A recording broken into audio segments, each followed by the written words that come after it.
Hello everyone, and welcome to another Final Fantasy Friday, with me, McGammar. I don't have any pre-stream activities to do this week, so I guess I'm just here, on the moon. We've ran out of custom deliveries and society quests that we can do between all the other stuff that we've done. How about that? I'm glad that the stream elements thing is working properly. That tells me that the stream is going. It tells me that I updated my information properly, so here we are. Since I have no pre-stream activity to go into, I guess I'm just going straight back into the plot, where we're a bunny meeting bunnies on the moon. Yeah, it's Why do we get the feeling that we're going to have our hands full doing this, Loberts? Because we are. 'Tis unfortunate that the domiciles were constructed in error, but their willingness to perform such sweeping renovations is a testament to their commitment. I cannot fathom the resources required for a facility so vast. I should have realized something was amiss when Living Way referred to us as children. What other delightful misconceptions do they hold, I wonder? Oh dear, I certainly hope Building Way can complete the renovations before more guests arrive. Or perhaps you should leave them as they are. That way, you'd have more space to lounge about. Wait, are you from my friends list? No. Okay. Just making sure. Hello there, nevertheless. Let's proceed. We've talked to everybody that we could. I have my little Chewy. It's funny, Mills gave me this forever ago, and now I actually do have a Chihuahua. Isn't that great? He doesn't look like this, but he's close enough. A taste of the moon! We're going to get purple carrot juice. Wait, this was from last expansion. With the final days fast approaching, Living Way is keen to complete her preparations. Right then. Now that you're here, you need to teach you all that you can about your people, and quickly.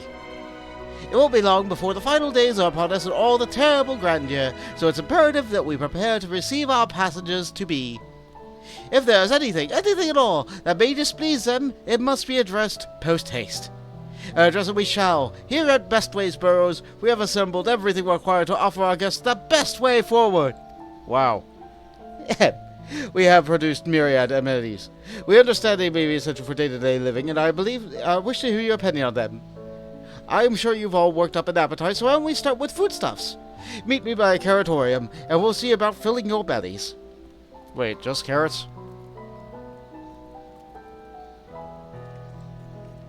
She does not want for enthusiasm. The notion of Aetheris rotting to its core being a matter of course is rather concerning, though. Nevertheless, let us take this opportunity to learn more about the Loberts in this vessel.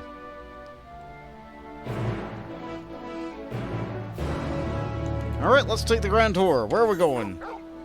West. Where does this thing tell me to go? South. We'll get there eventually. Yeah. Oh, I hate that. Oh, I don't like that sinking feeling in the stomach as you're falling. That felt real bad. Look at him go. These doors are huge.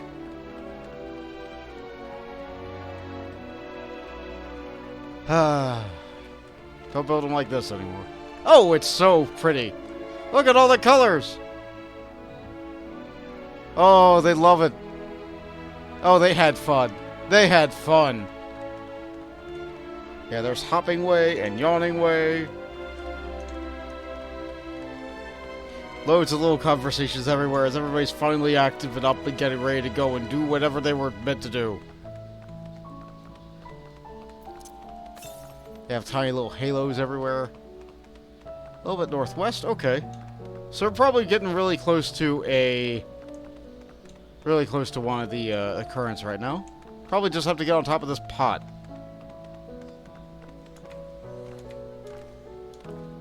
Oh, it's down there. Okay. I jumped up too early. Ah, there it is. I see it's over on that pot. Oh, we can get that now. We can get that now. Oh. The jumping on these little platforms is very precise.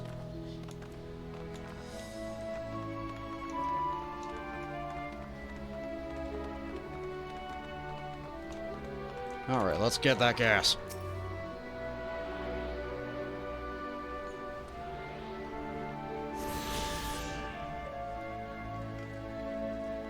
Got a little container there.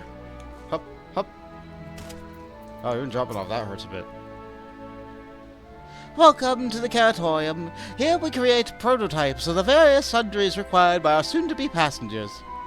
Allow me to introduce the head of foodstuff production, Cooking Way. Pleased to meet you all. Our work has involved no small amount of trial and error, but after many, many cycles of painstaking labor, I dare say we have created the finest cuisine our guests could ask for. I have learned a lot about the essential nutrients for a healthy and balanced diet from the reference materials we've received. Why, I've practically won the rewards from those invaluable pages.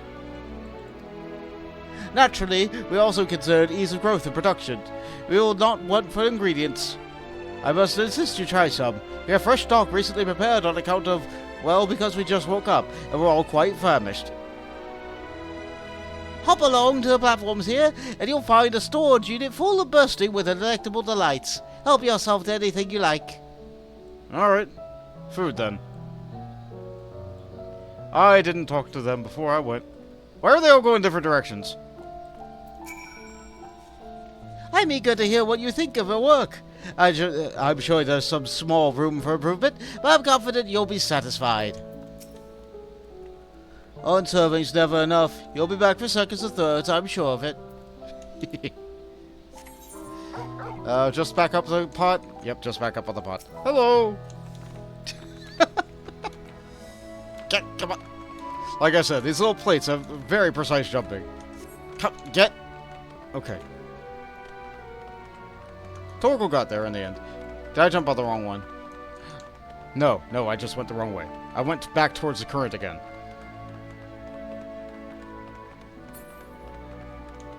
So we have Blasting Way.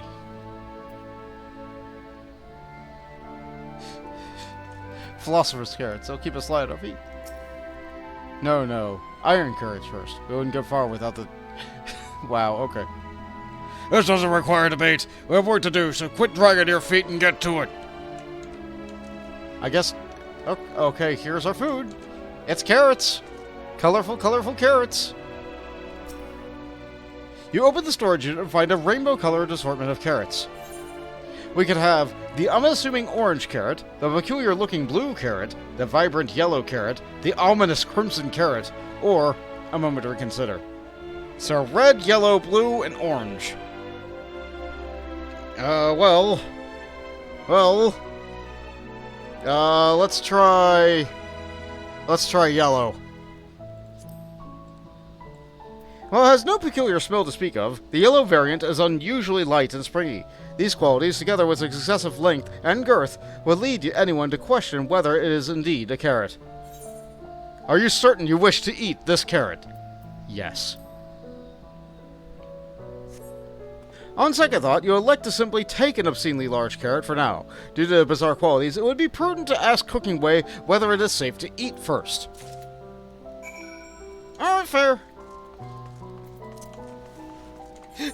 Fair. I'm glad our character had a little bit of their own directive in mind. It's like, well, if I'm gonna eat this, let's be sure. I'm eager to hear what you think of our work. Alright, we already heard that one. So today the selection set your mouth to watering? We have our obscenely large carrot. Even Vera are like to swoon at the sight of this grand of a carrot. That or be offended by those who assume that they would. Yeah, I'm mildly offended. I'm a master culinarian after all. Hi, Uriel. Welcome to the stream. We are here in the moon. I'll turn around in a moment. Actually, you know what? One moment. Yeah, this is the moon. This is where they grow food on the moon. Yeah, the crystals here are very colorful. They have their own little radiant suns, which they grow lots of carrots. Lots of carrots in their little pots on the moon. In their little giant pots.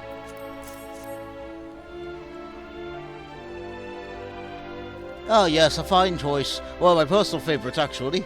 Please dig in. I'm eager to hear what you think.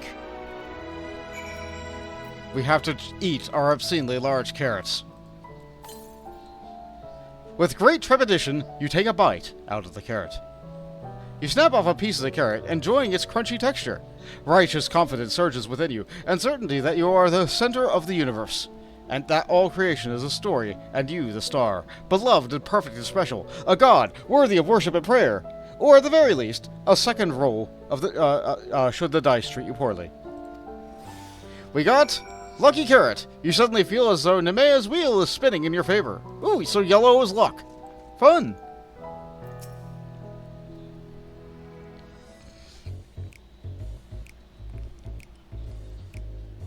What do you think? Unlike anything you ever tasted, yes? Lucky Carrot is, well, to be honest, we're not really sure how it was first made. A happy accident, you might say. As the name suggests, after eating one, you'll feel blessed with good fortune. We have plenty of other varieties too. Bleeding carrots to improve blood flow, dream carrots to help with sleep. So you see, we have a carrot for every occasion. These carrots are extraordinary, but what if I don't like carrots? Or, I can certainly see demand for this in Sharleyan. I will say the middle one, but what if I don't like carrots?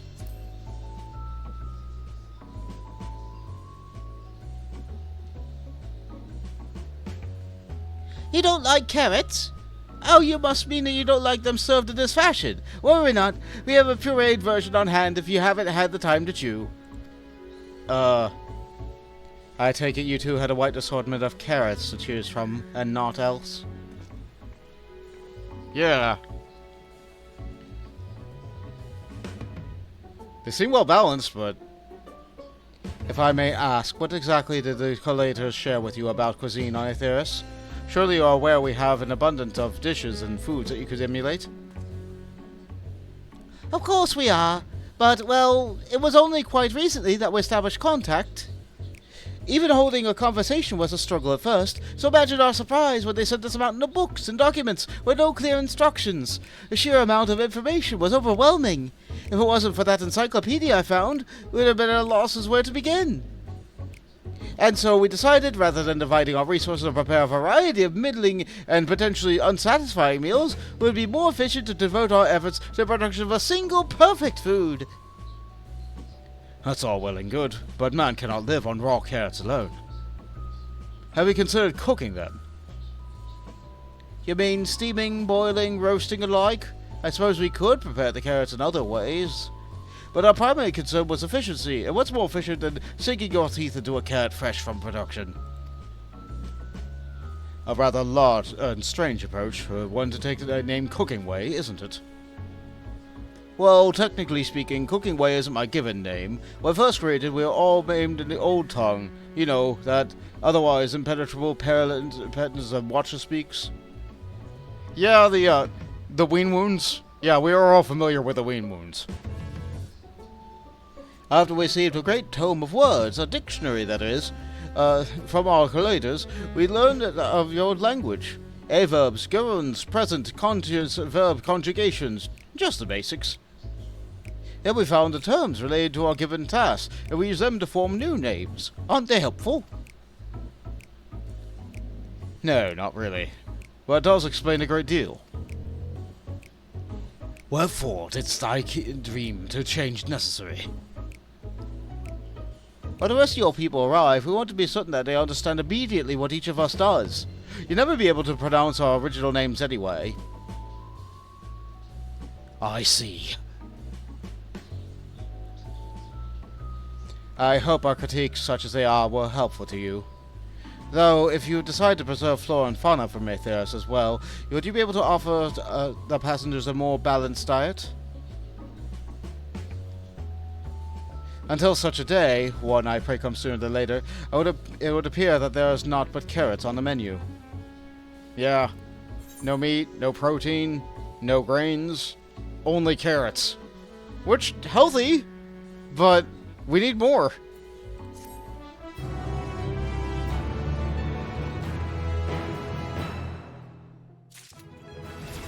That leveled me. What level am I now? Expiation! Okay, so... yeah, we no longer have spirits within. We now have expiation. I think that's a pretty good upgrade from the movie. What this basically is it's Saints Within, but it also does area damage and recovers my MP. Otherwise, exactly the same button. Used exactly the same way. So if you were a Loporrit, you'd be called Streaming Way. I doubt it. There's so many Loporrits, and like, every given Loporrit can only have one name, but there can be many Loporrits working on the same task, but they all might have different things. So, I'd say, because my stream crashes a lot, I would probably be Crashing. No, Crashing Way would be the name of the driver who gets the least common, who has to drive through asteroid fields, probably. Crashing Way. Furthermore, yeah, but it seems like you got the gist of it. It all has to be something way. Always something way.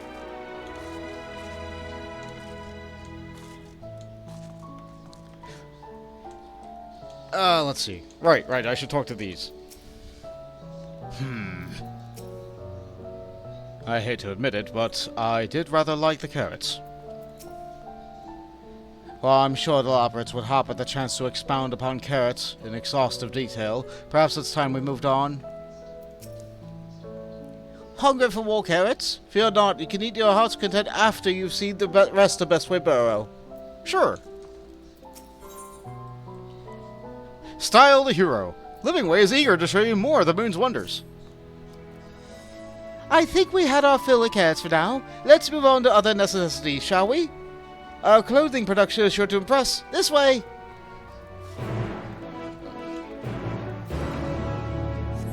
Alright, and away we go. Alright, combat theme on the moon.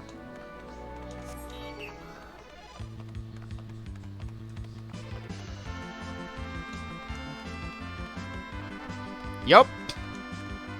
Of course it's Final Fantasy IV's combat theme. Of course it is.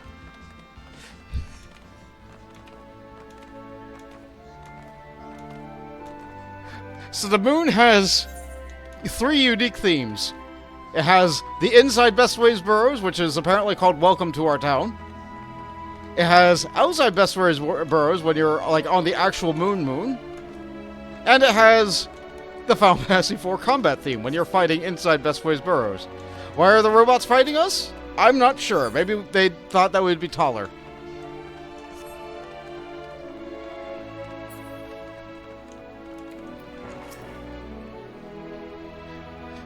It's hardly sun-silk tapestries, but perhaps we'll be pleasantly surprised.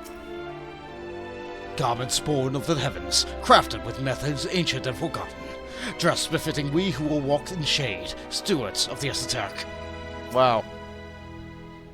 Do you suppose the clothes they prepared will be as grossly oversized as the carrots? Maybe. We'll find out. Here we are, the apparel production station. They've chosen to employ a more traditional method for this task, creation magics. Heidelin, in her infinite wisdom, blessed us with the self-same affinity for magic her people possessed. We have other amazing talents, of course, and I know you're dying to hear about them, but I will regale you with the details another time. That said, we did run into a spot of trouble at first. Our magic alone was not sufficient to see the work done. In the end, we discovered crystallized aether was a wonderful catalyst that could provide us with the extra V's we need. I see. My, how resourceful. Ah, the sweet sound of recognition! You will also be impressed to hear that we've all read about your habit of changing attire to match your chosen profession. For the sake of efficiency, I presume? And this is also taken into account with our designs. But why take my word for it when you can simply try on our clothes? Make yourselves known to the workers, and we will see to the rest.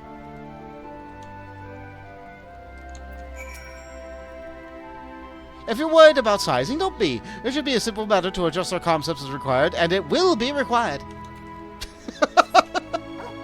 Yeah.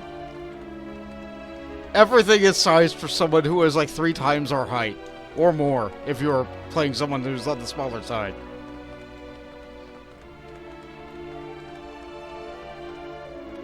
Yeah, I'm gonna have to aggress you. I don't think they can chase me up the pots.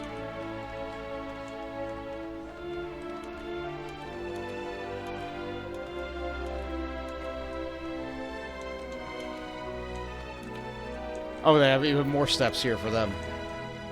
Okay, so we have a Restless Lopperet, and next to them is Crystallized Aether. Okay, so they have fruit gummies, like Gushers. But they also have plants here? Why do they have the plants? Maybe that's just a raw material. Okay. Ah, it's you.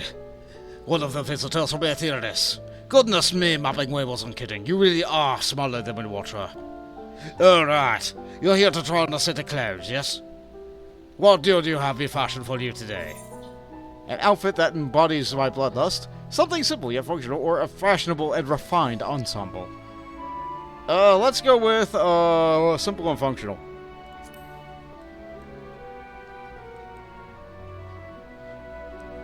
Simple and functional, right. It will take only a moment.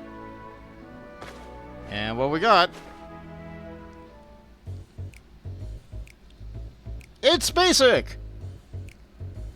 Well, we even get a metal face mask with it. At least it's VR compatible. There we are, all finished. A perfect fit, if I do say so myself.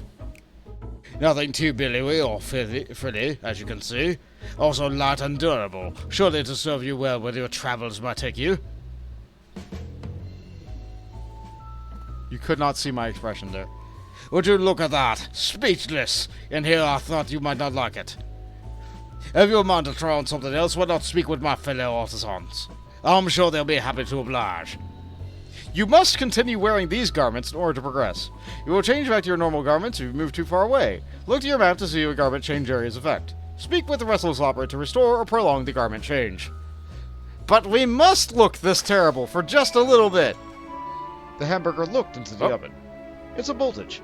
He is screaming special sauce all over my face. Blech. It has pickles for eyes. Well, it's edible. It's edible. Wow, you get a really big area to be able to wear this thing if you really want to. At least we can mount while we're wearing it. The voltage burger. Mildly cursed. Very mildly. But delicious. Oh, that reminds me, I was able to try out my toaster oven air fryer today. I tried making myself a steak hoagie with garlic bread for the bun. Turned out really good. I finally learned how to use my toaster oven as well. I have to cook everything for 5 less minutes than what it says to cook in the oven. That's wattage for you. That's also like a reduced amount of heating area. It was a good day. Now then, how about you? How much longer do we have this? Guys, dressed for the occasion. Great! Half hour. Let's talk to the Jubilant Operate. No one said you'd be coming. How can I help you? You wish to try my clothes? Really? Of course! It would be my honor. You have anything in mind? Got anything a little more flair? I'm looking for clothes with an altogether different design. This tells them nothing. Let's try... Or, you know what? Surprise me. Surprise me. I think I can handle that. Let's see. This should do.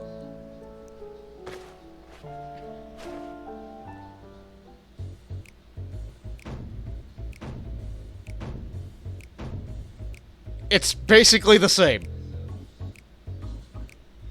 Some of my best work yet.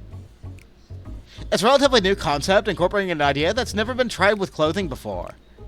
Fragrance. Can you smell the carrots? Simply divine. Great. I was worried how your concept would turn out when it put to the proof, but it looks stunning on you. Won't you go and show Livingway? I'm sure she's eager to see what I've come up with. You must continue wearing these garments in order to progress. If you change back, etc., etc., we basically read this before. Now I look worse. They just tied something to my wrists.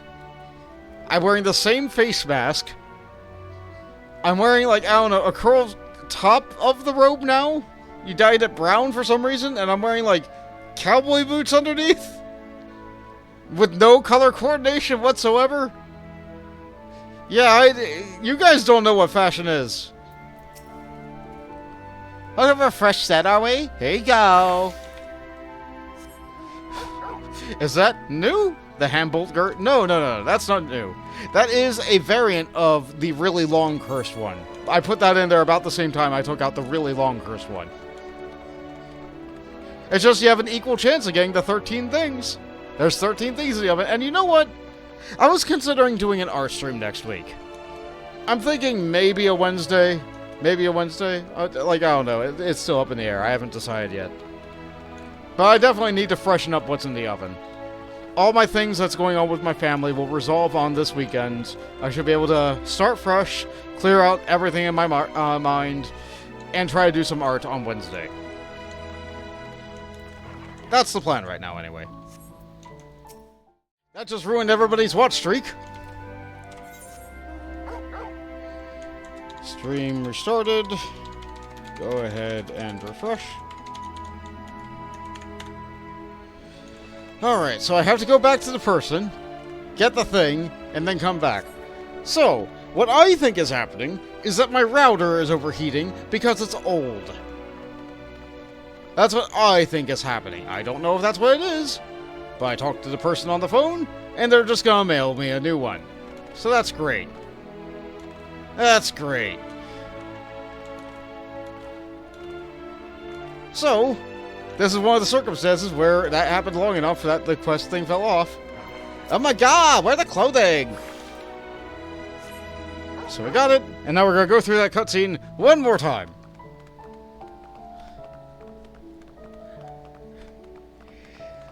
I am a little bit heated. A little bit heated. A lot heated. Let's see, where is the next Aether Current? East. Very. Okay. My, don't we look splendid?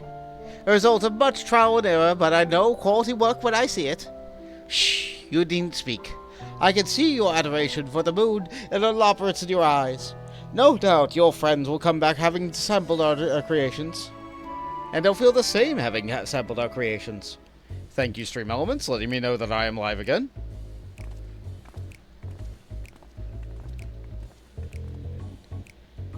And here we are, and we all look awful. Sorry to have kept you waiting. They insisted we sample all their concepts ere we returned. Verily, 'tis an ensemble most becoming.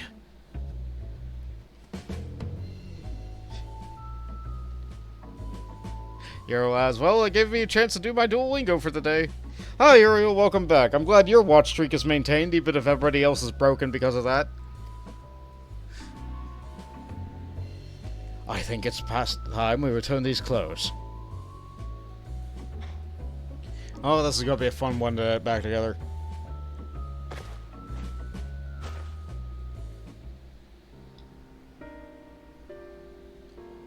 I was so confident our garments would meet with your approval. What are we doing wrong? The Watcher taught us that in his time everyone wore the same robes. To do otherwise was against social etiquette. We thought we could appeal to modern taste by tailoring the robes to specific professions, but... Please, you mustn't be so hard on yourselves. Should we resort to evacuating the people of Etheirus, there will most certainly have need of your attire. 'Tis clear you spared no effort in addressing our needs, but you must understand that we are not quite so homogeneous. Speaking for myself, what I wear now better suits my tastes, even if it is of inferior make. But there are others whose choices may be influenced by tradition or personal experience. Rather than make assumptions for the whole, you must consider the individual and their potential preferences. I fear we underestimated the complexity and diversity of your people's... Even if we memorized every tome we received, I doubt we'd have fared much better. Maybe we're doing you a disservice trying to shower you with our baubles and frippery, thinking it was for your benefit, when you'd be better off on your own. Hi Jade, welcome to the stream. It crashed once, so sorry your watch streak is broken. There are some who might agree. People who prefer to keep others at arm's length, even when they know they shouldn't. As one such former fool, I'd like to ask you a question. 'Tis planned to evacuate and escape the final days. Did you account for the reflections of the source as well? Not that I'm aware of. We were born on the Highlands of Etheris, and salvation of the people of that star, and that star alone, has ever been our aim. Surely it's better to devote ourselves to saving one world than divide our efforts across the 14 and risk failing them all. I suppose you're right. Living Way, might we have leave to explore best ways bows unattended? They have given us much to think about. Why, certainly. Until later, then. Yay! Personal exploration time! I wonder if they'll have a great big tree here. If I may, I should like to accompany thee a while longer. Really? I mean, you're more than welcome to. There was actually something I wish to speak with you about. Let's be off then, shall we? Alright, later, Ryonje. Don't make any secrets. Remember, you promised not to have any.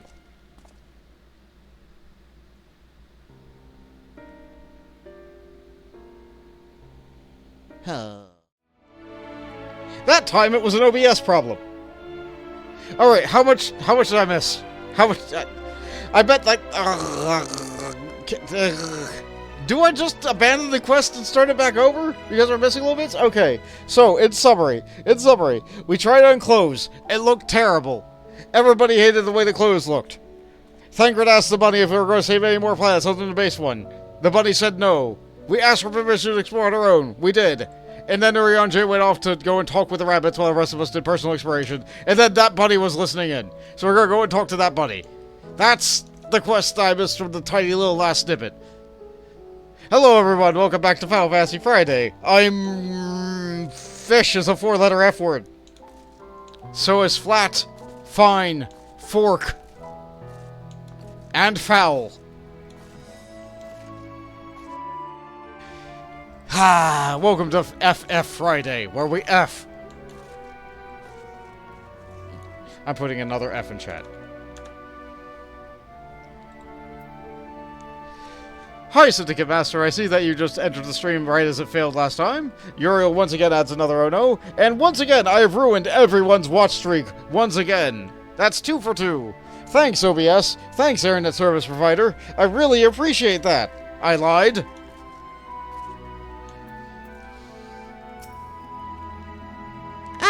My apologies. I wasn't trying to spy or anything.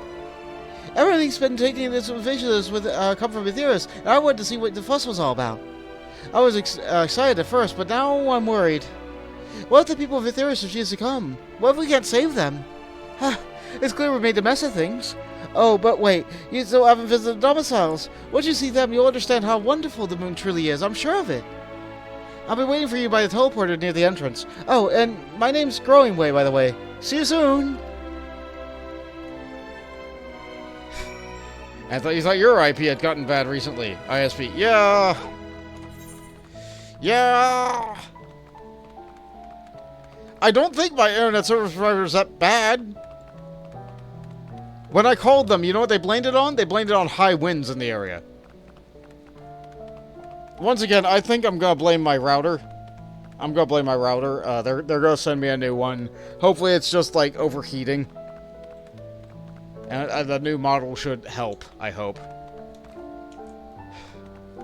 So they got mail one to me free of charge, and I just have to get the old one back to a box and mail it back to them so they can recycle it.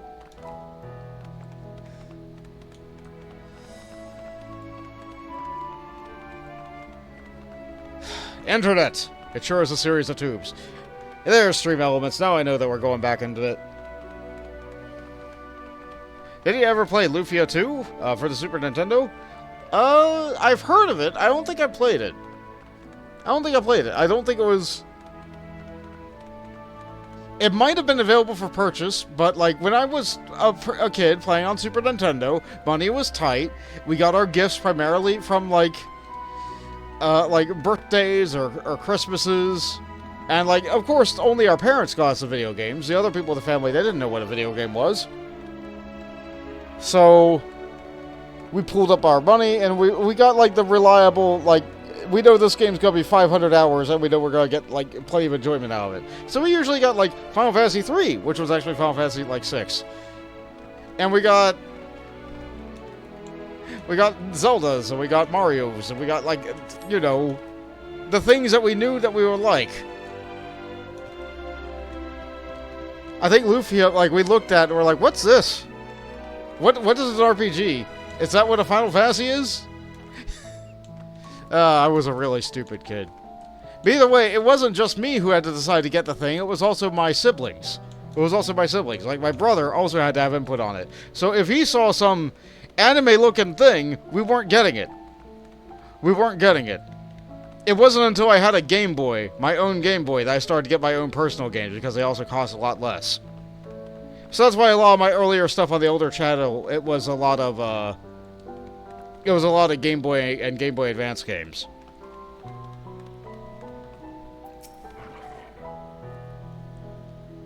You're here! You're really here! Thank you. Thank you so much. Sorry, what shall I call you? Bont. Bont McGammar, eh? Crikey, even your names are amazing. Well, Bont, we won't be using this teleporter to enter a residential area. Whenever you're ready. Proceed to the residential area? Sure, please. Let me in. Ready in the teleporter. Wow, I was way off on your voice.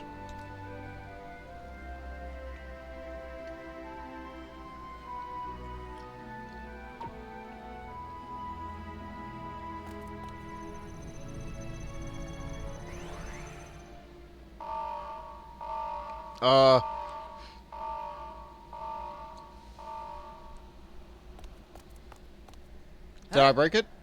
Access to living quarters restricted due to reconstruction. Then where is it? Oh no! Oh no! Where am I?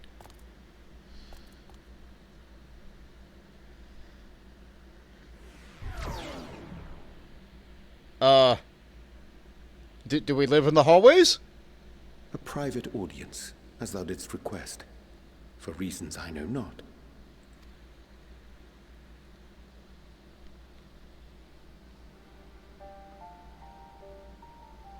Just a precaution. I'd rather I didn't have to ask the question at all, but I take my responsibilities very, very seriously.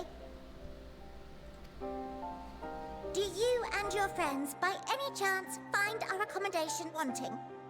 Be honest, brutally even.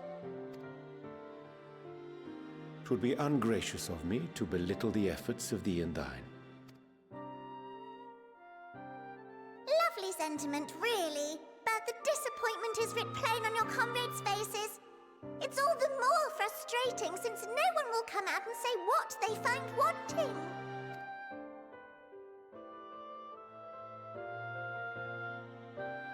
If there are faults in our work, we need to know.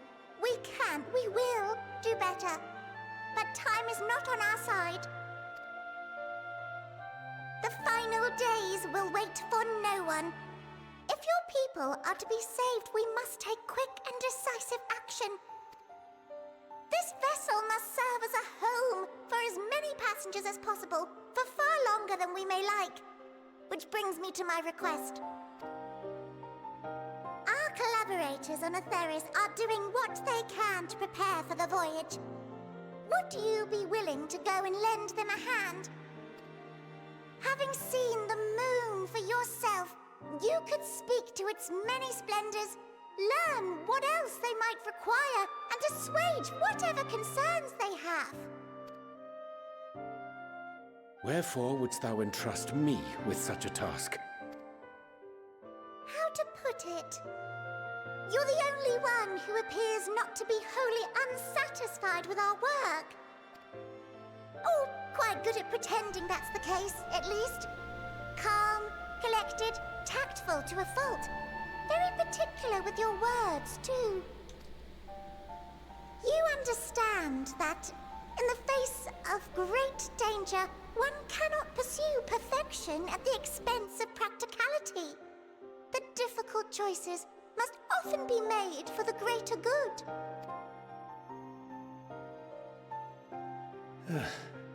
And so fate doth conspire to set my feet upon this path once more. Yeah, you're kind of unlucky about that. Come again? Ah, idle musings. 'Tis no trifle, thou dost ask. Yet full well do I understand the urgency and necessity.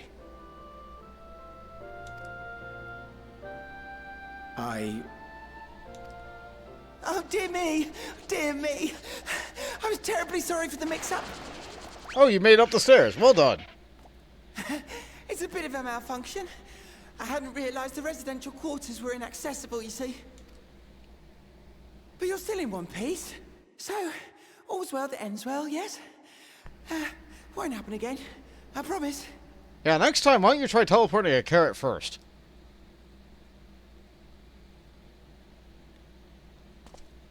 And I don't know if they saw me or not. They definitely saw you, though. Alright, let's see here. Snake Masters. I still go back and watch the Eye of the Beholder series on the old channel. When you went to watch something that's not so bad, it's good. I remember that. Eye of the Beholder was one of those, like...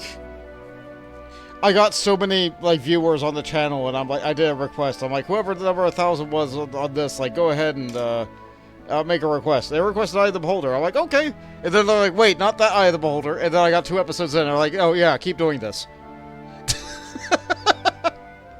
Oh, it was awful. And I didn't understand anything. Euro says, those are super strong picks, at least. We got Bart vs. the World, Quest 64, Mario Paint. And of those you agree to because they were used to cheap, or even bought at full price because you were, silly.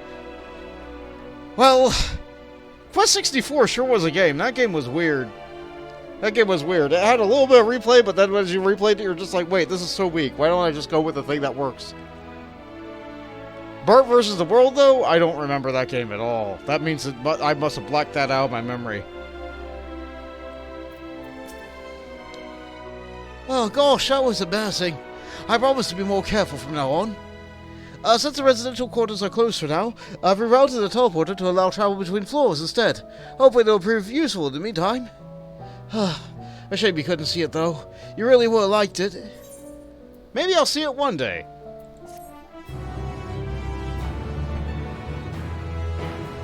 You can now use travel between the upper and lower floors of Bestway Burrow via the teleporter. Neat! All's veil that ends veil. Oh, I hate that.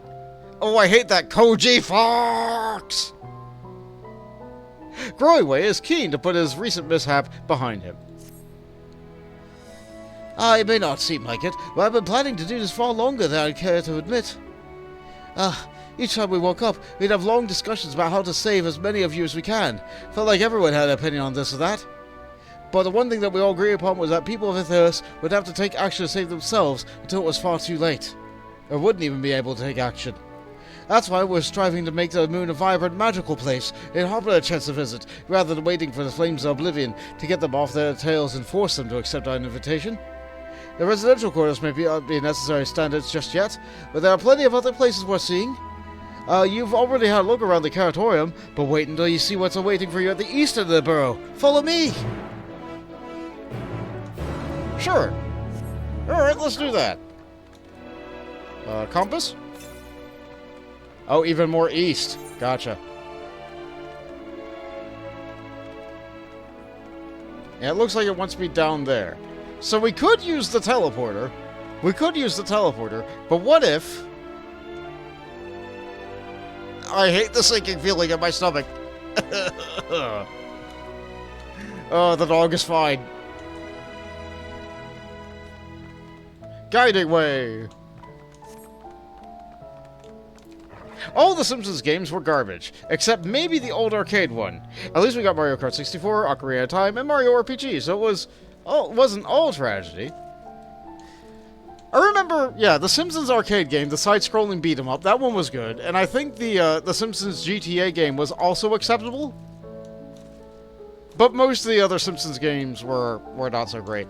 Although I do remember one. One of my very first computer games was a Simpsons game where you just got to go around, go around their little city and like just click on things to get references to the show. That was like a later one.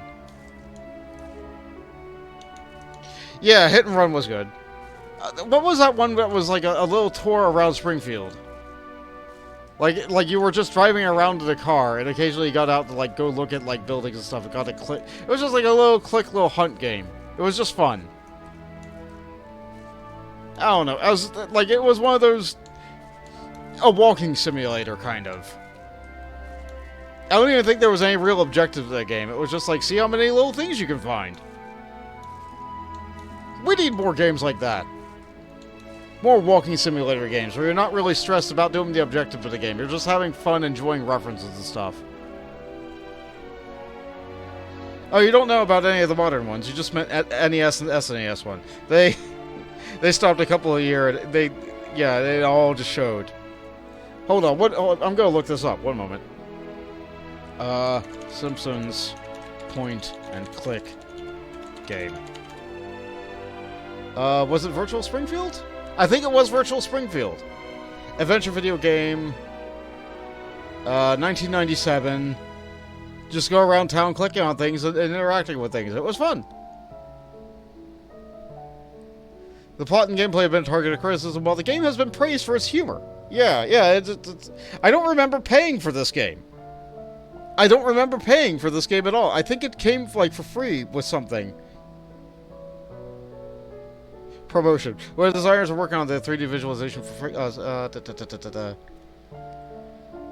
Huh. A real-life replica of Simpsons house, but it's given away for its contest. Neat!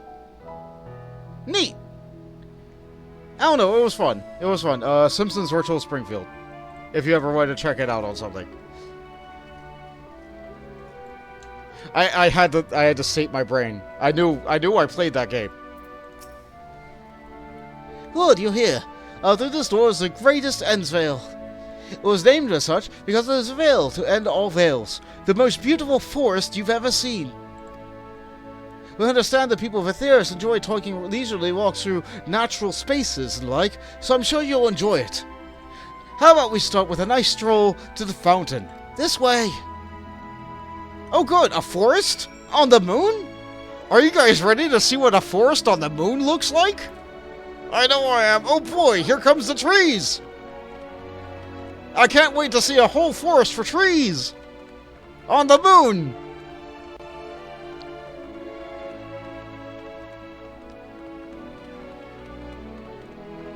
So here we have Reading Way and Grinding Way.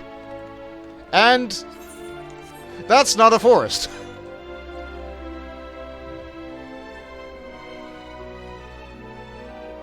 That kind of looks like a forest a little bit. That looks like a forest that you might see in a Mario game. I don't know what those are. They're doing their best. They're doing their best. It's not very good. It's neat. It's real cool. I appreciate their creativity. They just made the tiles green.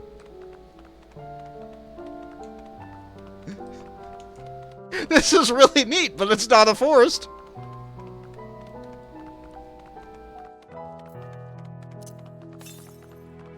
Oh, I'll have to get that all the way out.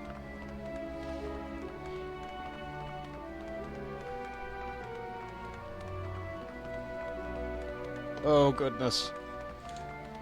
Oh, and they have pots to clean the water, and they have a great big giant tub with water, just constantly pouring out water. Yeah, it's a fountain, alright. I guess this is where we get our natural water source. Is this your guys' idea of a river? So, what do you think of the forest? Isn't it positively pleasant? Simply sublime. I couldn't see the forest or the trees, or I didn't see any... Wait, you don't mean those crystals out there are... 'Tis the transcendent burying your face in Wachacamo's plumage and taking a good long whiff. Oh, that's a throwback to a quest. We don't even do that part of the quest anymore, do we? No, we don't even do that. That's a throwback to a removed quest. Wow. I'm gonna say the middle thing, because that was roughly what my reaction was. Ah, right you are. Our forest is made of crystals and constructs, dotting the landscape as far as the eye can see. Building this place was a challenge, let me tell you. Since we were born here, we've never seen trees in person before, let alone a forest. The information sent to by our collaborators was quite enlightening, but after much deliberation, we decided to use crystalline constructs in place of living trees. And thanks to our atmospheric circulation systems, this place produces air as clean as you'll find in a forest on Aetheris. The fountain here behind us, powered by the rather large crystal adorning its top, plays a vital role in supplying us with fresh water. Much time and effort was spent making it the most spherical of spheres, and I dare say unparalleled roundness speaks for itself. I enjoy nothing more than a nice long stretch, with a spot of relaxation when I come up here. You look like you could do with a stretch yourself. I guess I have to stretch at him. Because sometimes they have to have capture protection in the game. That's the spirit. I feel more relaxed simply watching you. A sight worth many years spent building this place. It's not too much to ask. It's always been a dream of mine to take a walk through the forest with someone from Aetheris. Can we maybe... I guess. You will! Oh, be still, my quivering whiskers. Growing Way is now accompanying you. Keep him at your side in order to proceed with quest objectives. If you leave him, go back here to pick him back up again. Ah, nothing like a relaxing stroll to get one's worries, eh? We're allowed to get on the dog? If I go past this point, I'll be able to use that dialogue box. I'll just use this. I was thinking, Bont, it could be more useful to you by teaching you a little bit more about the moon and what it is we do. When it was first created, the moon's sole purpose was to hold Zodiac. There was absolutely nothing to be found here. Eventually, Hydaelyn gave us our first task, furnish the moon with propulsion systems capable of facilitating travel to other stars. It sounded impressive, and I suppose in some respects it is, but it was only possible thanks to all the knowledge Hydaelyn shared with us. We also had a lot of time to get it done. 6,000 years, give or take. But anyway, let's keep going.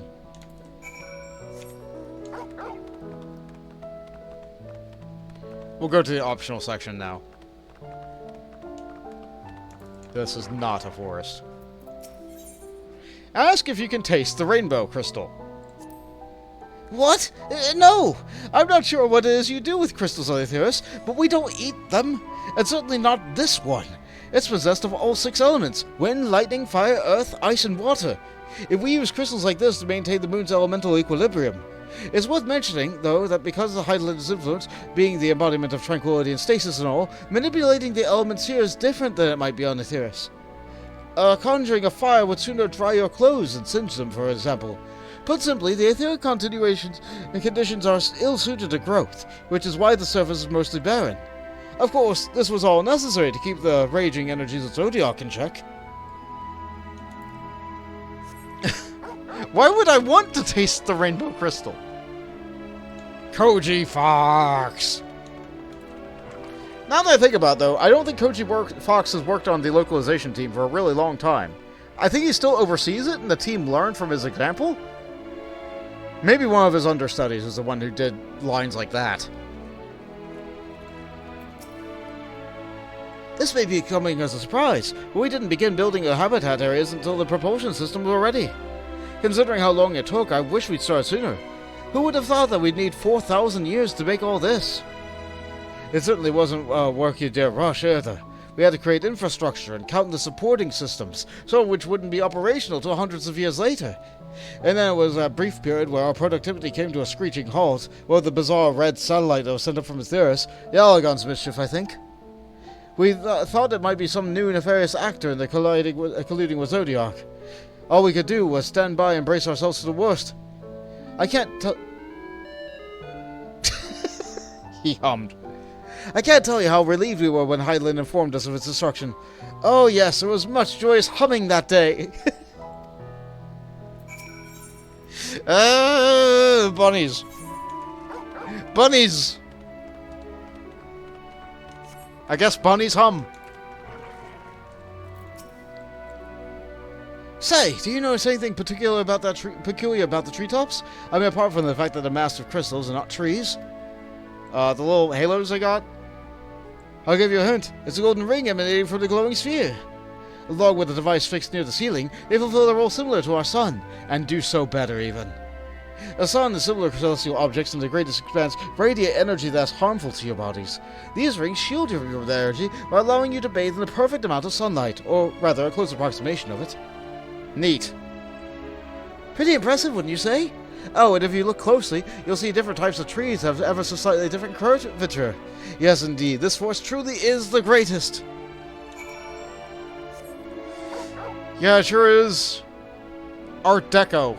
Modern art. Like, very eclectic. It's neat. It's absolutely not a forest.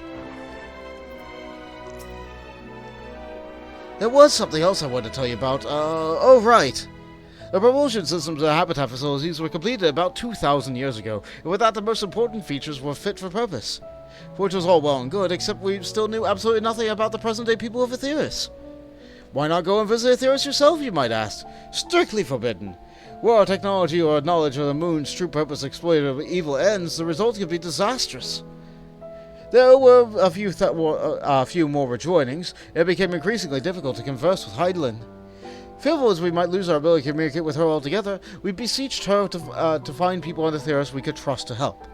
We were quite fortunate everything worked out as it did.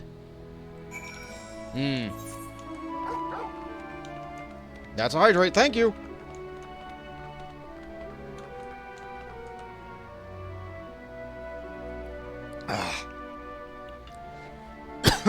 And that's a mustard stretch, sure thing!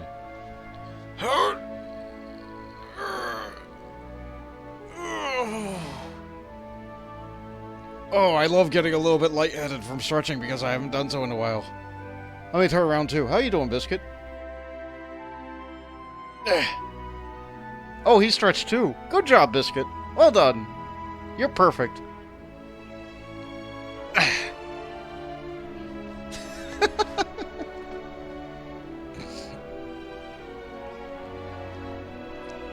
What it is I spend so much time doing anything in the chair that any time I get up, he will get excited and happy and active. He loves to watch me. He loves to watch. So if I get up to do anything else around the house, like laundry or dishes or like clean the floor somewhere, or he's there. He is with me 100% of the time. He loves me. Big Biscuit stream. Yes. He's having a day. He's having a good day, I think. It's just a little bit warm.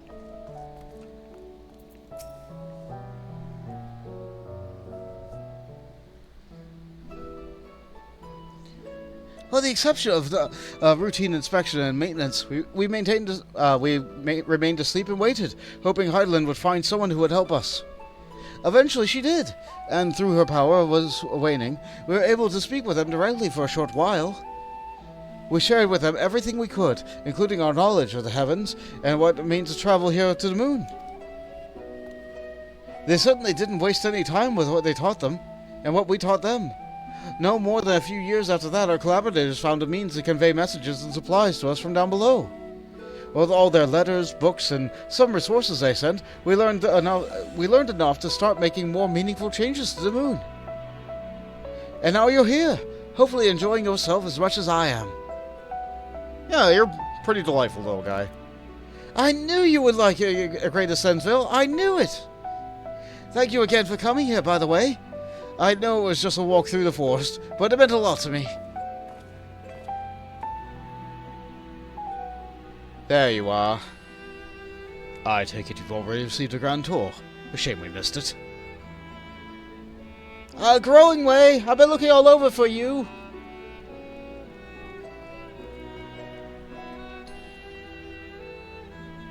Oh, is this about the teleporter to the residential area?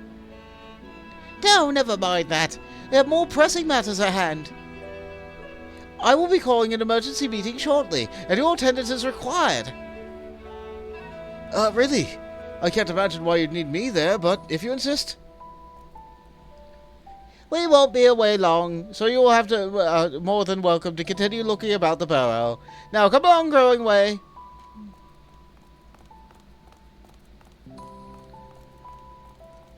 Before we arrived, you seemed to be in the midst of a rousing conversation with your guide. Did you learn anything of import? Yeah, these guys have no idea what a tree is.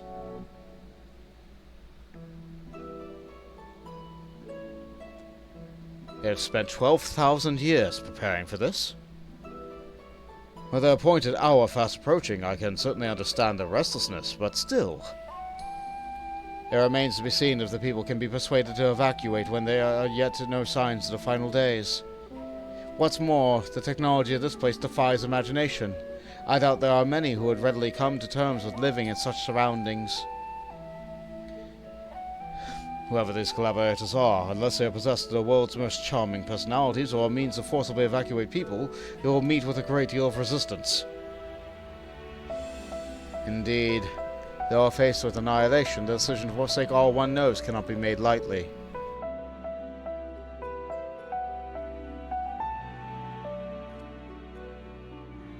Forgive me, friends, but I must beg your leave. There's another matter which yet begs for mine attention. Of course. We can accompany you if you like. Nay, this will not be necessary, if you'll excuse me. Alright, just remember, no more secrets. You promised.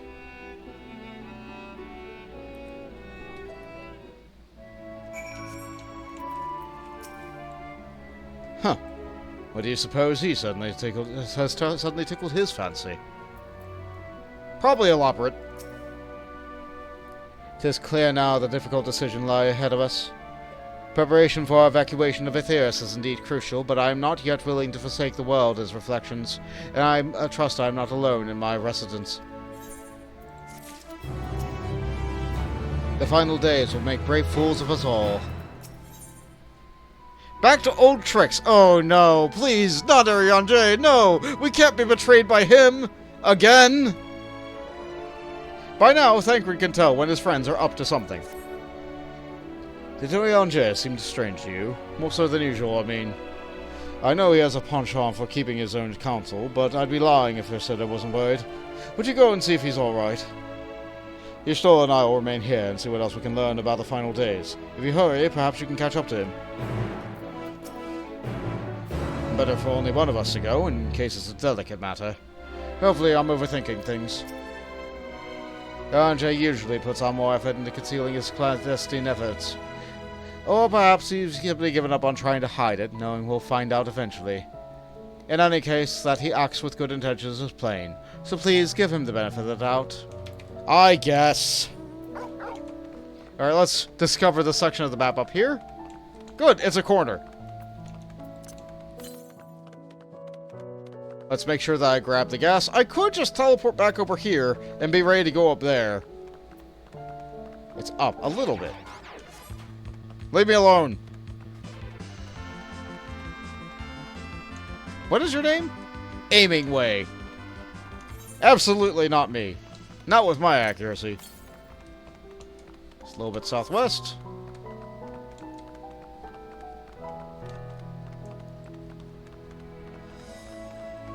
Ah, there it is.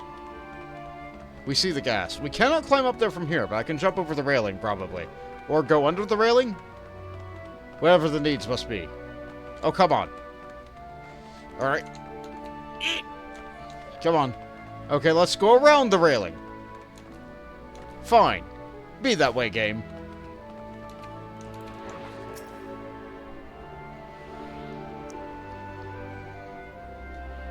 Now I have the power.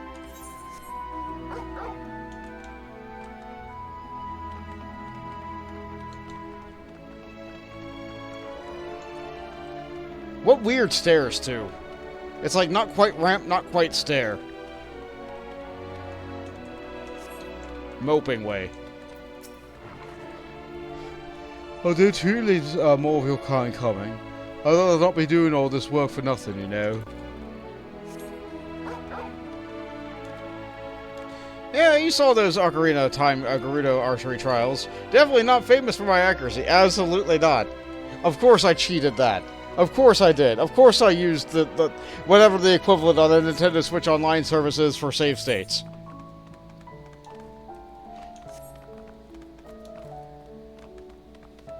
Once I do blame a little bit my capture card for that, because there is a significant amount of delay. They're like, oh, you get used to that in a while. I'm like, not while aiming with an N64 controller on a horse with a full second delay. Ugh. Ugh, disgusting. I was never gonna get that otherwise.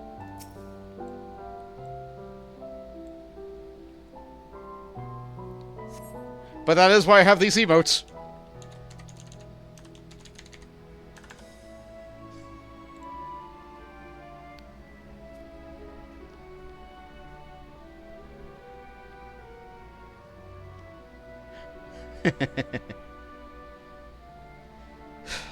Uranja appears to be heading towards the entrance of Bestway Burrows.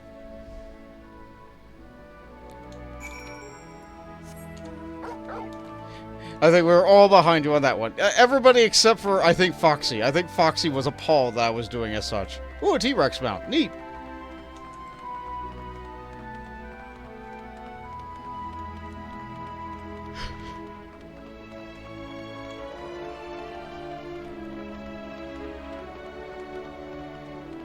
But what about living with your choices, Bolt? Are you okay?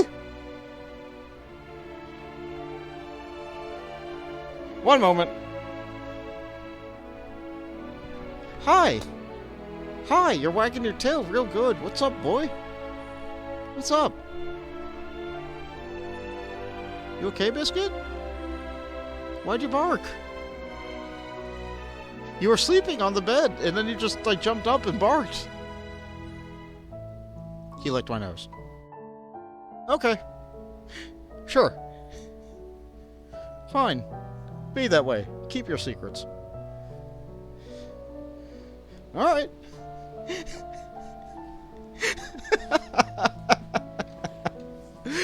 Funny little guy.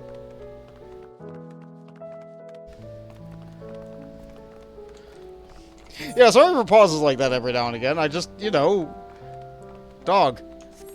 Oh no, this quest. Oh no. Oh no. Okay, let's enter the log, close that. Here we are.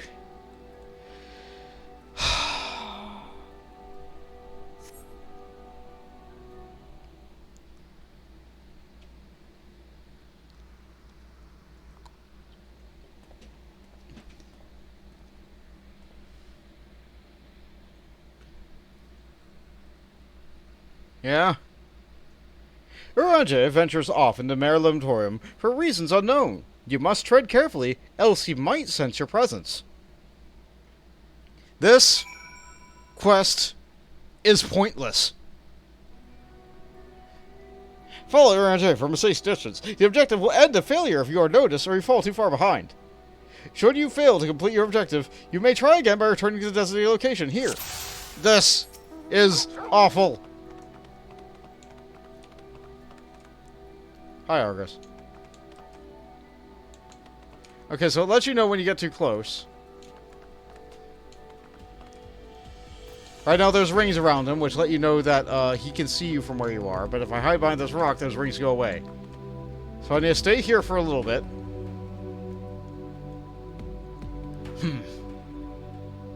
And he turns.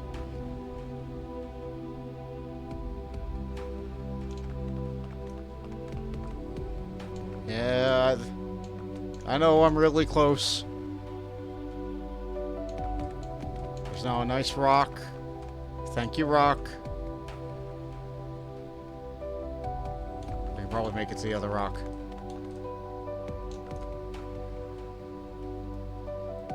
I dare not get closer. Who's there? He turns. I wait. He's booking.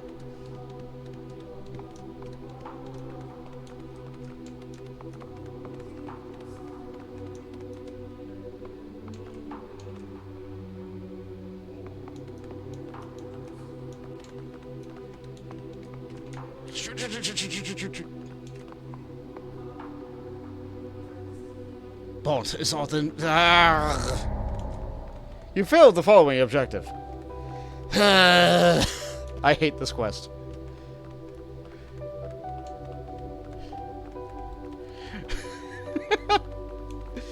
I have to hide behind that tiny rock, but I wasn't behind it because he was booking so far up that I had to keep up with it. Like, ugh. Here we go! Take two!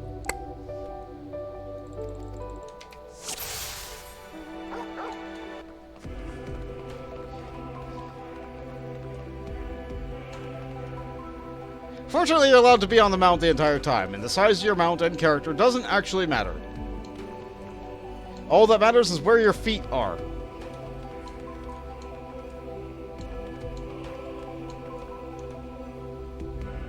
Like, I understand the mechanic of these quests. I understand the difficulty. I've read the homework. I know the task. I know what I need to do. That doesn't make me any better at it.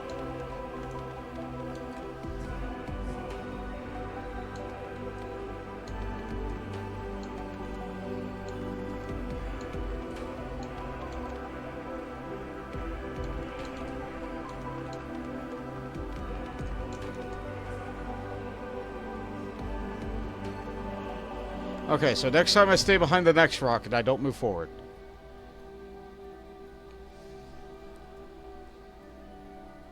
Who's there?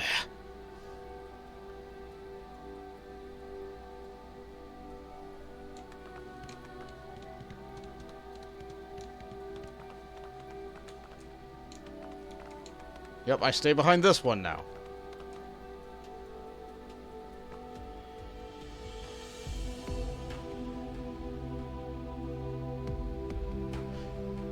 Ellipses. And I wait. And... yeah, this feels forever away. This feels like I'm gonna fail if I get...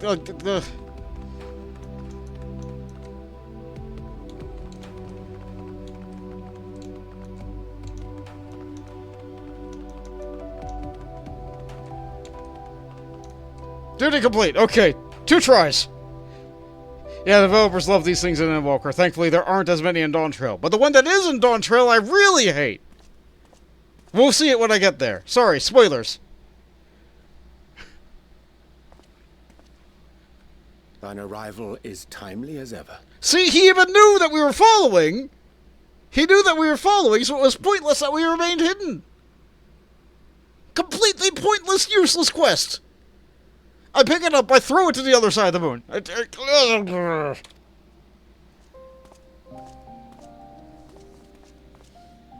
Thou didst chance to overhear my conversation with Living Way, I presume?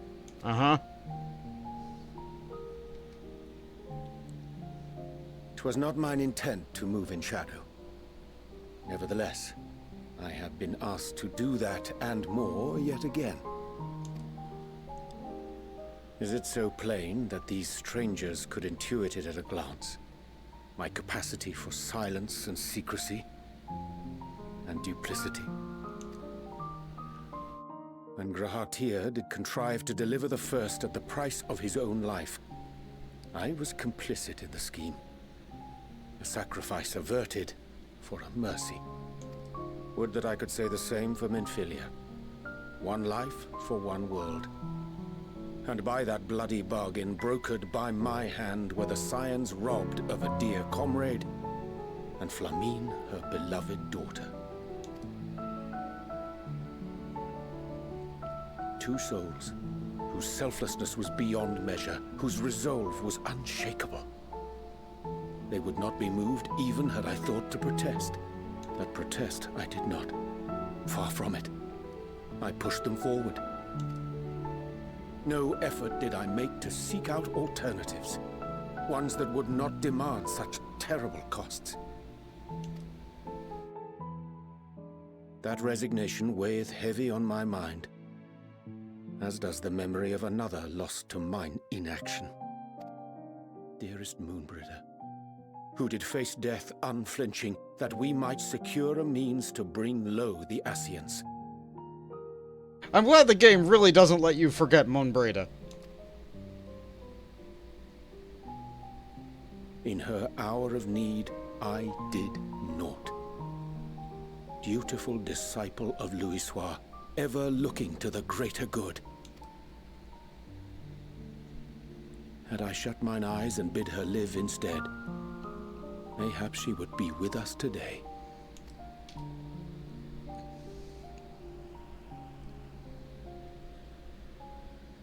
Selfish wants born of everlasting regrets.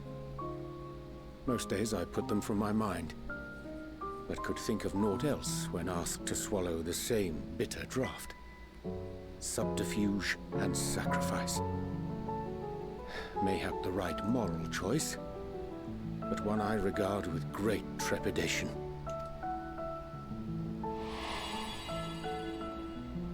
The calamity of Amarot was a tragedy beyond reckoning, one which must never again come to pass.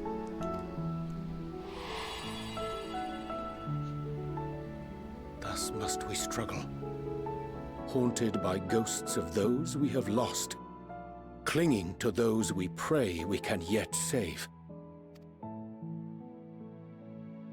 But what of those we cannot? How do we make peace with the dreadful algebra of necessity?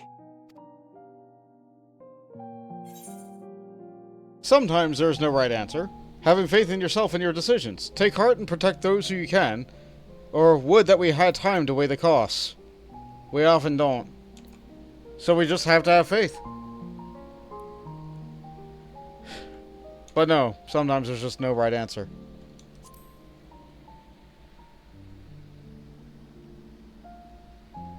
I am not alone in my discomfort, then. 'Tis surprising, though perhaps not. We Scions are wont to debate strategy at length, but are resolute and unwavering in execution. Strange. Scarcely can I remember when last we spoke alone, and so candidly. Yeah, we're often surrounded by the others. I thank thee. For all my supposed skill with words, I find it difficult to express such private thoughts. As for the Loporrit's proposition, I will take time and consider how to respond. 'Twould be to our mutual benefit if we could converse more openly with our aspiring caretakers. A concern I should be glad to address on the Scion's behalf. To dispense with all pretense and bare one's heart to another is a frightening thing indeed. But we cannot move forward ere we take that bold first step. A lesson I have learned many times before. And today. Yeah. Just stop having secrets, guy. Meanwhile, behind a hill. What are they saying? Curse these ears! I've heard bugger all! No matter. We've got our plans.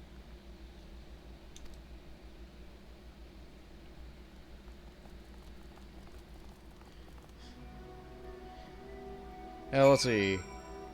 Man, the dreadful algebra of necessity hit so hard, yes.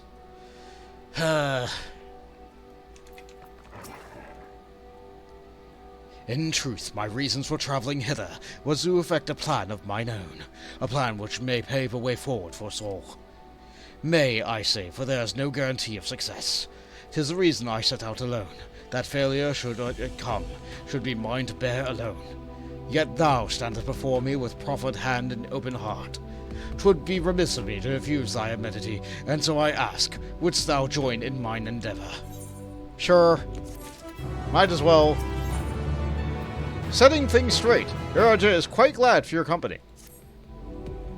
I thank thee for accompanying me. 'Tis a simple plan, in truth. We shall not be long away from Bestway Burrow. Difficult decisions must needs be made for the coming days, but I nevertheless believe that we are of one mind in our desire to save the people of Aetheris. To make clear our resolve to the Loporrits, I would offer them a gift, but its making doth require a most singular ingredient. Okay, so we need to find one thing. We can find one thing. Oh, there's a thing over there. I'll head back for that later. Oh, yeah, these things sometimes eat those things. Funny ghosts.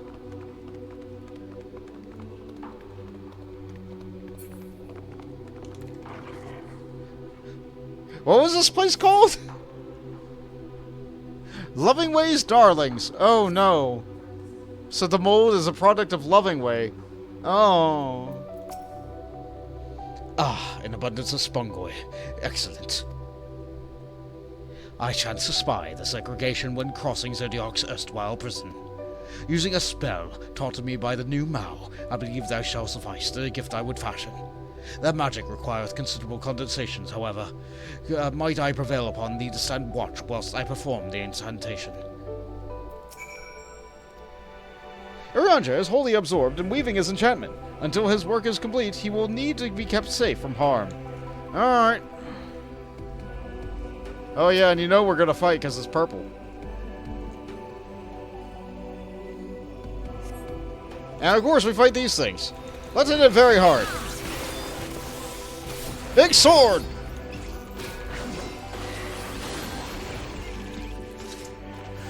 Oh, more of them. Okay.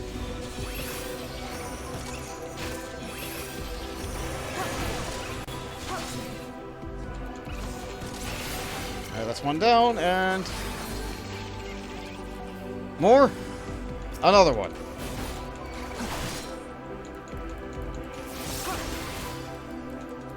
I mean without any cooldowns.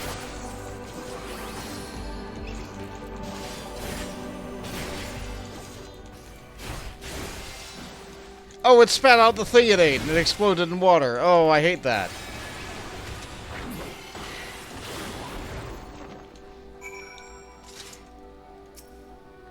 Uriel adds, oh, I thought we had a dozen expansions to get through. It's just this and Dawntrail? Yeah. Surveying the nearby area, you see no signs of potential threats. This would be a good opportunity to see how Urianger is faring. Alright. Over we go. Urianger remains fixated on his work.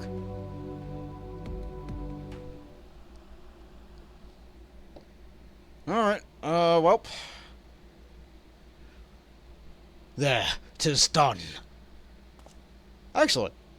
A magic's ink, every ounce as efficacious as those crafted by the new Mao. Rare is the occasion I would conjure mine own, but is nevertheless a most useful skill. The resulting product is admittedly possessed of no predatorial properties, but its hue is one of mine own choosing, which I pray the operates will appreciate. Ah, bon, Urianger. Oh, thank goodness. I thought you'd been eaten, or perhaps hauled into a crater.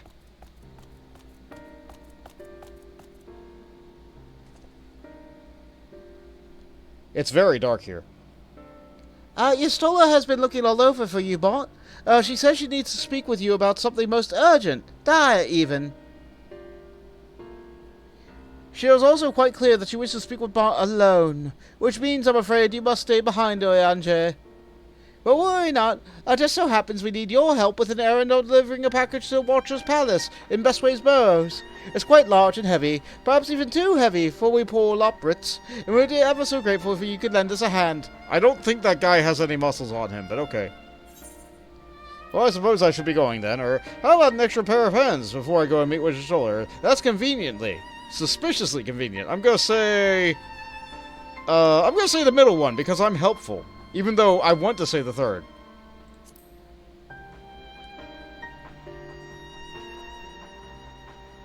No, that won't be necessary. Urianger's help should be more than sufficient.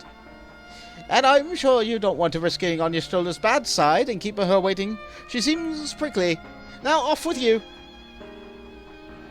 Worry not, Bont. I shan't be long.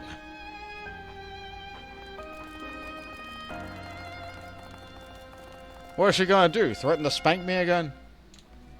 Yeah, that was a dialogue option that happened once. And we will never forget it. A little bit northwest. Alright, sure, we'll go pick that up now. Why not? Why not? We're here. Yeah, there it is. We can see it from here. Yeah, the view distance in this game really isn't that high. But at least some things are colorful. Yeah, we really are in the dark side of the moon. No more nearby currents. How many quests do we need to do? Yes. Ah! Okay, I'm fine. I'm fine.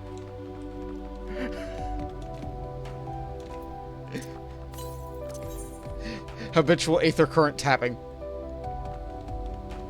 Yeah, no quests, but we got all the gas.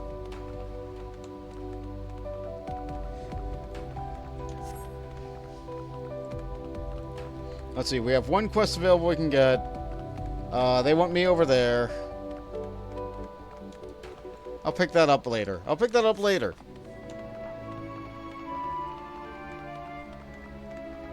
Those sure are very tiny dialogue boxes. Oh yeah, there was a live letter last night. This will all be like bad information in the future. I'm absolutely dating the video, but you know what? It's something to talk about. It's something to fill the space. So let's see, what they talk about. Not Beastmaster. Not Beastmaster, so once again, I'm frowning at that. It's like, hey, Square Enix, you promised us we're gonna get it this expansion, right? Right? Where's Beastmaster, Square Enix? I can't be that mad with them. They're releasing Final Fantasy Tactics. That pleases me. Let's see. They did have, but like going back to the speech bubbles, they did say that they're going to add some settings for the speech bubbles. Does that mean I can make those bigger and have text that's actually readable? And maybe make them stay on screen long enough for me to do things? Maybe. Or maybe I could get the dialogue to appear like in a special log of its own? That would be really nice.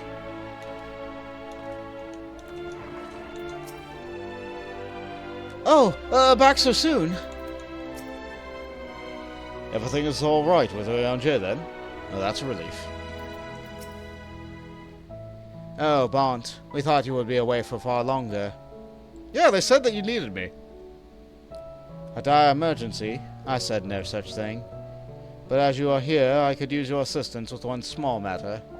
Running Way, a companion of Growing Way, apparently has much to tell us on the final days. The problem, however, is that he is determined to live up to his name, refusing to stay still long enough for us to hold a conversation. Is there anywhere he's likely to stop and rest? Or perhaps there's a way to slow him down? What's the rush? I was thinking we could stay and wait here, maybe enjoy a cold mug of carrot juice and no? Well, it really is that important. You can try using these balls of moose flesh. Not to be confused with the other thing. Running Way's other notable feature is his incessant chatter, so you'll have no trouble finding him in the crowd. And when you do, try lobbing your balls at him. Wow, you... Okay, sure, I guess that's the way we're wording that.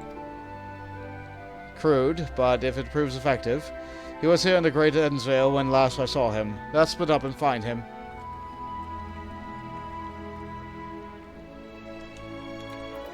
Alright.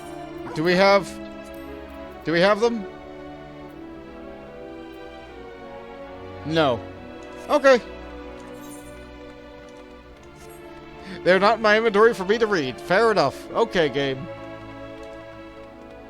Now, see, these areas look really nice. These areas look really nice. I really like their smaller trees. Some of which act as chairs. Never mind, that doesn't act as a chair. Does the bench act as a chair? No. Okay, never mind. These are awful. Never mind. I take it all back.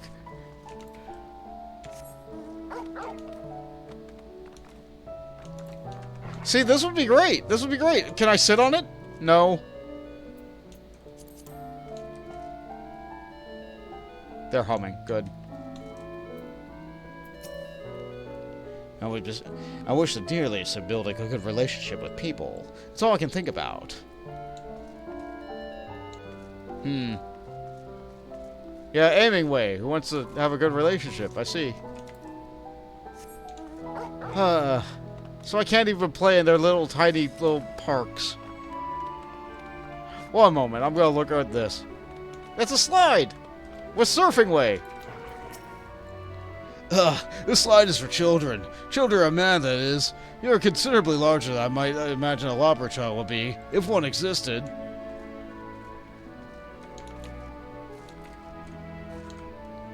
This is much slower than I initially thought. Oh dear, I can't do it. I feel dizzy. We can't use them. Children of Theros are said to enjoy slides. I can't help for the life of me see why. Building it is fun, I suppose.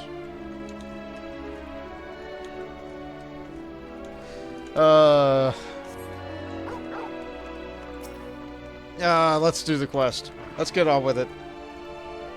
Search your surroundings for running way. You may move the camera and zoom in your targets with the mouse, and target them and throw a moose ball with the button. So we're looking for a rabbit that's running and talks a lot. We can, of course, just shoot the ball at any rabbit that we so desire. What?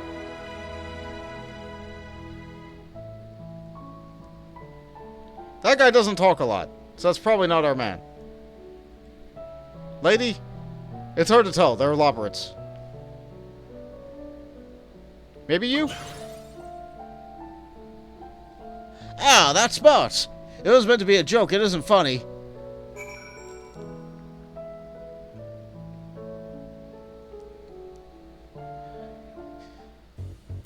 Looks like I got it right. Otherwise it would have said quest failed, right? Hi, are you running away? Huh? Yeah, I'm running away. You mind explaining why you just hit me in the face with your balls of moose flesh? Because we wanted to talk to you about the end of days. I'm highly knowledgeable about the final days. Uh-huh. That's the most ridiculous thing I've heard since I woke up. Who told you that joke? And you got time to look into the final days when there's so much to do before a great voyage. That's true, the Highland did impart us with some knowledge of the event, but I know about as much as any other lopper around here. That's probably. I don't know why anyone would think it's funny to go around telling people that I'm an expert. But they better hope I don't get my paws on them. Curious. Sorry I couldn't be of more help, but if there's something else, I have work to do. Bye. Later. Toodles. And I'm off.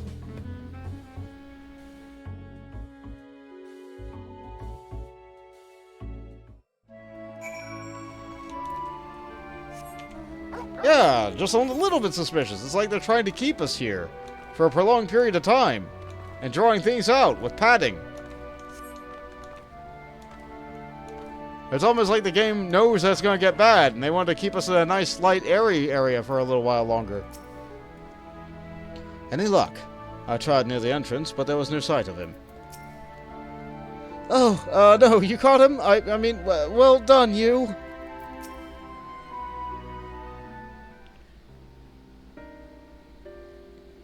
I could find neither hide nor hair of him. How do you fare? I got the hair right on his derriere. So, he knows no more than the others. Can you explain yourself, Growing Way? Well, you see, I misremembered. Yeah, that's it. I misremembered. Terribly sorry about all that. Huh. Afraid I'm drawing a blank, though. Try as I might, I can't remember who I was thinking of. On an unrelated note, what of Eonjay? I assume you spoke with him earlier, but did he say when he'll be returning? Yeah, the Lobbers gave him a secret mission. He made some ink.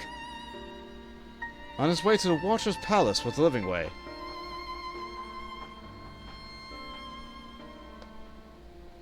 Between Growing Way's sudden lapse of memory and our lack of better leads, maybe our time would be better spent lending Eonjay a hand. What? Now hold on a moment. It's all coming back to me. Yes, I remember. The information you're looking for is in the archives. Yes, that's where you'll find all sorts of useful knowledge, including that pertaining to the final days. I suppose. Like, that makes a lot more sense than a guy named Running Way. I am beginning to grow tired of these games. If some scheme was afoot, surely Eonjay would be the first to see through it. Then again, he does tend to give others the benefit of the doubt. Heart of the matter. Growing Way is fidgeting nervously with energy. But is it from excitement or worry? What to do? I promised Living Way I would help, but... Go ahead, don't keep a secret. No, I promise I'd help, so that's what I'll do. The archives are on the second floor of the main plaza, the eastern wing. Follow me! I suspect Alapara's up to something, but if there's aught to be learned in the final days, I think it best that we play along. For now, at least. Yeah.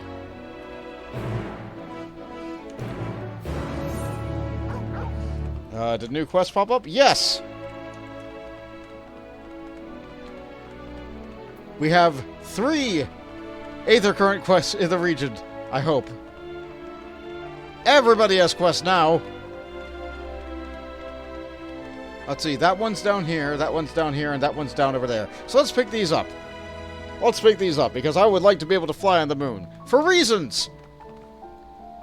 Because you know the post-game is going to have us come here. You know it! And we're going to want to be able to fly.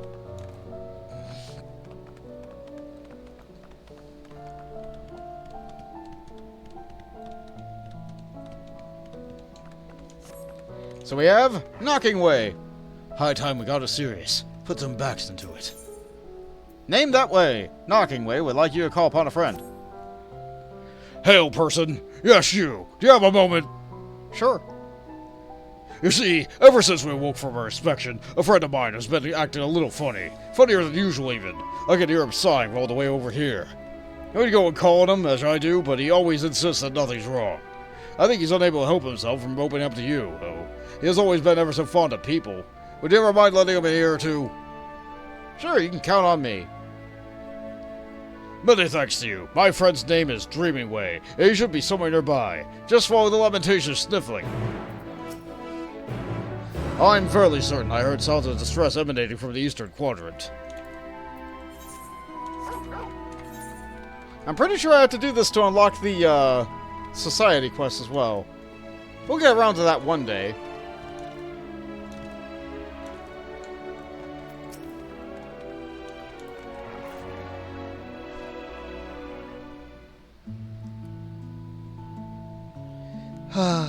Stay focused, Dreaming Way. Sure, you're no working way, but... Huh. Oh my. Hi there. I'm a person. You're not elaborate. Nope. I'm Naviera. Am I dreaming? Is the day finally here?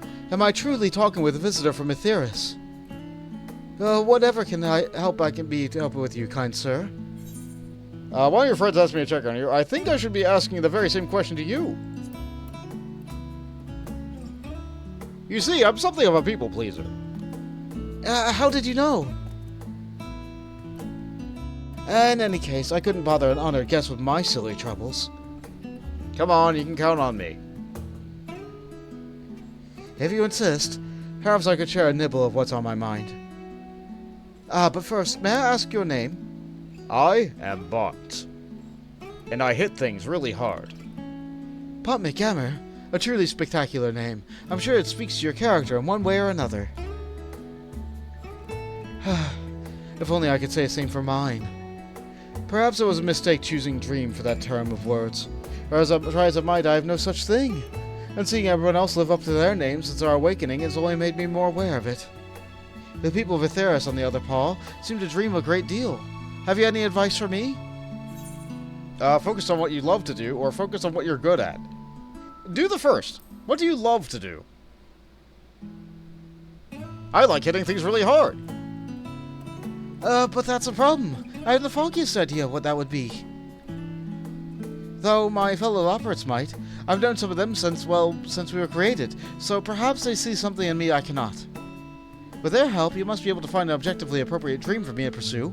You know best who would be of civil service mankind, after all. I suppose. I'm all ears, so you need only tell me once you've come up with something. Anything at all. That's a nice little jump in a wave. Oh, that's really kind of cute. I hope the others had something to say about me. Oh, I went down some stairs. Oh, I went up some stairs. It's here, somewhere. Cheerful operate. Huh. He's no sluggard, I can tell you that. Always happy to lend a paw when there's work to be done. Compared to some others, well, let's just say he's a great help. Dreaming Way has never been one to stand about twiddling his paws, unlike some. Yeah, like this one who's stuck inside stasis still? I see.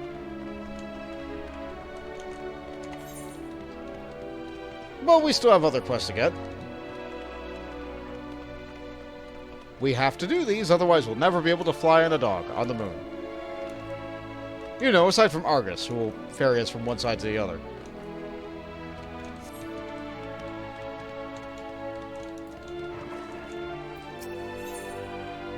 Alluring a log.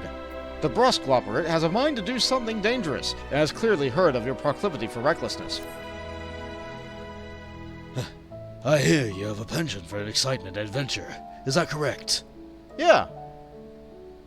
I assume in your travels you have doubtlessly heard tales of the Allagons. The Allagons, don't get me started. Yes, and nearly everything wrong with the world seems to be their fault. I thought as much. I asked because I have plans to survey the Allagon relic not far from here. The weapons guarding it, however, make it too dangerous for me to go alone. I trust you see where this is going. So, are you interested in a little adventure? Of course. Much obliged. Now let's be off. No time to waste, soldier. But first, you want to know about Dreaming Way. I can't say I know him terribly well. He's always rushing off on some new task just as soon as he finishes the old one. I've always thought him a good sort, though. Dreaming Way is always here when I needed him, and always rushing off to the next thing that catches his eye when I don't. And we have one more over this way.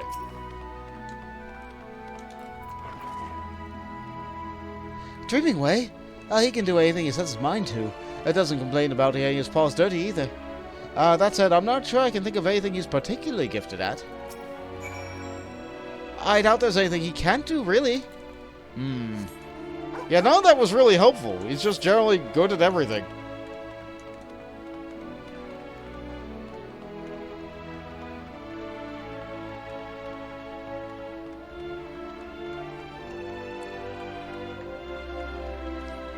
It is very warm today. I'm going through my drinks very quickly.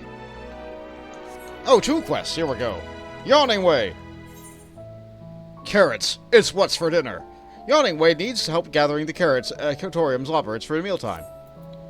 Oh, bother. There's no sign of any of them. It's almost time to eat. You need help, little guy? You there. You happen to be heading to Cotorium. Can you let my fellow know it's mealtime?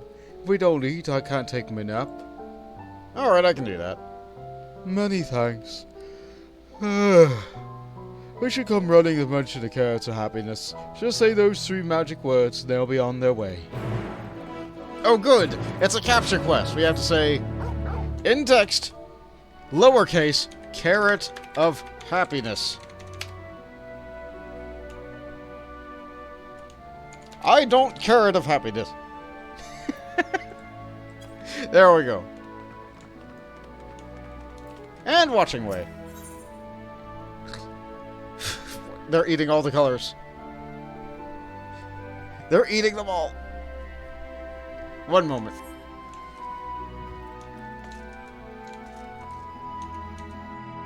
This is just them. Them. Oh, that's good. Good. True carrot crimes. Watching Way has a mystery on it that wants solving. Excuse me, sir. Have you by chance seen the thieves prowling about with the ill-gotten iron carrots? They're in crimson, tender, surprisingly heavy. The carrots, that is, not the thieves. If you haven't seen them yet, I'm sure you will. I've been told that you adventurers are good at solving crimes that no one else can be bothered with. Oh no. Wonderful. I'm relying on you to solve our carrot caper. Honestly, what manner of fiend would die elaborate their dinner? Anyway, our culprits, took 4 carrots in all.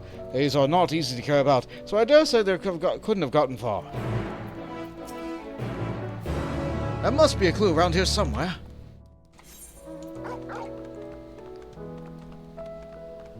And these quests are all right about in the same area, so let's just work our way down.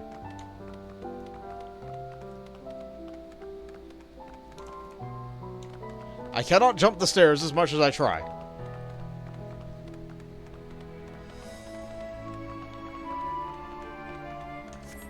There are many more quests to do, but these are the ones I'm choosing to do because Aether Currents.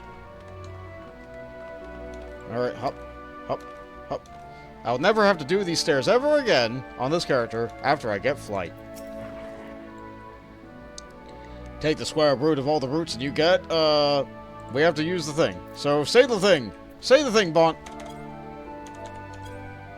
Carrot's happiness, you say? My, is it that time already? I was working on projections for optimal carrot production based on the total population of Aetheris to ensure that... Oh, never mind. I was make haste or I'll miss out on seconds.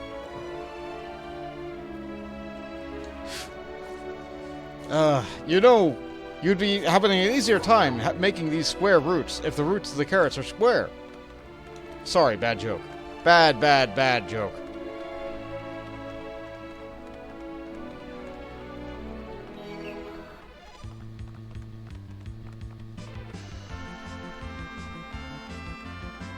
Should be able to just get around behind that one. Another peckish loprid. Oh my whiskers, a visitor from Aetheris. What do I do? What do I say? And have you brought any snacks?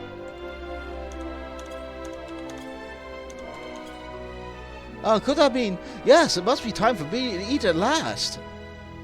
Oh, how I've waited for this moment. There's nothing like a current of happiness to fill the void in one's belly and soul.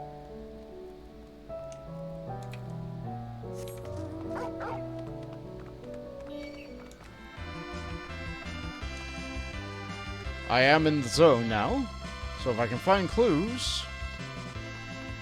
That would be nice, but I gotta get on top of this pot. The pot's the reliable, easy objection. Once I get on top of the pot, I can then take a look around, without having the disruption of pots in the way. Get up there. Come, get, Torgal. Get up, dog. There we go. Okay, okay, my plight was not one. Hello, Walt. A serving cards of happiness today. Yeah. A deep rock of thorns, a tempting thunder filled with.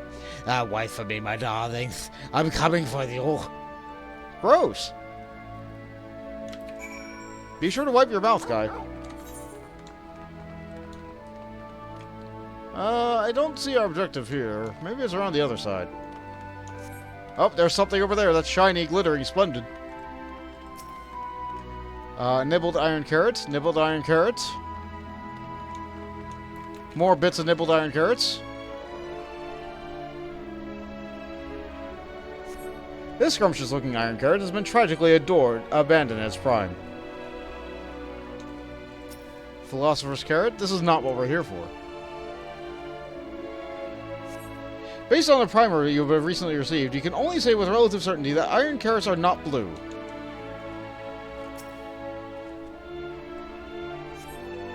This scrumptious-looking iron carrot has been abandoned.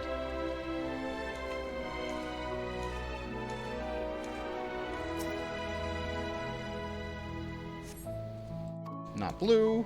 And what about you? These philosopher carrots really hit the spot. Just a few more. What? Hi, did you steal the food? What? No, of course I'm not stealing. These are mine. Is it wrong to enjoy an early dinner? You should probably tell your superiors about, though. The muttering loprit stomps off in search of a place to eat in peace. You suspect this is not your carrot culprit. Okay.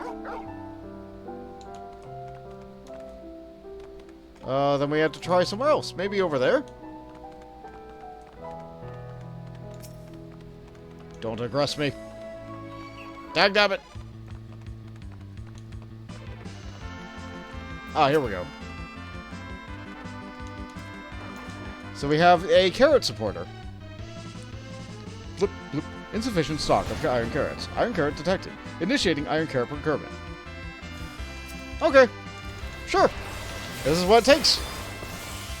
Big sword! I enjoy playing Paladin. A lot. I can't play as the Thunder God Sid. But if I can play something that gets some abilities that are very similar to a Sword Saint, I'm pleased. I'm glad Paladin gets to be a Sword Saint. Well, I beat up a robot. So the thief was a malfunctioning robot. I'm not surprised. Only a little bit disappointed.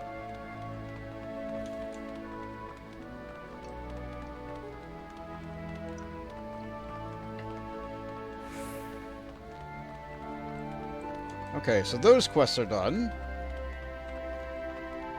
And we have the name game, which is over there. So I'll get us 3 of our Aether Currents, and the main quest will soon give us another. Ah, you're back. Please tell me you found the carrots. They were all one bite taken from them, and then there was a rampaging robot. But I beat it really hard, and now it's broken. The supporter? Never was suspected. It's supposedly here to help us farm carrots, not to eat them. Huh.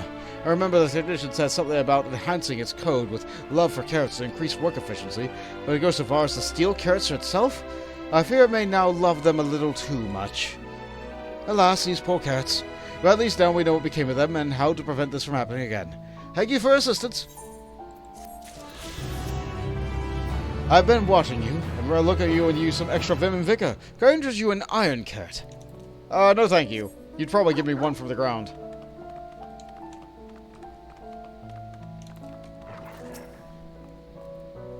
Oh, you returned.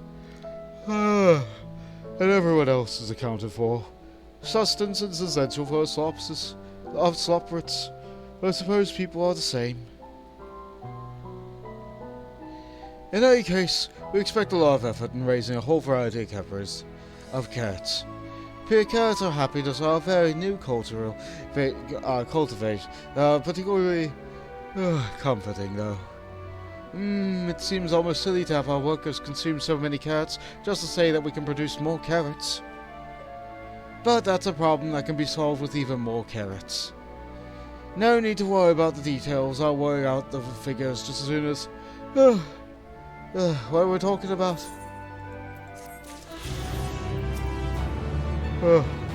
I must have dozed off. What was it I was supposed to be doing again? Oh no. Oh no, it's just like your normal regional manager. Only sleeping on the job.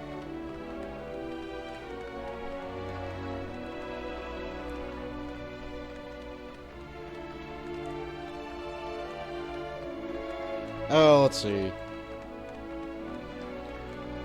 Nothing Way. What a name. What a name. Wait, so I'm a paladin right now? Yes! And one of my favorite abilities on paladin is Confiteor, which summons a great big giant sword, and I get to do it once a minute. When I hit level 90, I'll get even more swords.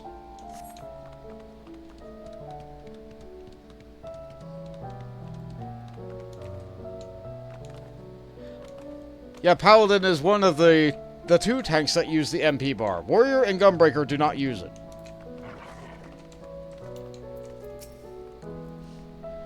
They have lots of interest to share. Please say they did. Well, they said that you are good at helping other people achieve their dreams. That's more or less what I expected, I suppose. Nice enough, but in no not gifted way. Perhaps I was never meant to dream. It's never too late to dream, or don't worry, we'll find your dream yet. No, the first one. It's never too late to dream. You really think so? Goodness, people are truly as kind as they say. In that case, I promise not to give up until I found my dream, even if it's the last thing I do. Huh, I got grim. Let's exhaust our other options before we go for anything potentially lethal, shall we? So I could continue this to be able to get access to their society quest when it becomes available, but I'll leave that for another time. After all, we have quite a substantial amount of plot to get through first.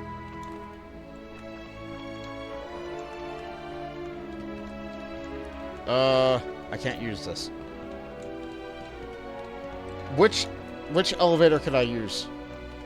I can only use this elevator up here. Okay.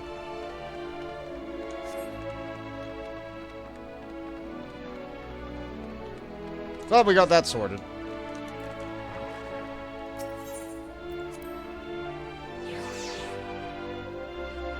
So, the job I've been leveling for Bont for every single expansion has been whatever the poster boy class is for the expansion. Which I guess is a little bit of a missed opportunity that I didn't make Bont look like the basic vanilla hero guy that's on the box art. You know, like the brown-haired anime protagonist. But, let's see. Looking at my classes. I was a warrior for Rummerborn. I was a dragoon for Heavensward. I was both a samurai and a monk for Stormblood. Because they were both kind of the title class. I was a Dark Knight for Shadowbringers, and now I'm a Paladin for Endwalker, and I will be a Viper for Dawndrail. But, for the sake of role quests, I also needed a healer, so I picked up Sage. I also needed a ranged physical damage dealer, so I picked up Machinist. And I needed a caster, so I picked up Pictomancer, because it's fun.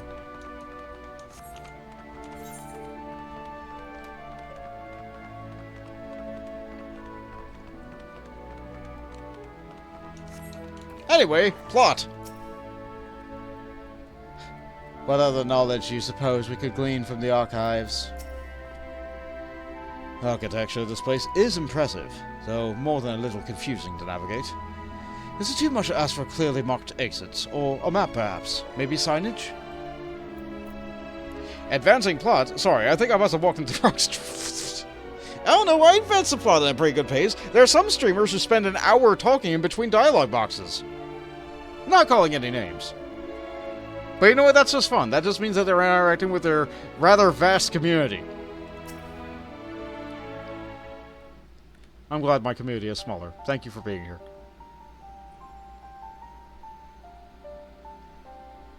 The archives are right through this door, but it seems to be locked. I guess we'll have to go and find whoever has the key. Growing way. Enough. If you have naught else to talk... That's a lie. Thank you, Uriel. If you have naught else to tell us of the final days, we need only say so. We can ill afford to be wasting time here, as you well know. Did you yourselves not tell us that we must act quickly? Yes. Yes, we did, but... The moon was to be perfect paradise for people of Etheris, and we're running out of time to make everything ready for their arrival. We hoped you'd see the wonders that we have to offer, but you found nothing but faults and flaws in our work. Only one of you saw potential, so the others must be kept here. Ah, so that's Living Way's game.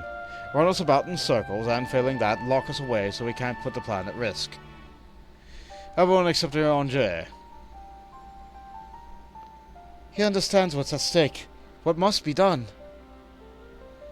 I fear you've misjudged us, Growing Way. Never have we decided the notion of using the moon as a means of escape. Decried even the notion of it. That said, my heart breaks at the thought of abandoning Etheris and their reflections in the room to their doom.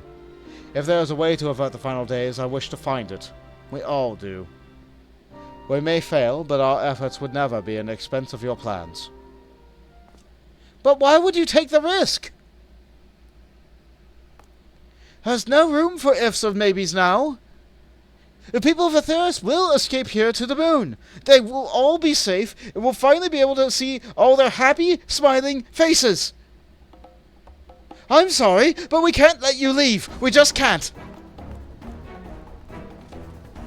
They came armed now. Do what you must, but try not to hurt them. Okay, so they have crafted combat gear. It looks like they're using, they're playing as scholars and maybe a mage of some sort. It's hard to tell what that crystal's for.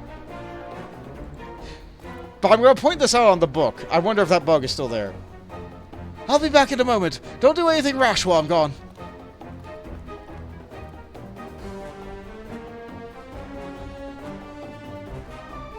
If we dally, we'll overwhelm us with sheer numbers. I say we knock these ones out, split up, and make our way to the exit. Agreed.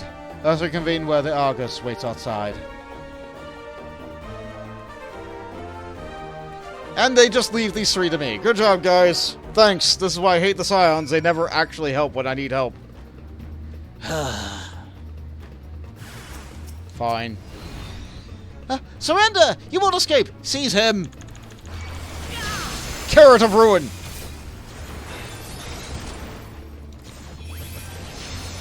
Carrot and Ruin! Ow, that hurt! You're in for it now. We're not done yet. We can't lose. Fire and Moonstone.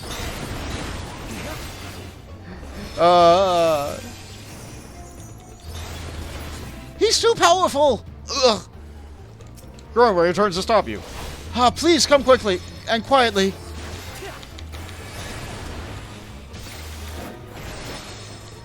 Oh, you're a bit more durable than the others.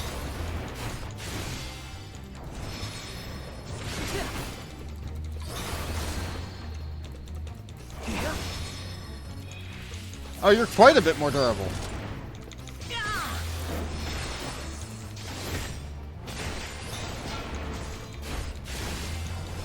One more backslash. Okay, fine. A Goring Blade, then. We have to save them. Alright, enough of that. We're leaving.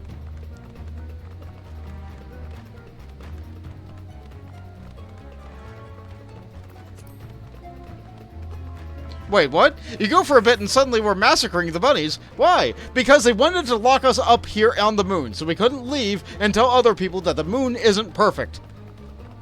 They think that if we leave, we're going to tell everybody to not go to the moon, because we're going to try and end the final days on our own. We've told them as much, because that's what we do as Scions.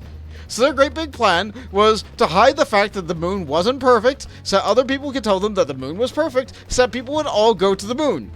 The bunnies want to save humankind and everybody on Aetheris by making them go to the moon, so that their plan could be put into motion. So if they have to knock us out and put us in prison so that they can get more people on the moon, that's what they want. Well, this escalated quickly. Yes!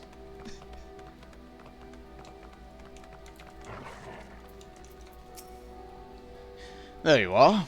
Didn't rough them up too badly, did you? Good. You're here. We must hurry to the Watcher's Palace to find Urianger. The moon is bright. Unless you get to the dark side of the moon.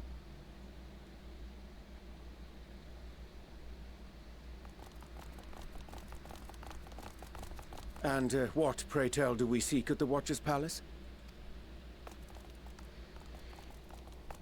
Oh, come off it, friend. You know full well why we're here. The time has come for you to return to Aetheris and help your brethren prepare for their journey here and beyond. Forgive me, Living Way, but I cannot in good conscience proceed with this plan. Huh? But what about the final days? The death and the doom? Oh, we have to hurry before it's too late.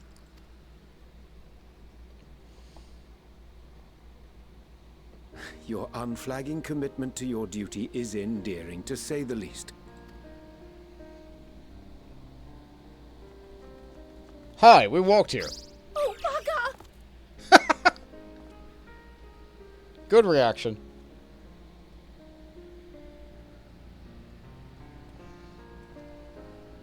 Be at ease. They bear you no grudge, nor do I. How could we, having come to understand your purpose? For millennia, you and yours worked tirelessly towards the singular purpose of this heavenly vessel's construction. An arduous feat by any measure. 'Tis clear you have spared no effort. Why, your very names are a testament to your dedication. Our names? I'm not sure I understand what you're getting at. Names are an expression of the self, a declaration of one's hopes and aspirations.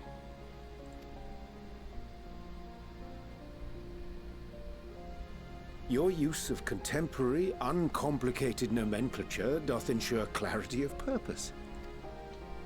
There can be no doubt that your love for the people of Aetheris is boundless and pure.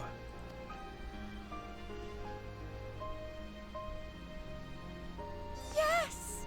Yes! A most mellifluous phrasing. That's a word. We loverits were born of Heideland's love for Aetheris. Also, singing way. Why is your voice that way? jewel, brightest star in the sky, brimming with life and possibility. For as long as I can remember, I've toiled in anticipation of the day when this vessel might be needed. All I've ever wanted was to meet those she cherished so dearly, to serve and serve well. That goes for all of us, don't you see? So help us. Help us help them. Lead them here where we can keep them safe. If there's anything wrong with what we've built, we'll fix it. We'll make it right.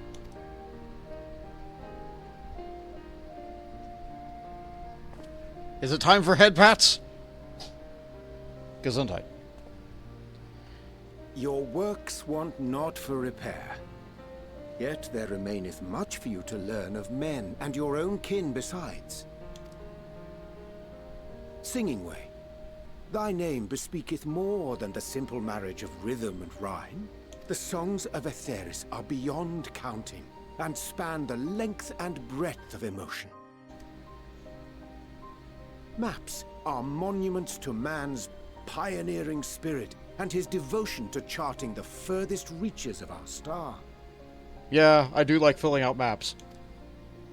Many have devoted their lifetimes to exploratory pursuits, to venture unto the highest mountains and the deepest oceans in search of unknown frontiers. And thou, my friend, I do not think we've met. My name is Puddingway. Oh. Puddingway? Yes, indeed. A name of deep and abiding significance, I'm sure, but one perhaps better communicated through delicious deeds than tasteless words. A judicious application of fey magics at a later juncture may be appropriate. Yeah, it occurs to me that they chose Puddingway as their name, and they probably don't even know what pudding is. And Living Way. 'Tis no easy feat to convey the significance of thy moniker. When I was a bookish boy, a dear friend of mine was fond of peppering me with questions as I read, to my occasional annoyance. One day, I posed to her a question of mine own. What doth it mean to live? Oh, that's heavy. After much contemplation, she proffered this answer, the anticipation of a half-read story's conclusion. The hope today's mistake may serve as tomorrow's lesson. The wish that a new acquaintance may one day call thee friend. She believed it to be all these moments and more.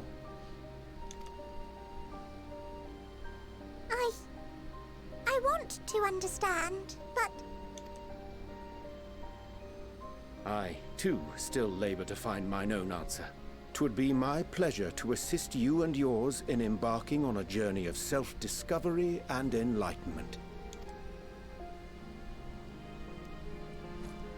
For thee. A potion. Oh, wait, no, it's the ink. Right, the ink.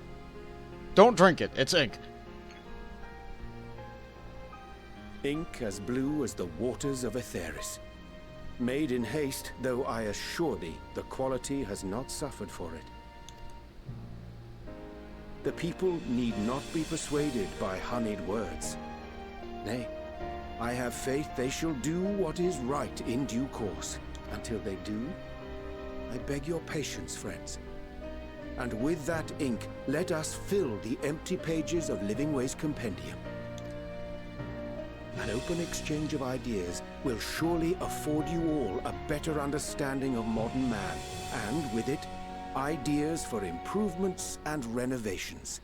But more importantly, it shall empower us to together find a way forward. I like your words, Magic Man. I hope you're right. Thank you for this lovely gift.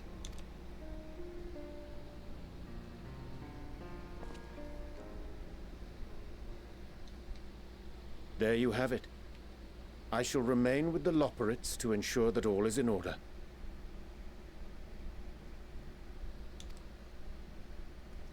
Though we must needs prepare for every eventuality, you would all agree that the evacuation of our star is a last resort. Yeah. Uriel adds, we'll rate the moon 1 star, and everyone's gonna know you're all evil weirdo bun-buns. To accept failure is to accept the demise not only of our star, but that of Reen's, of all reflections, and the souls that call them home. Oh good, they're playing the theme. They're playing the song.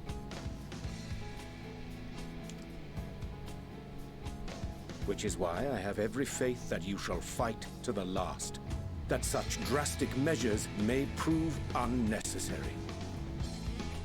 I'm adding this right here. For the main piano key here, I will always go back to Denmo's video, which was Moonwalker. A-E-I-O-U, A-E-I-O-U. And it was great. I hear it in my head every single time I hear this piano jingle. A-E-I-O-U. Should the worst come to the worst, and I pray deeply that it won't, I'll take comfort in knowing preparations were made under your watchful eye. Aye. Thou mayest be assured that if calamity cometh, not a soul will be left behind. If being the operative term. Oh, right. Does my emotion flower now want to sing? It's red. Oh!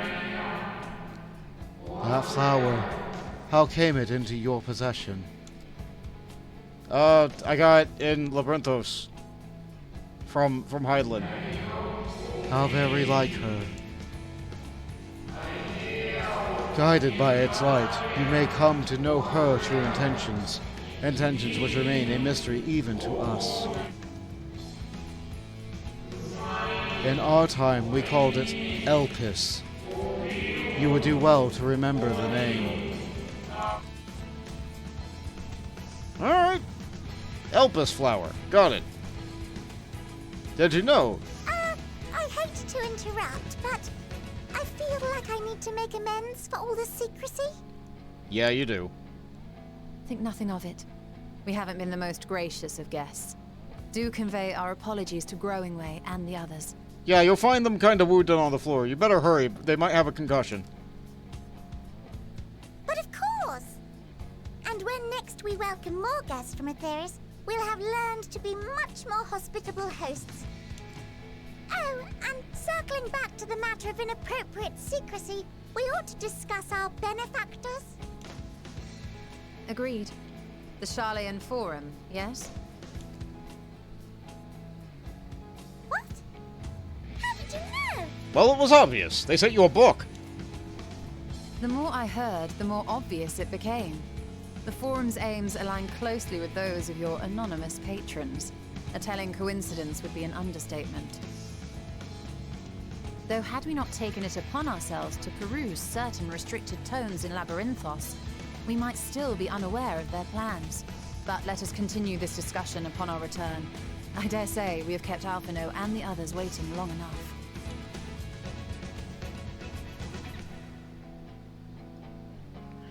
Sega Master adds, that's one of the things I love about this game. How many other games have forgotten about Mumbrita by this point? Many!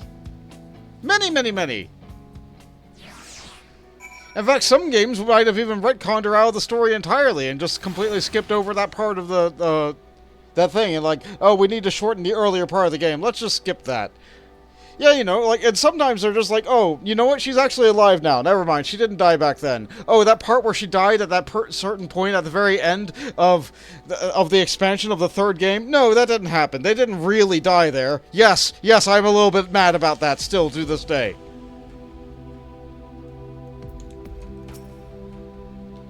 I chanced to spy you crossing the chasm, and I feared something was amiss. But all is well, and more importantly, I have been given the opportunity to behold a wonderful sight. Keep the Elpis close, and its light will be your guide. Do they ever slip into remixes of old songs like in Xanarkand? Yes! Yes! They love using songs as leitmotifs in this game. And sometimes even a dungeon that you encountered in level 50 might have a song that gets remixed in level 100 content. Please look forward to it. A declaration of hope and aspirations. I hadn't thought of it that way before. The Loporus may be in good hands now, but that doesn't change the fact that their plan is at last resort. I'd rather not employ. Let's see if it doesn't come to that. Her first, and all the other reflections. The Loporus think so highly of the people of Aetheris, yet it seems this evacuation plan is the only way they know how to express their adoration. If we had been more clear in our intentions from the start, maybe we could have avoided that sprinkle. Something to keep in mind in the future. The others will be so happy to hear Ranger is going to stay and teach us all about the Theoris. We'll have to be careful not to get distracted by his lessons. There's still maintenance to carry out after all. Oh, nice to meet you. Name's Puddingway. Sorry again for the trouble. We promise we'll do better. Honest. Oh, that was all rather embarrassing, wasn't it? At least we're on the same page now. People and the Theoris. We'll save both, or at least give it a good try. Make sure everyone listens to Andre, would you? Or tell Growing Way I look forward to our next walk together, or you Leopards sure are an excitable bunch. I'll say the last. Well, it's not as if we've been waiting 12,000 years to meet the people of Aetheris. Oh wait, we have! But it's neither here nor there. Under our students, we strive to become more hospitable hosts and see that the moon is fully equipped to meet with the needs of its potential passengers. There's little I can do to stop the final days, but should you need to know of the star traversal, look no further. Such knowledge I can offer in abundance, so do not hesitate if you find yourself wanting. Maybe one day, after we save our planet. 'Twas a relief to see Livingway was pleased with my gift of ink. To serve and serve well. Though their knowledge may be lacking, their boundless love was a blessing without peer. It would be no easy task to prepare for them for what must needs be done, but gladly do I embrace this duty, though it doth necessitate we part ways for a time. Forgive me my absence, but I have the utmost faith in you, and all your fellow scions. For what next I return to Aetheris, I pray you when you find good health and good spirits. Okay, we're kind of close to that right now. I need to... How do I get there? Hold, like...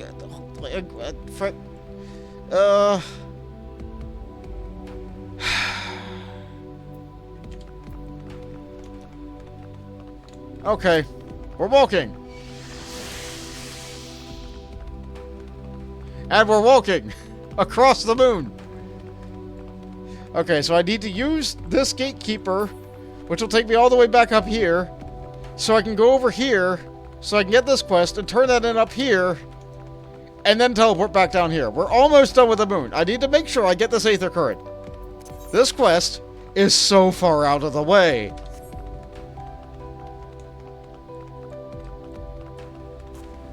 Wait, am I stuck on this side?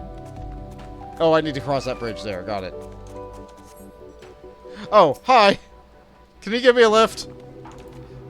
Hi, Jade. Thank you, Jade.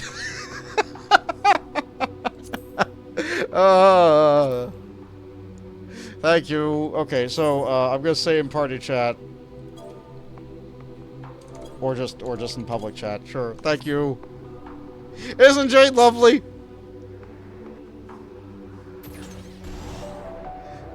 Thank you, Jade.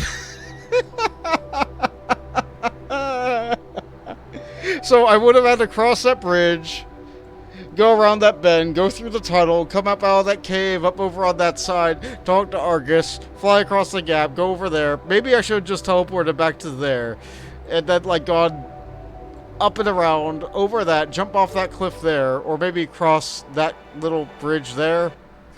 Ah well, and then I would come around to this.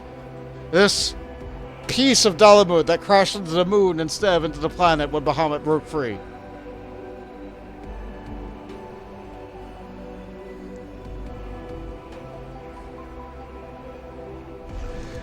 Thank you. You're great.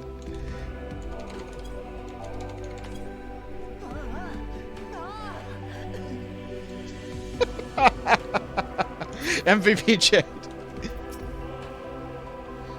The crash site is just ahead. If you need anything that may prove useful, I'll be grateful if you could retrieve it for me. Alright. Onward then. After you. Large, isn't it? I wonder what secrets it holds.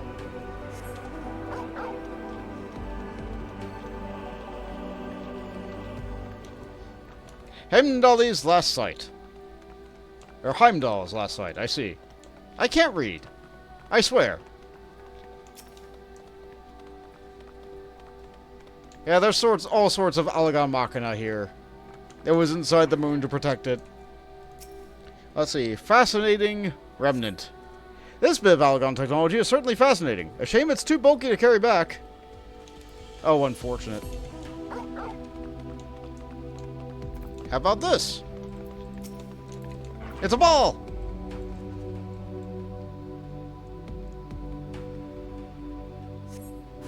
You were under attack by the ball!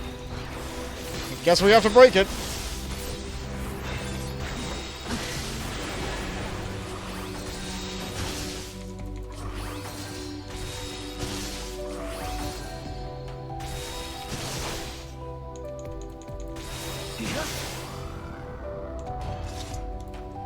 Well, can't bring that back. It's in pieces now. Now, how about the system cube? Let's get the system cube. That looks like it can carry it. The apparatus is offline, but appears to be transportable. You place it in your ambiguously sized bag.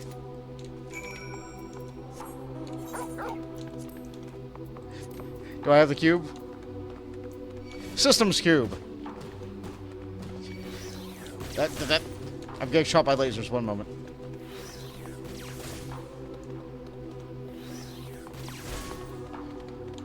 As the program installed on this all-purpose storage and operations device is not currently functional, it is difficult to tell what it does.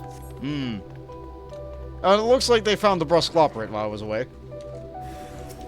Oh. Thorn Blade. Requiescat. Big Sword!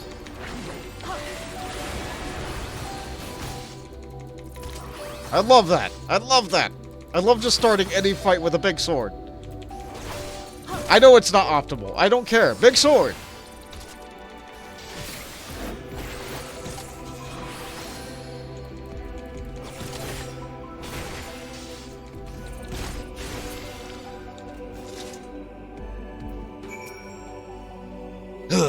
A moment longer, and that drone will have alerted more. Now, did you find anything of interest? Yeah, I just got this ominous cube. Oh, let me have a look. No, you're right. We must wait until we get back. Alright. And now we can teleport, which is going to be much easier.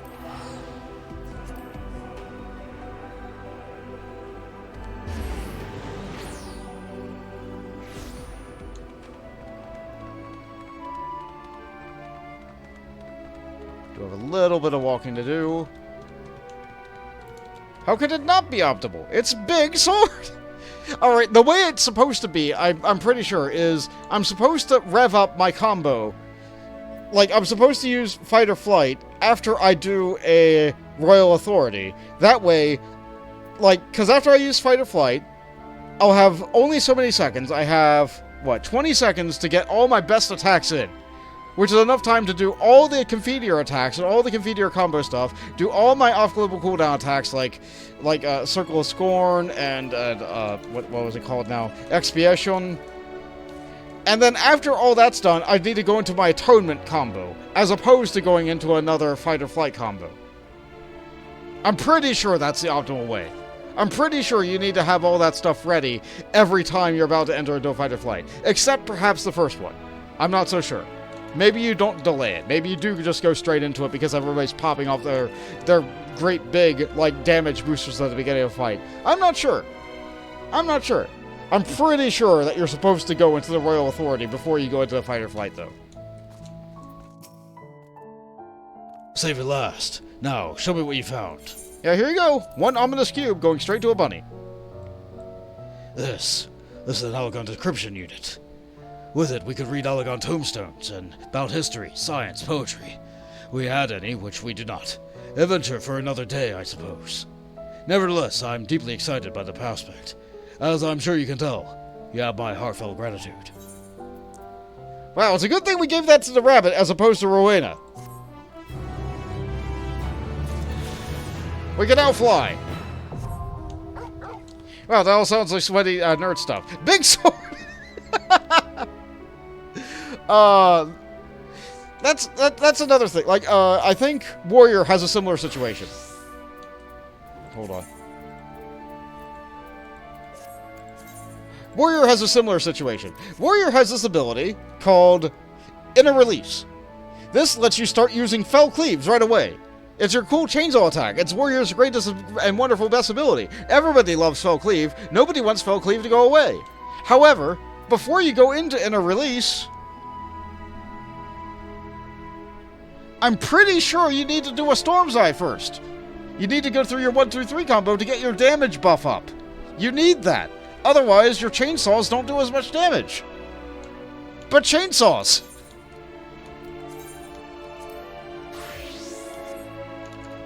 But chainsaws, Bolt!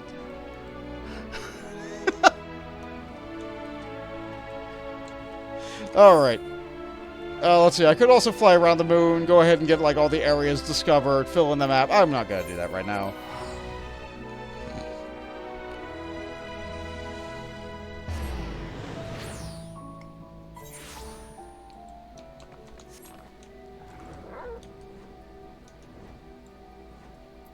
We got the ability to fly. One quest was a little bit out of the way. Other than that, we're fine. Returning home. Your excursion on the moon concluded, Y'shtola is keen to return to Aetheris. With the Loporrits in Arianche Cable's hands, well, we needn't worry about affairs here on their absence. Knowing now what face their earthly collaborators, there is much to discuss with Alphino and the others. Earth's return to the Tower of Babel. Our return to the star will soon begin in earnest, and we must be prepared. Later, Arianche. Anything new from you?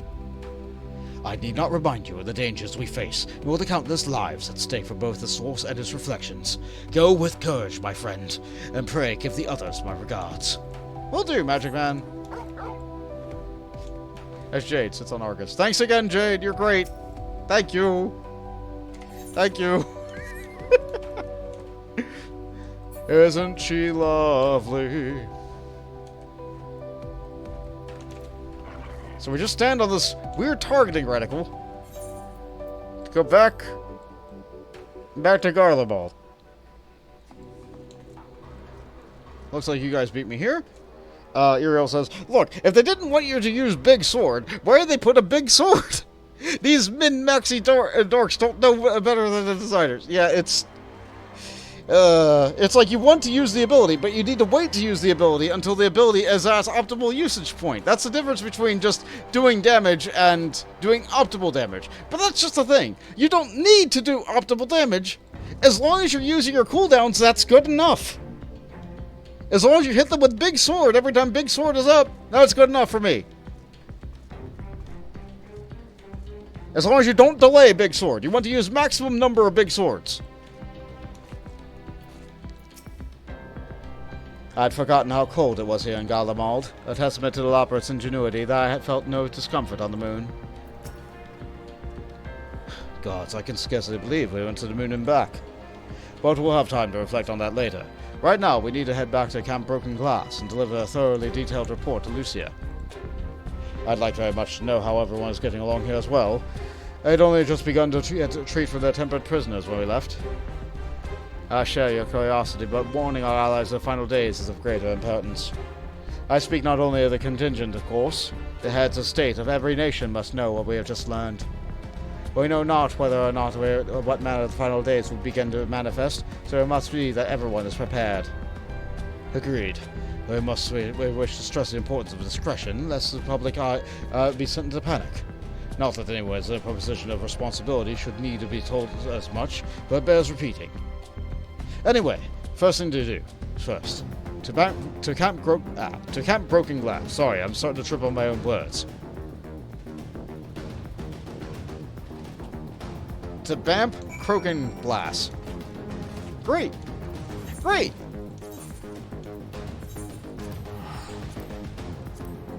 I don't think I'm dyslexic, but sometimes that stuff happens.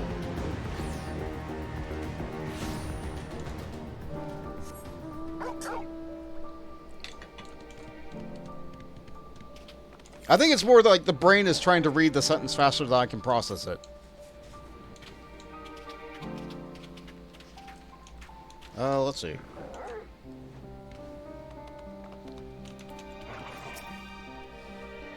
Ah, Bont. At last you returned.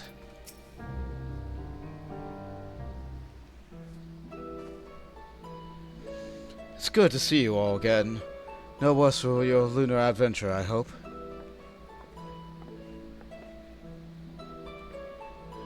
We've done about all we can for now, and believe me, we'll intend to tell you all about it.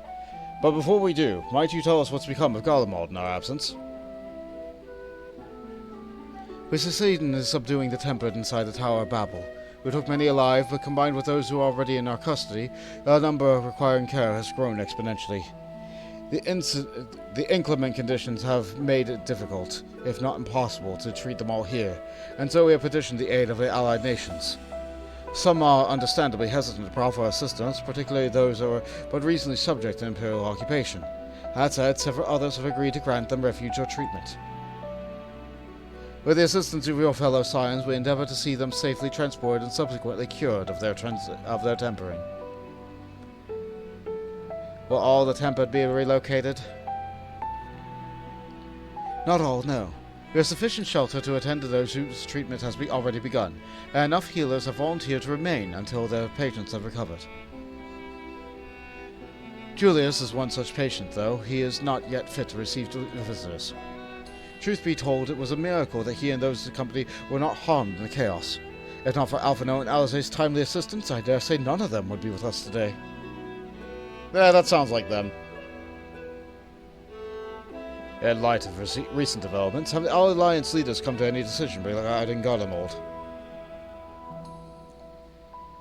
Given the tremendous ramifications of what has happened here, it will take time to determine what must be done. In the meantime, they intend to work with the Eastern Alliance to keep a close watch over the provinces. We have other news to share. Shortly after Anima was defeated, we received reports that each and every tower has vanished. For our mercy, the process was apparently not quite as violent as that which you experienced with Thavnair. Those who were trapped within of them have been rescued and are receiving treatment. To hasten this endeavor, the Beast tribes have received instructions with the magics needed to cure tempering.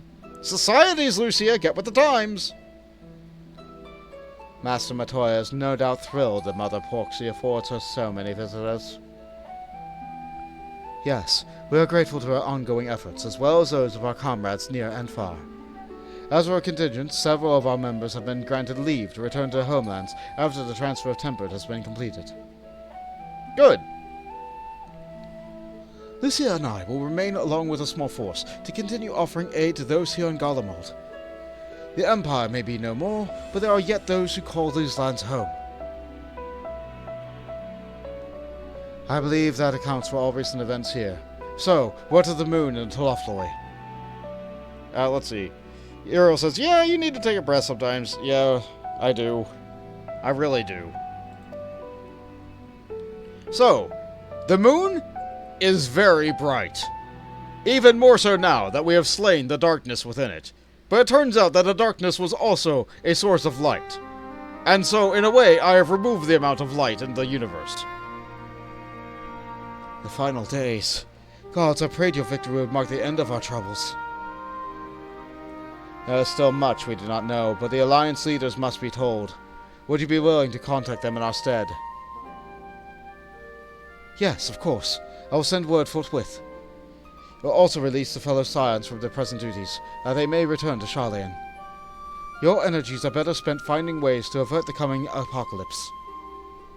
Speaking of which, your fellow Scions, you'll be happy to hear that Mistress Kryle, though still on the mend, has been moved to Baldessian Annex to given into Tataru's care. Thank you. I look forward to seeing you both upon our return. Let us be on about our way, then. One last thing, if I may. After your confrontation with Zodiac, you said Xenos took his leave, and in all likelihood has returned here to Garlemald. I have a mind to dispatch some scouts to try and ascertain his whereabouts, but first wish to ask if you believe there is merit in doing so. If they found him, they would not likely live to tell a tale. If you're expecting a trail of destruction to follow, you won't find one, or an admirable but futile endeavor. Yeah, I don't think Xenos is sticking around here. Don't even bother, man. Mayhap you're right. And I suppose if anyone has hunted him down, it must be you. Who else could even hope to bring low that monster? Pray forget I entertained the notion. While on the subject of Xenos, the 10th Legion has made an official proclamation. They denounced the Crown Prince and condemned his role of the Empire's downfall. His very title has become a source of shame amongst the former subjects. It has continued to serve as only a hinder to relations with foreign nations. For this reason, he has been declared as Xenos Viator Galvus, outcast and enemy of Garlemald. I don't think that really affects him at all. Fandaniel is no more, and now his own people turn against him. It seems he's not but a bloodlust to keep him company. Better than an army to see it sated. At any rate, I will not keep you longer. I pray you safe passage back to the Sharleyan. Thank you. And now we away! But first... once my countrymen have recovered, it falls to me to tell them what's become of Xenos and the Empire. I realize there's no kindness in withholding the truth, but it will wound them. Your findings will be relayed to the Alliance leader, word for word, and should we spy anything out of the ordinary here in Garlemald, all shall be informed at once. Yeah, good luck out here. So we return home. Back to Sharleyan, which I think is my free spot. Yeah! Yeah, free teleport. Yeah, we're not in Garlemald anymore. For now, maybe. We'll probably be back there. Yeah, we're back in Sharleyan. I love this town. Let's go back to my room. I could have used the Aethernet shard. I ran. The distance is so small. Oh, hello, little ladies. Oh, it's so good to see you. And free from chilblains, I take it? You'll be pleased to know everything's been kept in order since you've been away. I have bought a few useful knickknacks that will take our way back for me from home. But no sooner had I arrived, I received word of Crown, poor health, and you on the moon. If you meant to give me a fright, you succeeded.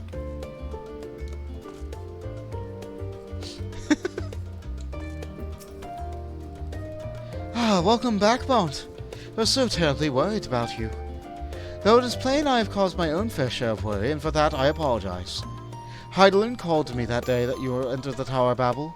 Her pleas were faint but desperate. I knew at once she required a vessel to carry out her will.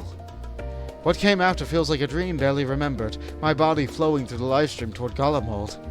When I regained consciousness, I was at all aches and frostbite, exhausted from aether. So exhausted. In fact, I only laughed, for it was at that moment I understood Raha's weariness from the Tower of Zot. Would that I could laugh at a time like this. Though we prevented Zodiac from being unleashed upon the world, I am curious to know what else took place while they're on the moon. Yeah, something called the End of Days. Perhaps we should wait for the others to join us before you give your account. Let us reconvene in the main hall once they've arrived. For a blessing, I've recovered enough to get out of bed. Even if I hadn't, you couldn't well miss your account of the exploits on the moon. And the dialogue from Tataru is the same after talking to her. Good, good. Let's go to the main hall. The plot beckons that we wait at this spot. That's a pretty good world map.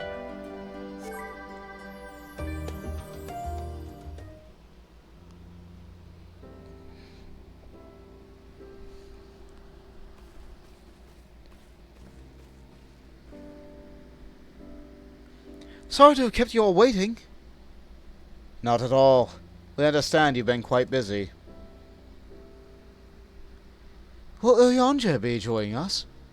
No, he's up on the moon, teaching rabbits. Duty keeps him away, I'm afraid, though Bond can explain why better than I. I just did! Alright, I'll say it again. He's on the moon, teaching rabbits. No, not like me, not Vieira. Small rabbits. You know, kinda like Evilisian Moogles, but without the palm.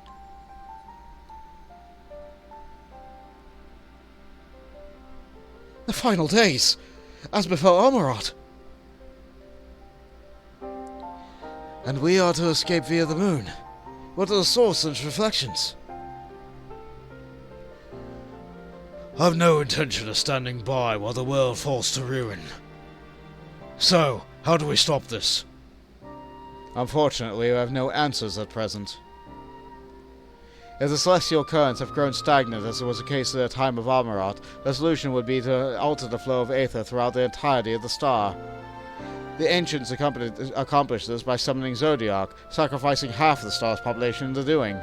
But it should go without saying that such a sacrifice must not, cannot, be repeated. Which leaves us with the daunting task of identifying the underlying catalyst for the final days, a feat which the Amaratines could not accomplish. Unfortunately, we have no clues in Mare Lamentorium. There's still much that we do not know about the catastrophe itself, let alone that which may have caused it. The final days were marked by the corruption of the Amaratines' creation magics, but we command no such power, which invites a question: what havoc is in store for us? If we knew that much, perhaps we could draw some parallel with the events of the past and thereby form some semblance of a plan. Perhaps we should start with the form, then. Having worked with the Loporrits in secret all this time, there is surely more they can tell us. Oop, that's it. Sure thing. Thank you. Forgive me my interruptions, but I have urgent news. The Forum is holding a public assembly in the plaza outside. Some sort of announcement? What is Father up to now? There's only one way to find out. Alright, let's go and listen. Also, I'm now officially out of drinks. I've drank them all. Amazing. I'll have to go and replenish soon.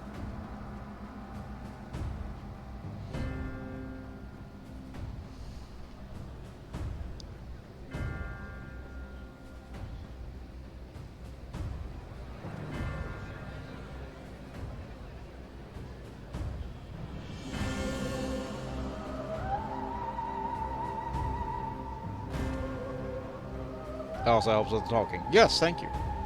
Fortunately, I think this is voiced. If it isn't, that's a crime.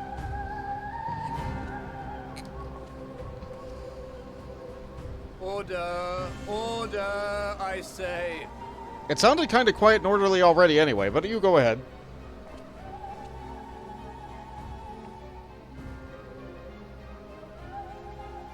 I thank you all for gathering here on such short notice. This day we must speak of grave affairs and their implications for the future of Sharleyan, nay, of this very star.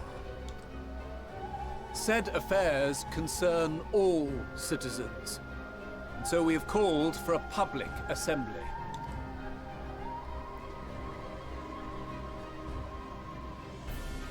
You may have heard rumors of the Talofferoi and the havoc these madmen wreak abroad.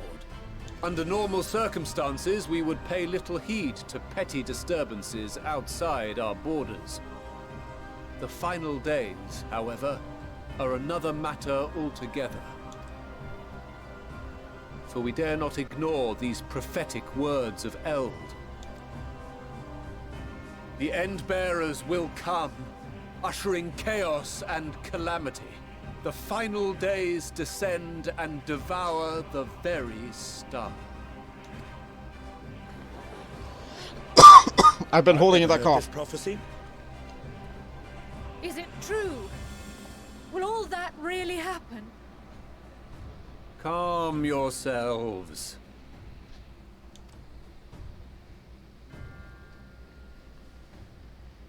That's a real thick book you got there. Give voice to the voiceless. Let bindings be unbound. By unanimous decree, I declare the enchantment broken.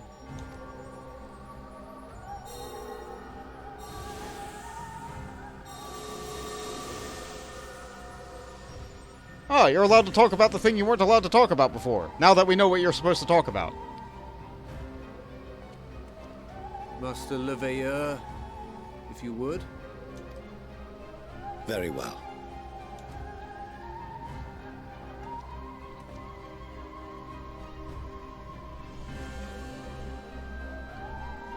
"270 years ago, our forebears began an expedition in the Dravanian hinterlands, in search of a route to access the ethereal sea. This much is public knowledge. Their findings, however, would become the Forum's most closely guarded secret. What those researchers discovered in the hinterlands was not a passage unto the ethereal sea, but the very heart of our star, and Hydaelyn herself. She spoke to them of a calamity that would extinguish all life, and of a means by which we might be spared. The moon. 'Tis in truth a gargantuan vessel built to serve as sanctuary for her children, and deliver them from this doom. Much like Nunkref's hope in ages past, it will bear the people of a world in the throes of death to a new home. Needless to say, this will be no small undertaking. To facilitate the great work, the Forum has maintained close contact with the servants of Hydaelyn, who presently reside on the moon. Convinced that the foretold end was all but inevitable, we began amassing a wealth of knowledge, not merely for the betterment of our nation, but in preparation for the journey to come. You reveal this to us now? By the gods, how long do we have?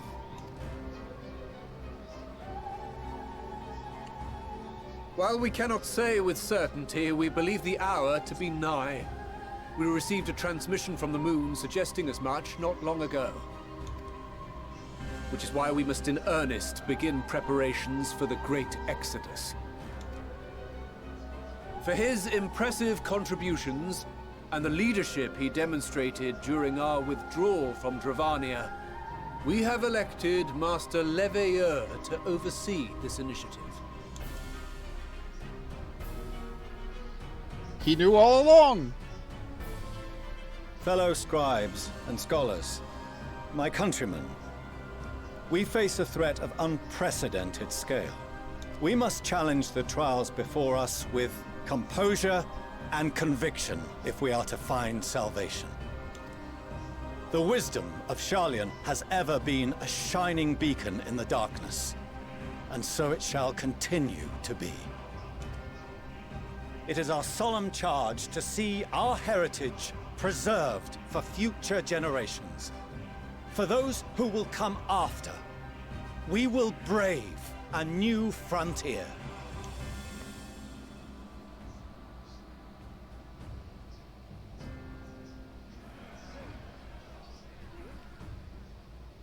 Administrative edicts will be relayed to all major institutions ere long. In the meantime, carry on with your duties. With that, I hereby call this assembly to a close. Wow, they're not even fielding any questions? Well, the people of Sharleyan really trust the Forum. I mean, I guess they did vote for all 101 of them.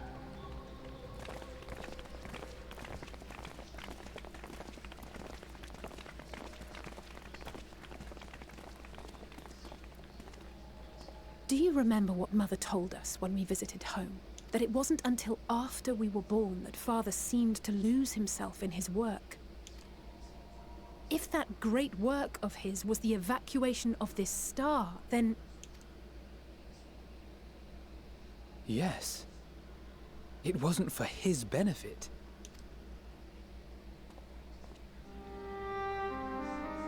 Would you mind waiting here a moment? I wish to speak with Father before we leave. I mean... Take your time. Take your time. I mean, it's only the end of the world, right? Thank you. I shan't be long. If it's all the same to you, I have a few choice words to share with Father as well.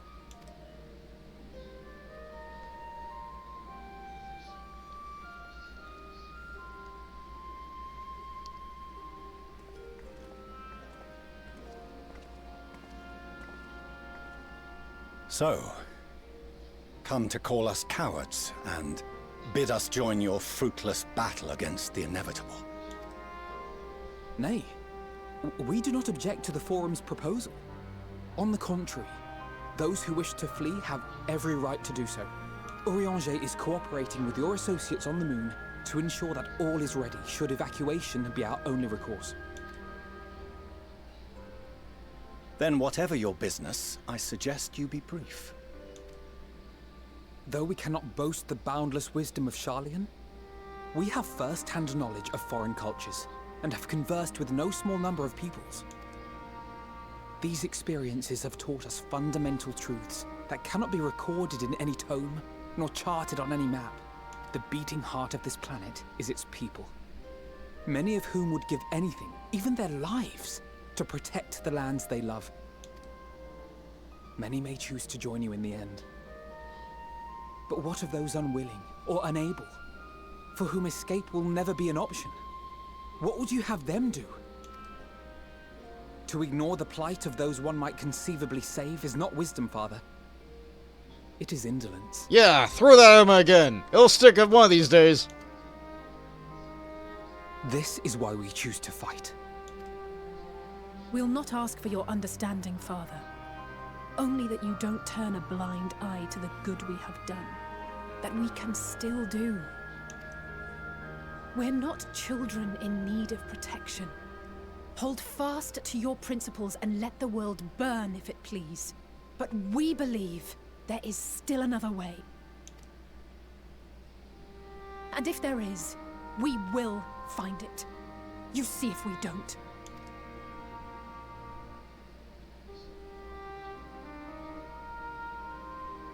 Do as you will. Just stay out of our way. Yeah, easy enough. You guys hide in your hole in the ground. We're gonna be out saving the world. Okay, so how do we save the world? Were he not so consumed with self-righteousness, he might tell you how proud he is of you both. Bold words call for bold action. And there'll be no turning to your father should plans go awry.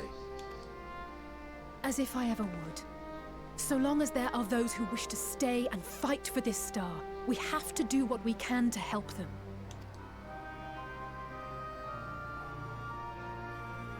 And we will. And if we're to do that, we'll need to be well rested. I guess. Wouldn't you agree? And having triumphed over what we once thought to be the source of all evil, I can think of no one in greater need of at least a dozen winks. I don't know, the moon was pretty restful. Shall we then? To the Annex. To prepare for tomorrow. Okay, fine, but thou most. This story isn't making me go to bed nearly as much. Nearly as much. As Shadowbringers did. But it is going to force me to go to bed sometimes. Oh, Jade's nearby. There she is. Thank you again, Jade. Oh yeah, I remember anime siblings with Jerk Dad. You remember them well. Here's the thing.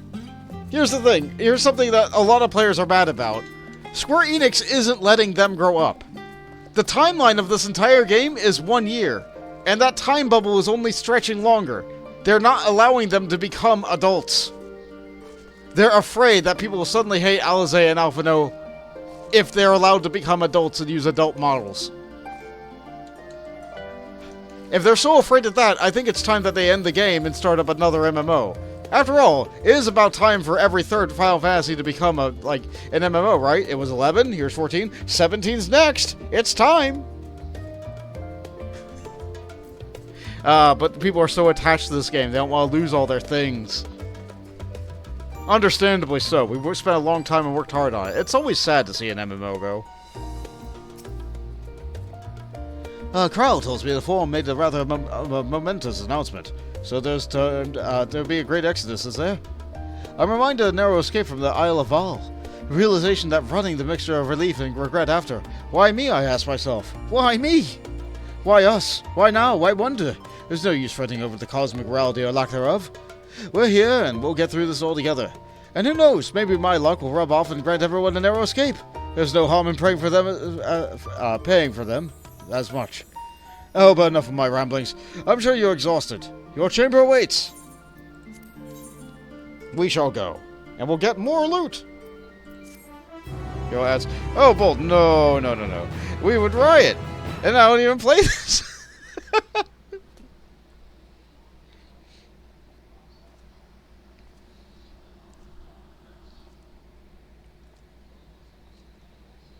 The moon is bright.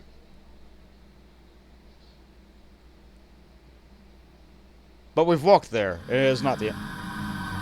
Oh no.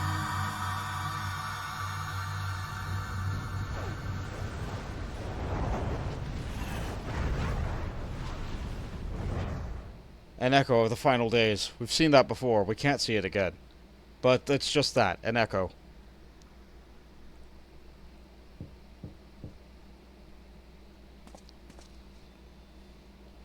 A visitor has come knocking at your door. Whoever could it be? You get to choose your favorite scion. You get to choose your favorite scion right now. And right now, Uriel, I think you, Jade, and maybe Syndicate Master are the only ones in chat. So, you know what? Let's put up a poll. I can have a poll sit there for a little bit. So let's see. New poll. Whom? So are we going to go with Alfie, Ali, Thanky, Yishi, Grahi, or Esti? Oh, it won't let me do multiple. It won't let me do everybody, so it's staying.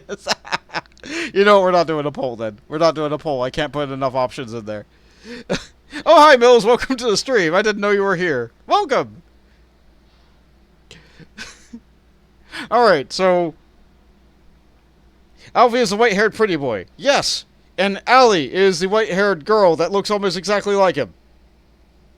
And Thanky is the white-haired adult boy. And Y'shtola is the white-haired cat girl. And Estinian is the white-haired elf man. And then there's Graha. He's got red hair. Alright, that's the problem, Uriel. They all have white hair, except Graha. So...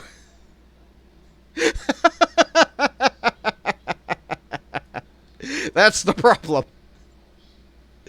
Oh, what a choice. What a choice.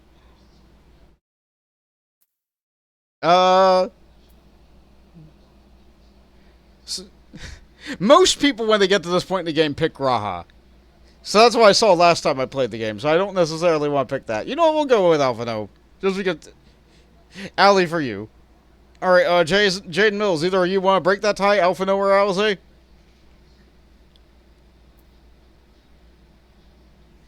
And you know what, let's roll a d20. Okay, so odds Alphino, evens Alize. It didn't work. What was my command for this again?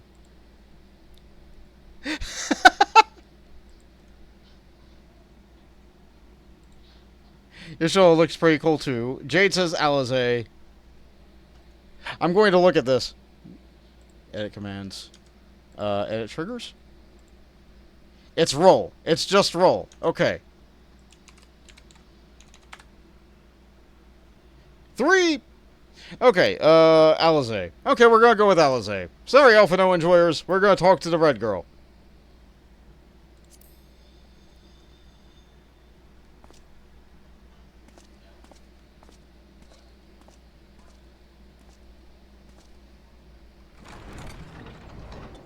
Are you voiced? Craving a midnight snack, were you? I did consider bringing a few sweets, but decided this wasn't an appropriate occasion. Sorry, Alfie. Your sister kicked your rear. Yeah. Alizé is generally a lot more popular than Alphino. A lot more popular.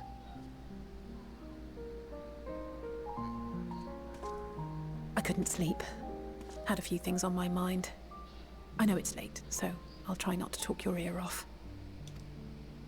It's Xenos. I keep thinking back to Garlemald when he'd taken control of your body. An altogether terrifying experience, to say the least. And one that served as a harsh reminder.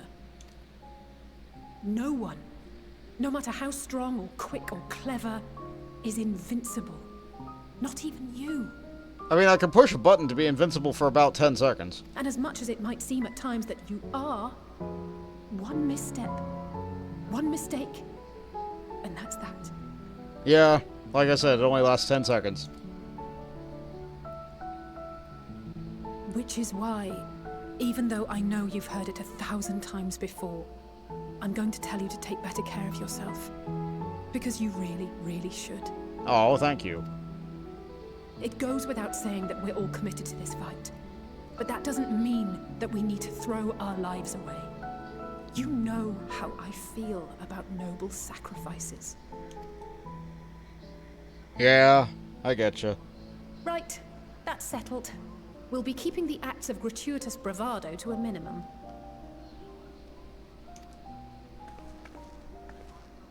When I looked Father in the eye and swore we'd find a way to avert this tragedy, it wasn't a promise just for him. It was a promise for you, too. Well, thank you.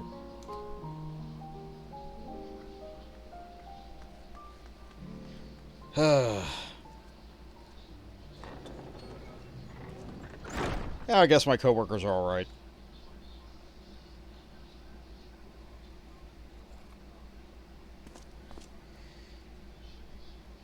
Oh, the moon isn't so bright now.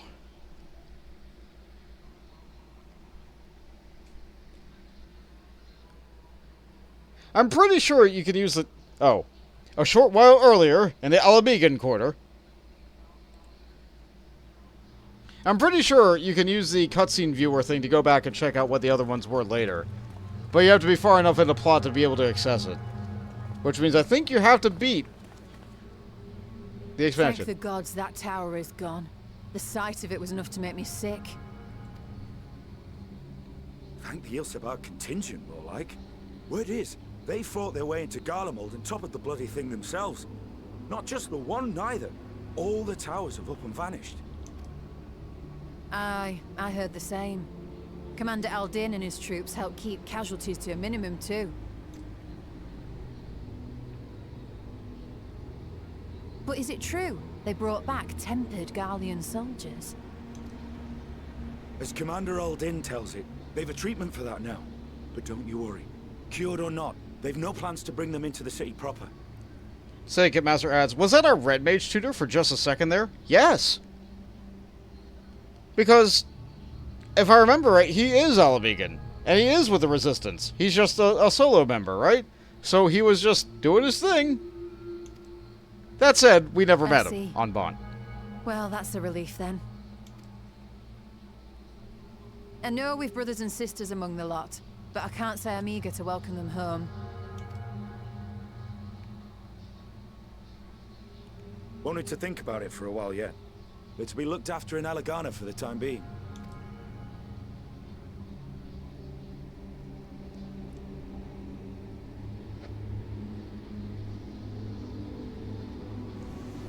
Oh. Oh, that doesn't look healthy. Meanwhile, in Ishgard...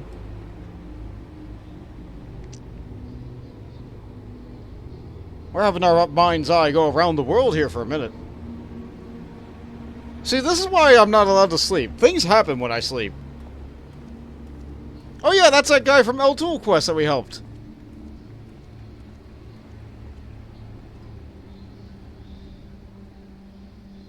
Oh yeah, and it's that bunny boy. Another day, another commission of paramount importance.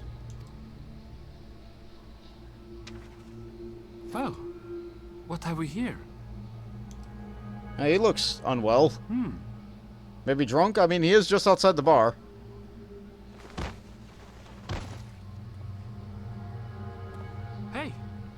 Are you all right?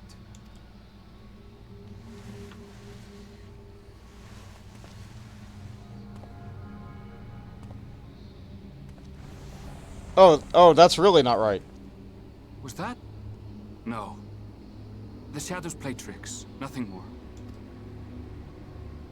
I think you should report that.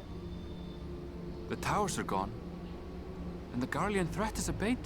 And yet, why does it feel as though it's about to get much, much worse? Because we're only at about level 74 in the plot, or 84.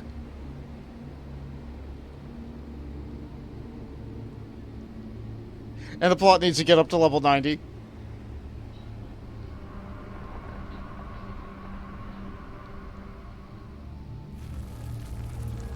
Oh yeah, what's that black tear right over Thavnair? Who spilled ink on this map? Oh good! Oh good, it got to the really tense music now. Oh, that's delightful, that's beautiful, that's great. Here we go. Sky's aflame! We're gonna be awarded yellow dye or money.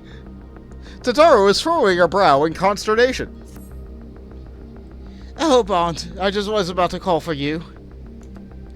I'm afraid we received another call for assistance. This one came from Razahan. The others have assembled in the main hall to discuss the situation. You must join them at once. I heard about the final days from Cryle, but I had no idea we'd be the impact of this soon. Uh-huh. Yeah, that doesn't sound good.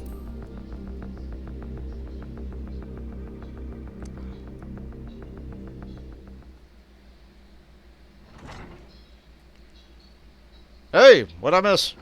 Did any of you sleep? Ah, there you are. Yeah, it's me.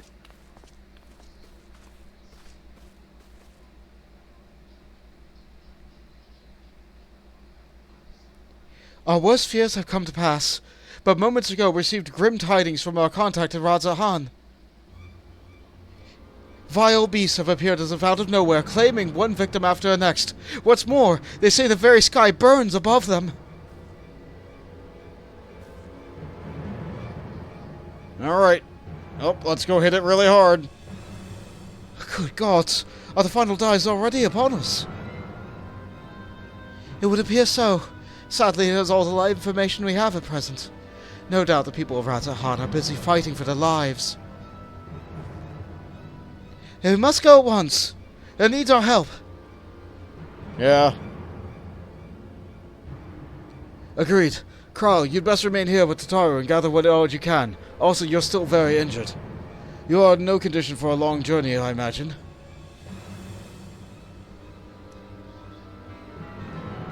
Very well. Similar phenomena may have been observed elsewhere, and if so, we must know about it at once.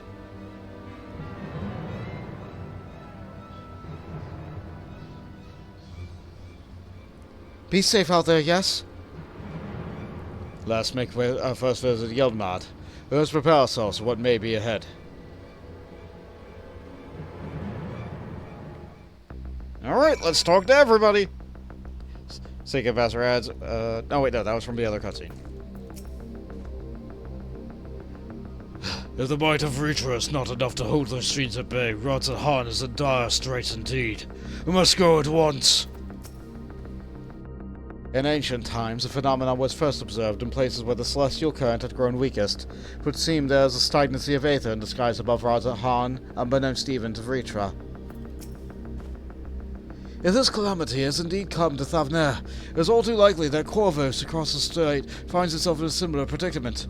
Even now it remains an imperial province. It is such, it may be some time until we can ascertain the situation there. We can only hope that Cryle and Tataru will be able to provide us with some insight sooner rather than later. That's a concern. If we ever do get to go to Corvus, it might be completely ravaged due to this incident having occurred. I would rather accompany you to Thavnair, but Raha's concerns are well-founded. The last thing we would want is for me to be a burden. And so I will remain here with Tataru and do all I can to gather knowledge at my service in the battle to come. Godspeed in your journey, Bont. I'm glad for Kryl's support. I also call for Holy Boulder and the others to assist us. They will be our eyes and ears in the field, as they have been for many times before. If we do wield the creation magic as the ancients... We do not wield the creation magic the ancients did, yet those abominations appear. Whatever could be the cause? With the fall of the tower in Thavnair, the Harnish were beginning to enjoy a semblance of peace. And now this. No similar creatures have been sighted here in Sharleyan. That said, the early sights may manifest in other regions ere long. We must be prepared for every eventuality. So we go to Thavnair. I could use the thing to teleport there for free, or I could pay 1,000... Yeah, I'm teleporting for free. That's a bit expensive for a teleport. Earl says, sorry, what's the name of Cat Hoodie Girl? Partner wants to see if there are plushies of it. That is Kryl. Kryl was originally in a different Final Fantasy game, I believe 4. Maybe 3. I think 4. I'm getting them mixed up again. Anyway, this Kryl is not that Kryl, but is a very similar Kryl. That is spelled K-R-I-L-E. Mel says she was in 5. Kryl was in 5. Okay, my bad. Thank you. Yeah, I remember Kryl was in the one that had Bart's, but like I forgot which one that was. The numbers elude me. Right, I need to take the slingshot.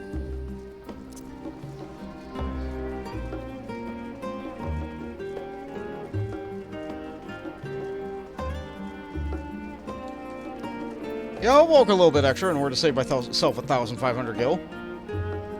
Okay, so let's see how Thavnair is doing. And lo, vile beasts did rise.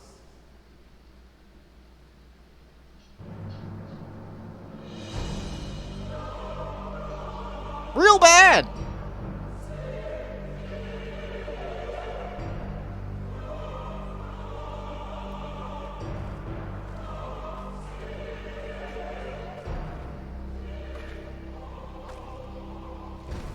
Leaving naught in their wake but blood and ash. Real bad! Sun scorches earth and boils seas. And our sins ascend unto the heavens. 3 dooms to unmake all we were.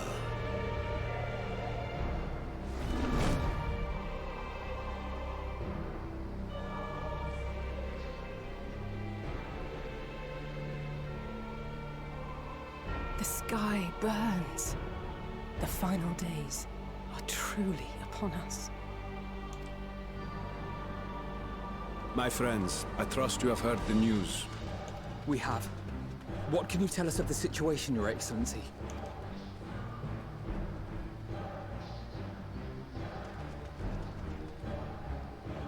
Last night, the isle was rocked by tremors, and the earth itself cried out.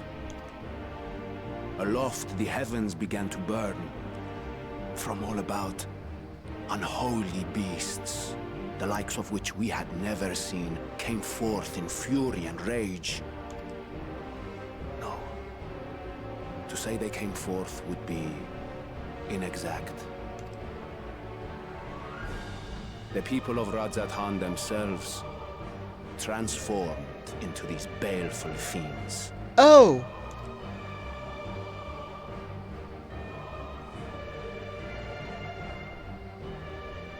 Though the phenomenon was observed throughout our lands, the first creature, the largest and most dreadful of the lot, wrought havoc upon us here in our fair city. Though they bear superficial resemblance to divinities of legend, they are ungodly abominations. The people decry them as blasphemies. Blasphemies! That's a good name for them. The large one's rampage has since taken it to the northern reaches of the island. I mean to dispatch our radiant host in an attempt to quell the threat. And what of Vritra? Vritra too makes for the north of his own accord, and yet he knows the blasphemy and its minions were but yesterday his beloved people. Oh. I pray his boundless compassion and and mercy does not deter him from taking unenviable but necessary action.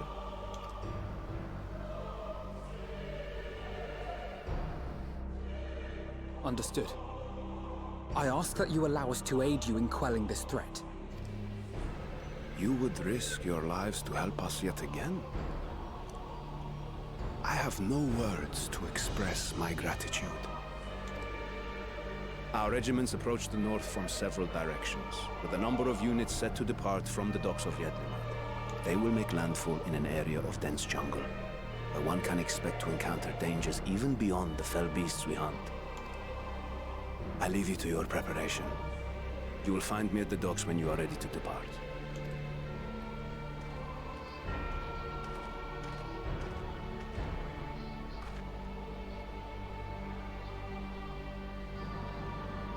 Are you gonna clench that fist? You better believe you are!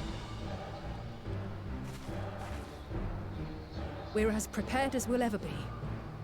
Let's go. Actually, I might need to repair my gear.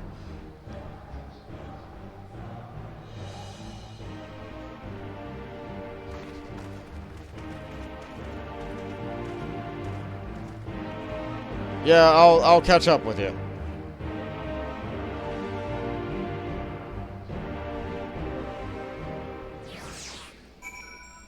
Yeah,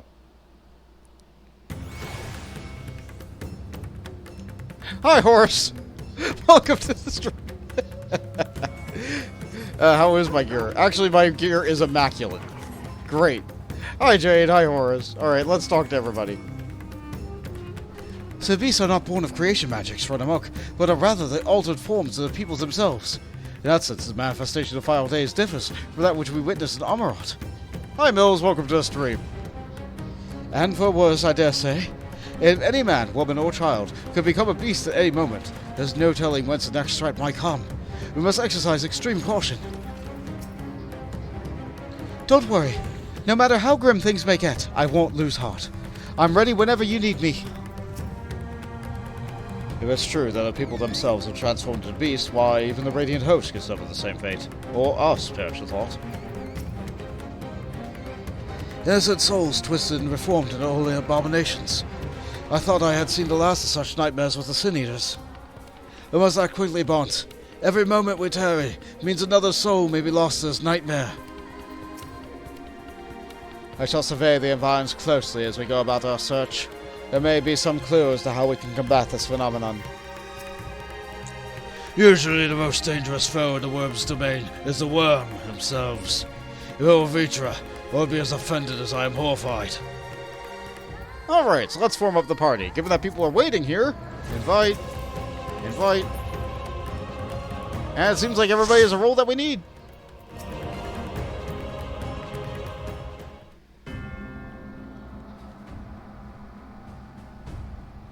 Everyone has assembled, yes?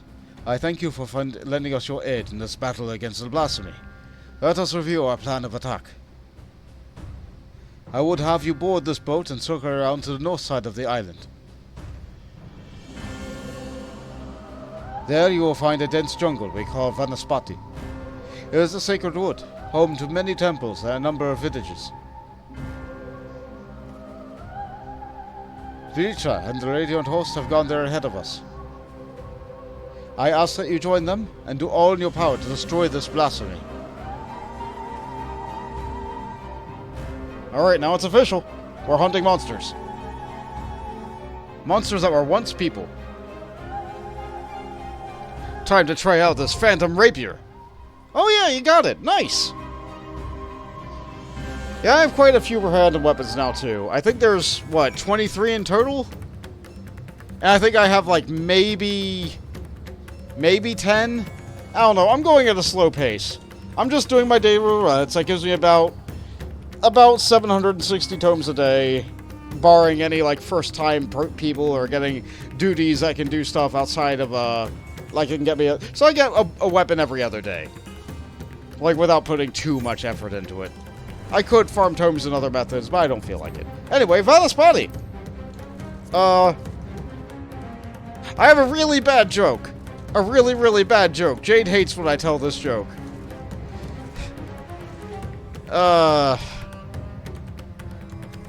Alright, we'll get into it first. We'll get into it first. If people still remember that I want to tell that bad joke later, then here we go.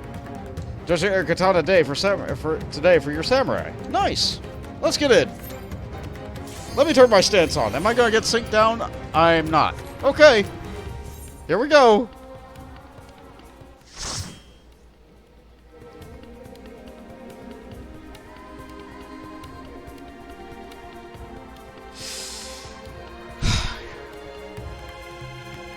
It's Vanaspati. It's horrible. This is not the first time that we're going to potential villages where everything is on fire and under attack. This might be the third time. This might be the third or fourth time. How appropriate everybody looks except for me. I am in plate armor. Alright. Eat my raisin.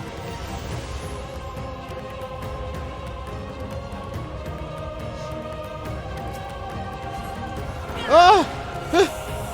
God save us! All hope is lost. Ah! And then they transformed! My friends, heed me. He's being attacked! These are children of Thavnair. I'm sorry, but we gotta deal with this way. Big sword! I could do them no harm. As my screen is flooded with light.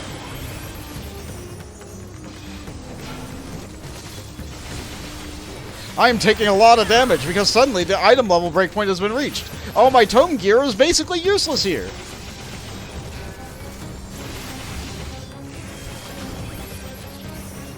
Every expansion has a dungeon that eventually hits this breakpoint. Every expansion. Also, my computer stopped a little bit there. That scared me. I'm trying to save my cooldowns for the next pool because I know the next pool is worse. Ah! Thank you! This is the only way. Yeah, we saved some of his people from his other people. I shall silence the beasts of the air. Pray continue onward. Okay! Everything is awful! Especially these giant tentacle-haired ladies. They have really powerful magic auto attacks. Ah, they hurt so bad. Let's use a good cooldown for this one. Big sword's back up. And it's down. Yep, they also have these deadly tickles. But then there's also that other one that calls a comet down on itself. Oh, these pools are nasty. Let's use another cooldown as a treat.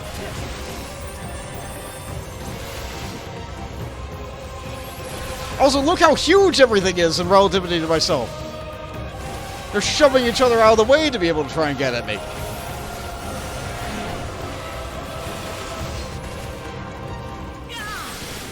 Another cooldown.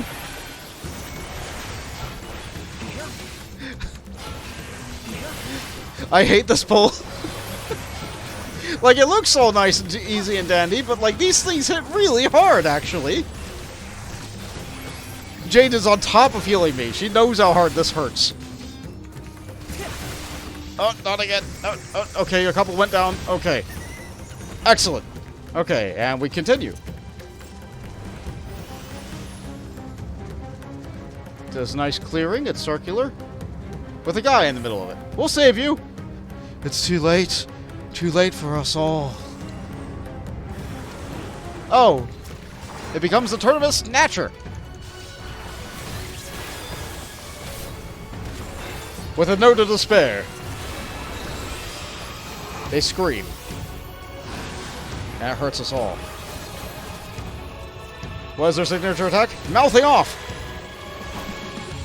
As they flood the ground with mouths. We need to look for ones that are quiet. Yeah, let's just stand right on it. As that one screams in pain. Last gasp. No, I don't think so.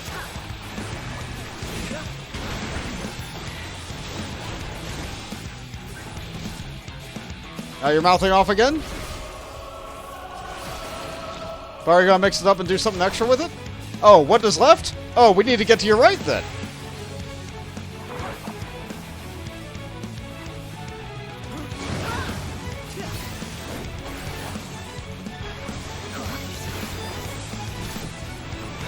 another node to spare. I have a reprisal for this one.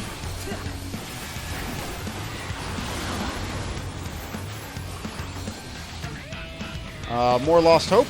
What does this do for us? Oh no, the finger. Mouthing off, but now we can't really control our direction.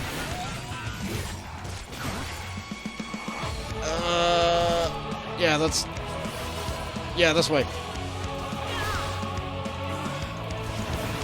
We all made it out. We're good. Mills uses another barrel stabilizer. Another tank buster for me. I'll use 3 cooldowns for this one. Why not? Aha! More mouthing off, because why not? Okay, so this one's correct. What is right this time? What is right, what is wrong, and what is left? This is all wrong. But now what is left? Combined with a spread out AoE. So let me make room.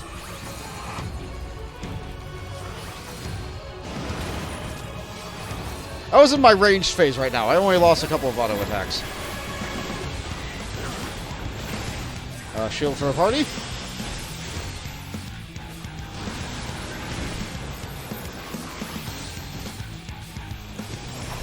And now the attacks are cycling. We've gone through the tutorial, the boss is just doing everything, again and again, until we win.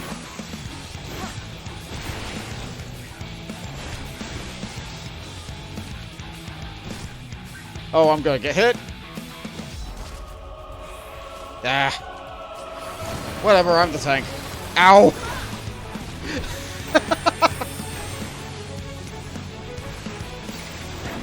If I wasn't the tank, I'd be dead. But I'm the tank. Yeah, sorry, guy. Just leave the body there. What is this vile presence I sense? Take this The loot. horde draweth near. Be on your guard.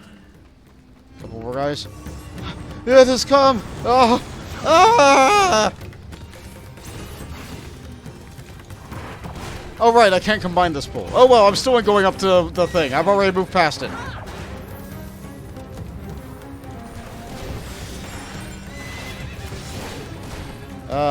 Let's see. Yeah, sword's back up.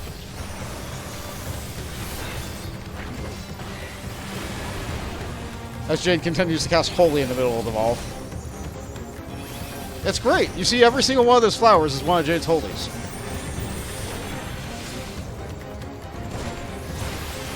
Yeah, when you have graphics turned on for the entire party, it just kind of becomes a mess of colors and light. I'm seeing lots of arrow, lots of lightning, throwing of swords, the occasional, like, ricochet bullet, a lot of, like, the holy spikes, Jade's, like, flowers of holy.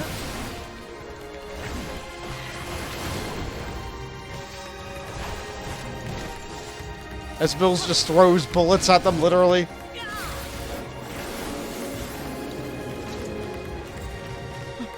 We have to get away from here! What's wrong, Mother? It's hopeless. Hopeless! No! No! No! Make it stop! Make it stop! Mother!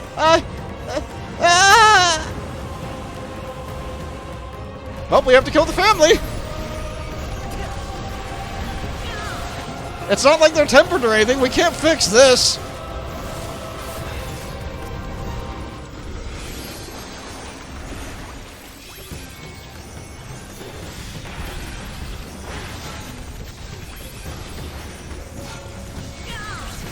Yo, wow, this got real dark. Yeah!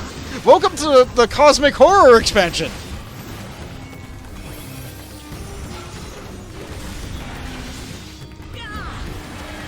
It's not called the Final Days for nothing. Yeah, it's real bad. This is not a happy time. This expansion is not a happy time.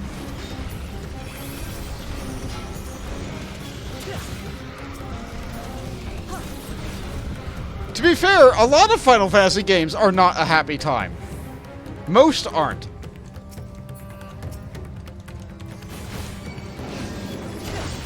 And to think this isn't the last expansion. I didn't get the box. Oh well. Do one of you want to use the limit break here? We'll get more.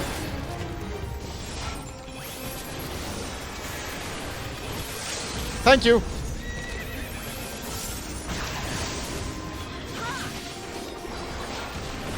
Let's see. My cooldown runs out in 5, 4, 3, 2, 1. Next cooldown.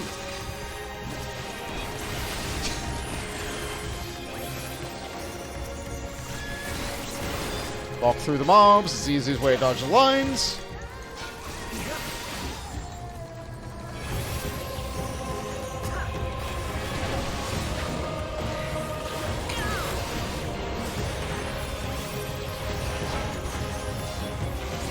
Another cooldown, why not? They're not dead yet. Says, I mean, the lady threw herself off a cliff at 6, so I guess, yeah, it's a Final Fantasy tradition. Yeah, there's loads of tragedy. You gotta look at this boss in the cutscene. So, from the front, this boss looks like a terrible mouth monster. But if you look at this thing from behind, it's an elephant. This was an elephant. Now it's an elephant's face that came off. It's casting meaningless destruction by dancing around.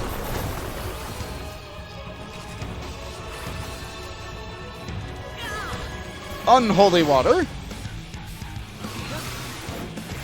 Yep, there's water things over there, and it casts Aether Siphon on a small pond just outside the arena, which will make it do Aether Spray, a knockback. So we need to get knockback not into the bubbles. We're good. Tank Buster, because why not? A total wreck. More unholy water coming up. Get ready to declare yours. Aether Siphon, but this time on a nearby fire. Being vacuumed into the elephant trunk. And I could stay out to do a little bit more damage, but the bubble takes a while to pick you up. As we just saw with Forrest. It happens. It happens. More meaningless destruction.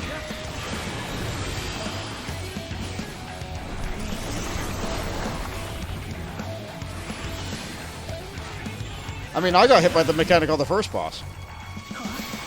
We're allowed to make mistakes sometimes, it's fine.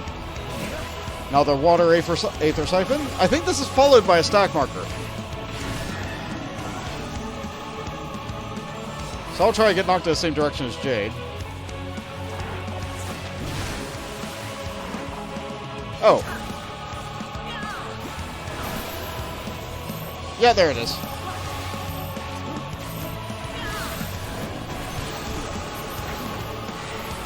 And then a Tank Buster, so I have to get away from the party after stacking with the party. How about that? The game really loves that combination. Get together. Now get apart!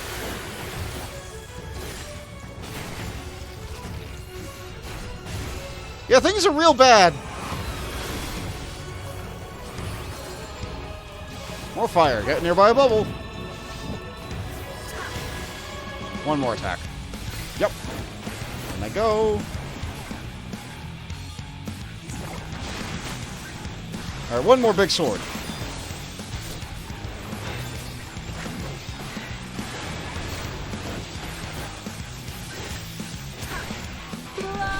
That's a lucky. Thank you, Guriel. Yeah, over lucky in these troubled times. It's a shame that the Great Serpent is on another planet.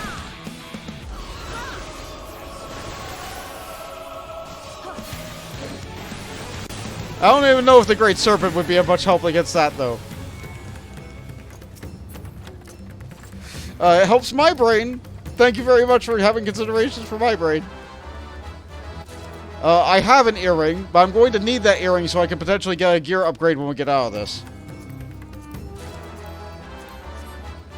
Because this is a leveling dungeon, it's going to give me a free piece of loot at the end. Because it's nice like that.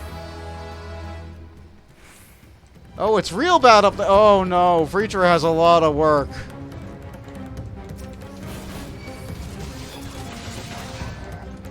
And they're heading for that city over the horizon. Oh no.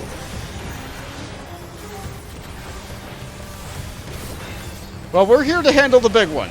We're here to handle the big one. That's our job. We'll leave the things in the air to Vritra. But there's so many of them.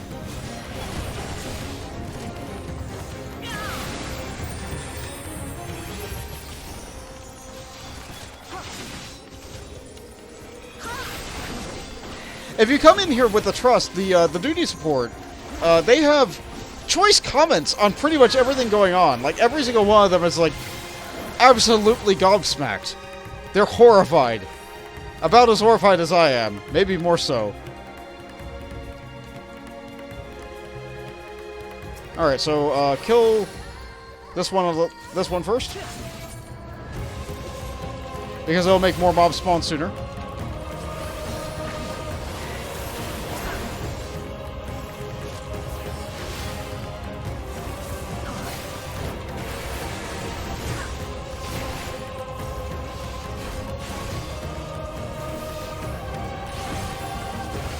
Yeah, splash damage, of course, like, you can't, like, avoid that.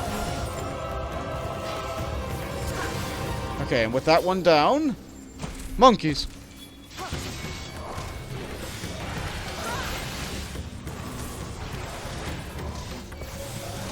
Yeah, I'm using the big sword on this.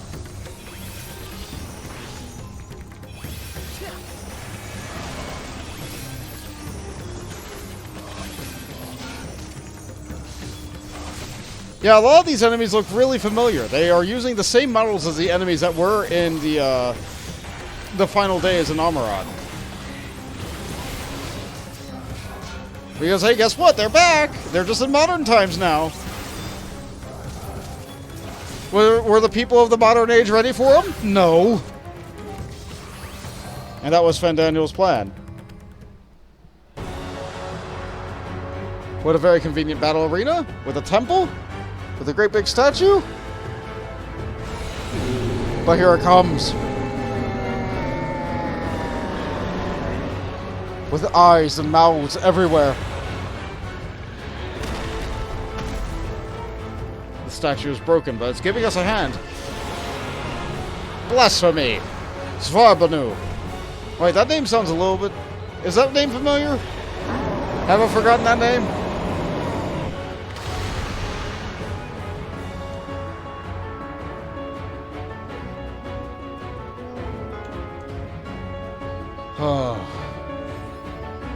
Well, let's do this.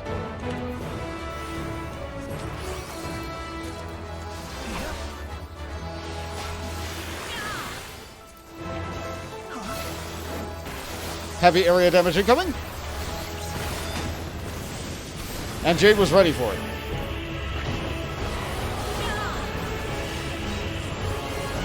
Alright, so we got shapes on the floor and circles lighting up on my screen. So how about I just not be on circle? Good.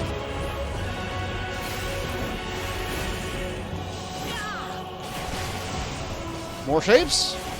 Crumbling sky with it. So spread out and get off the triangle. So let me move away so there's a little bit of room.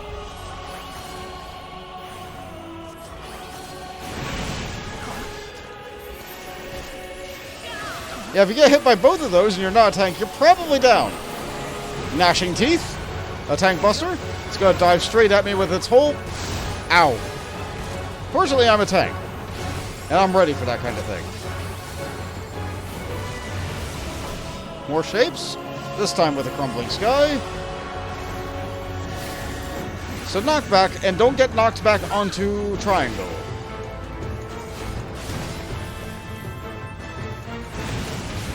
Good. My cooldowns are ready, but the boss is about to leave.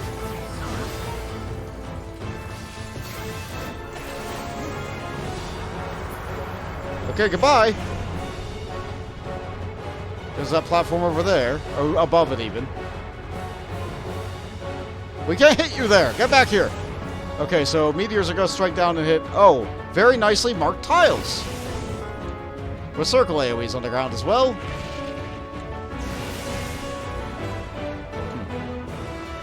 Like so. And then we dodge the last circle. Easy.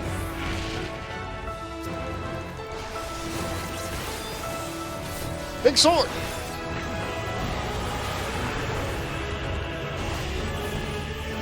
Flames is okay, that's unavoidable damage. Let's just put a shield on everybody.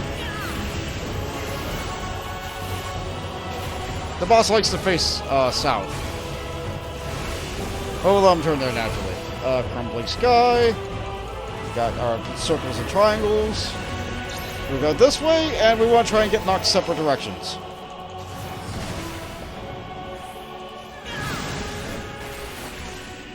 Oh, see how much damage that did? Yeah, that's painful.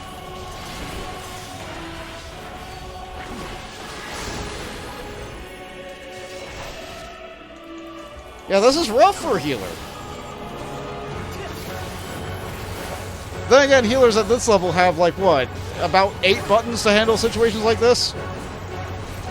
So the game's really making sure that you use them. Hey, level 2 limit break.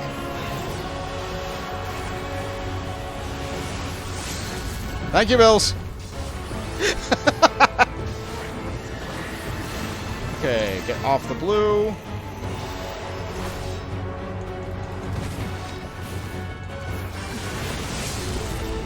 There you go. Another tank buster? Oh, you shouldn't have.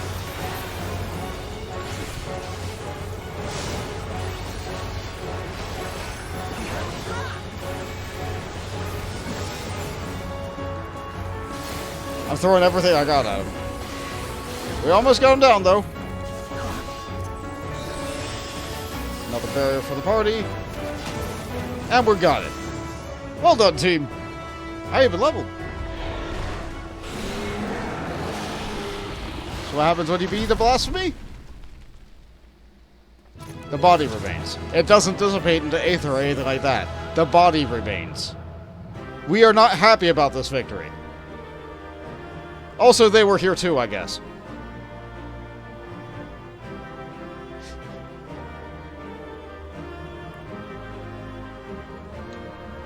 How's the team doing? Jade is here, Mills is here, and Horace is here. Great, well done, team. Vesta casting, chakrams. Neat. And my free bonus loot was a bracelet. You know what? It's better than my tome gear. It's time I actually started equipping this stuff, except maybe the earring, because I still have the bonus experience earring. So that's a shame. Bracelet, though. That's gear. It's good. What do the Scions have to say about this? Uhtred's close. Still fighting in the skies above. You're still speechless. What was the word of them? That was the worst of them. Or at least I hope it was. I see no trace of the person it once was. The horrors of Almer are born anew. And Grawhad has no words. He's just... his head is down. He can't bear the pain. Oh, our poor soft boy. Thanks, guys. The weather is apocalypse. Very on point. Yeah! Yeah, very appropriate level weather.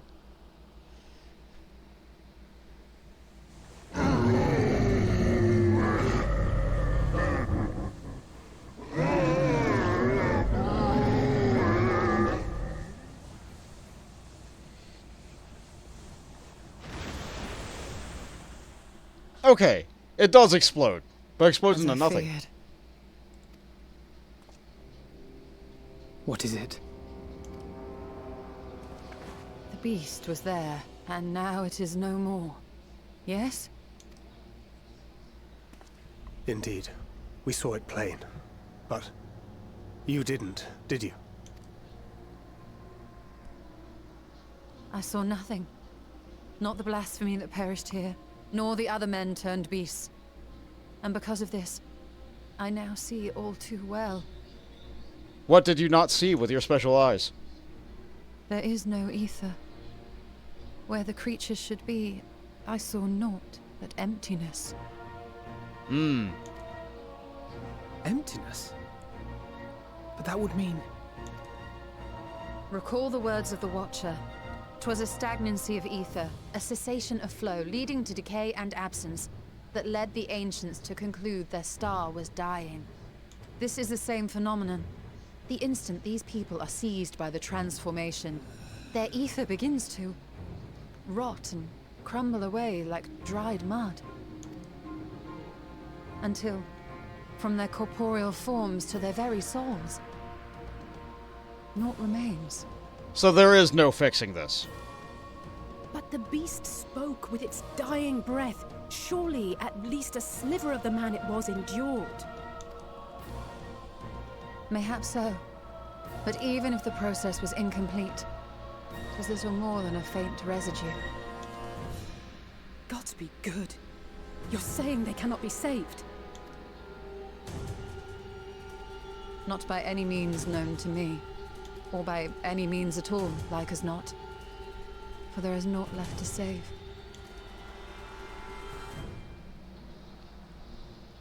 They return not even to the ethereal sea. Yeah, the souls are getting deleted. It's real bad. Hi, Vritra. How are things going in the air? The beasts rage on, their hunger insatiable. Even deprived of their master, they perpetuate his legacy of hate. Once proud sons and daughters of Thavnair, all of them, and now I spill their blood. Guy, they aren't themselves anymore. Vitra, my friends, I am heartened to see you safe. You put your secret at risk. Those closest to me already know the truth. A truth I must now share with one and all.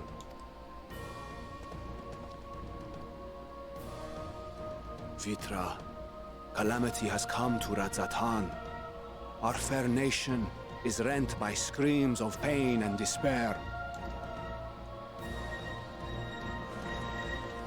More than ever, we require a strong leader to shepherd us through the storm.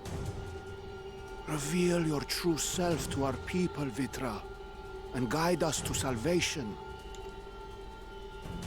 What madness is this, I-One? Thou dost forget thyself. No, he has a point. Like, when your nation appears weak and your leadership is unable to keep people safe, you need to be like, no, we have an even stronger leader now. Look, it's a dragon. Maybe that'll inspire some confidence in people. Were we to reveal our duplicity, it would do naught but foster confusion and chaos. Look, there's already confusion and chaos. What's the worst they're gonna do? Nay, I shall remain the Satrap's loyal ally and do battle with the beasts. Easing hearts and leading the people to safety is thy task, and thine alone.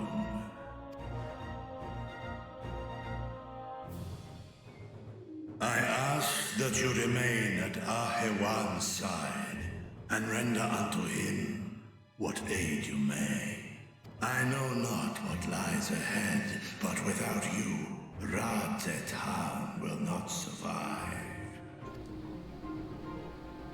Alright. I'll do what I can. Take me with you. Okay, the Dragoon gets to go and play with the dragon. Oh yeah. I'm as at home fighting in the air as I am on land. Take me with you. Were my words unclear? I require no assistance. Thy place is at Ahewan's side.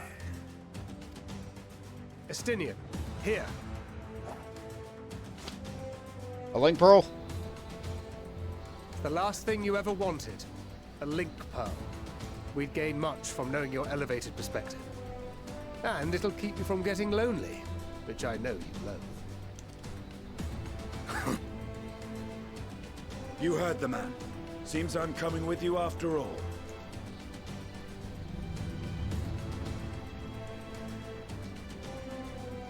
Then I pray thy grip is iron.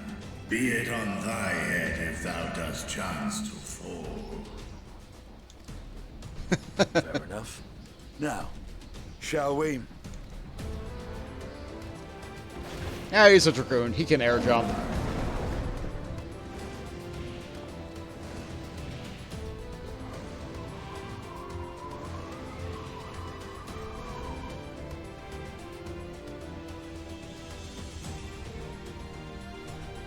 I fear it is as Vitra says. We will not survive this on our own. While I am loath to impose upon you again. I would insist if you did not. 'Tis the very reason we have come. Then once more I find myself without words to thank you properly. Let us return to the capital and plan our next course of action. Return to the capital, you say? Oh, so we're finally going to maybe be able to attune to the Aetheryte? Only now that everything is really bad? Yeah. So, welcome to what is now called Sads at Han. After so long and so many sacrifices... What?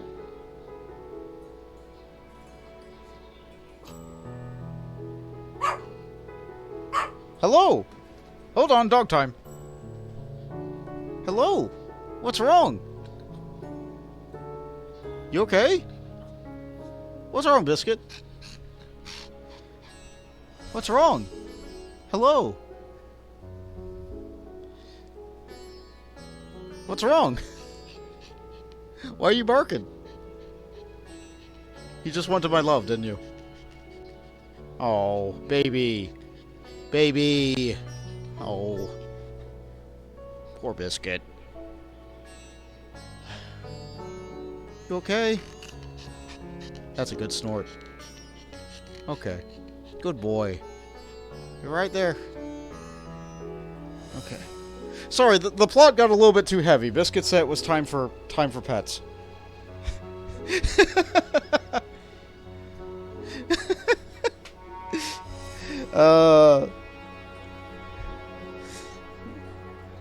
Let's see here. Euro adds, I for one welcome this Dragon Overlord. Syndicate Master adds, I mean, some Dragoons could literally fly. Remember Freya's trance in Final Fantasy IX? I think they just jumped up really high and threw spears while they were up there. And then Mills adds, Popper! So the Biscuit want attention? Yes. Yes, he does. Actually, what time is it? It's 10. Let's see. I last walked him right before I began streaming at 6. He probably wants to go out. He probably wants to go out. And you know what? I feel like this is a fine time for me, BRB. Just...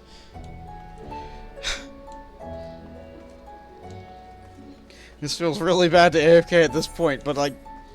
There's not nearly as many people in this town as there used to be, and things are gonna look really bad. But the best thing I can do for going AFK... the best thing I can do is go against this wall, give it a nice slash lean. I can't lean. Give it a nice sit. And then activate the iCam. So I will be right back. The dog wants to go outside. It is time. It is time. So I will return.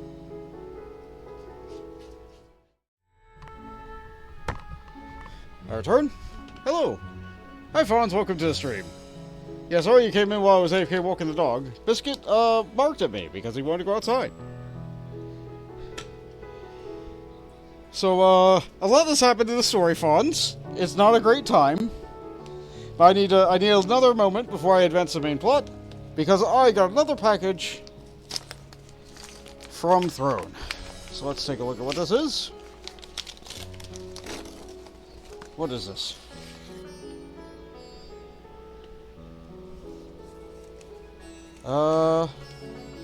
This is... Ooh! It's the incense sticks. It's the incense sticks. So I get to burn lavender. It is not in the package that I thought it would be in. Not at all. Like, this is just a very thin paper tube. And to make the package appear slightly more robust, they stuck in like 3 pieces of cardboard with it. So that's fun. That's fun. Let's see here. How do I open this?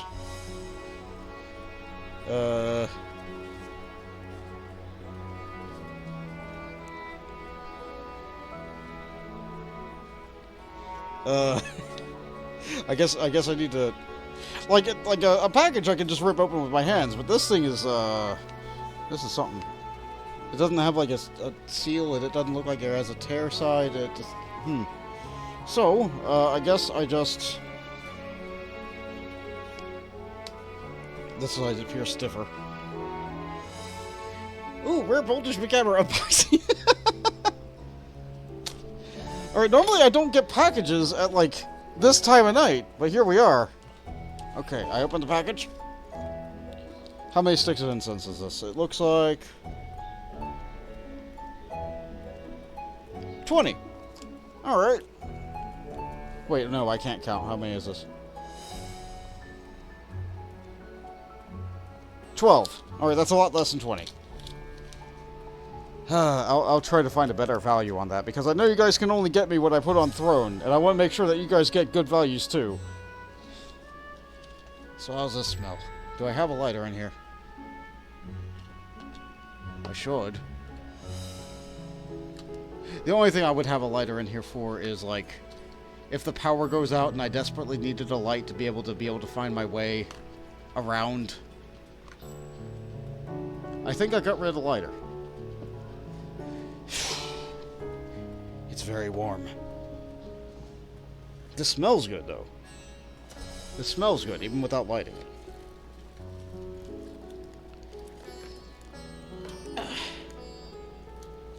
Yeah, I cannot find my lighter. So I cannot... No, there it is. There it is. Right when I'm about to give up. Who knows why I've used this lighter last. Might be dusty. And... light the incense.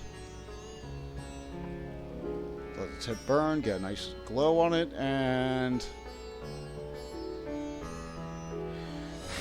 there it is. Oh, that's good.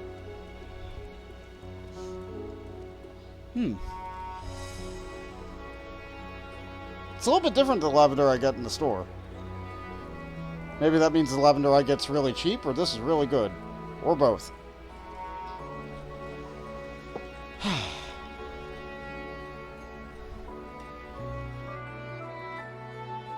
Okay. Alright, that's set up. That's set up. That's good. Light it up. Yes, I did. Unfortunately, the dog treats did not yet arrive. The dog treats did not yet arrive. That is the last thing of Gups to arrive. So let's get that open. Get myself a little bit hydrated.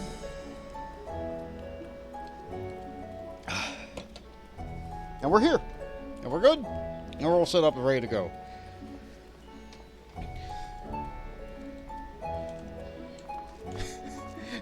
Hi, Mills. You found me. Well done. Clap.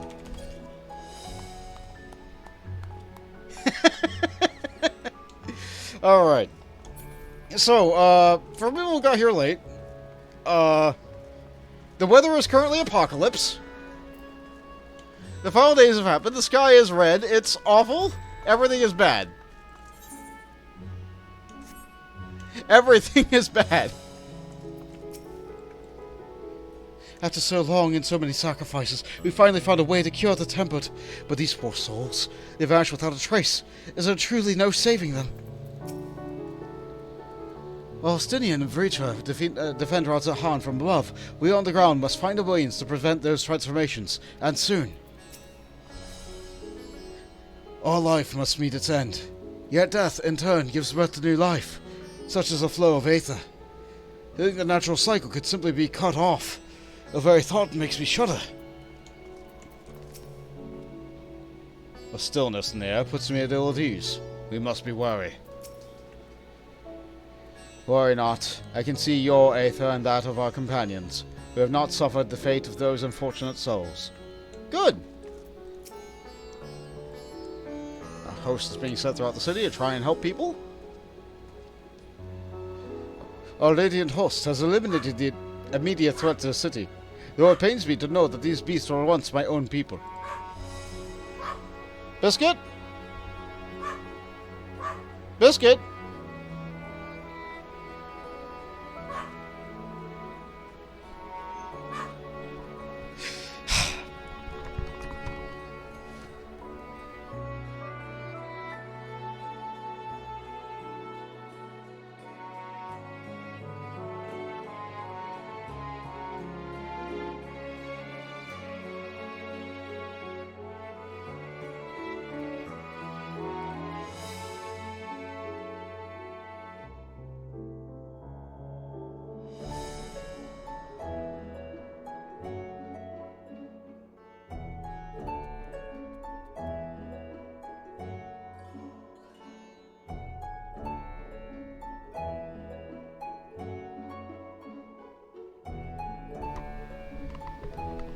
I have no idea what he was barking about, but the second I walked in there, he's just wagging his tail and he's happy.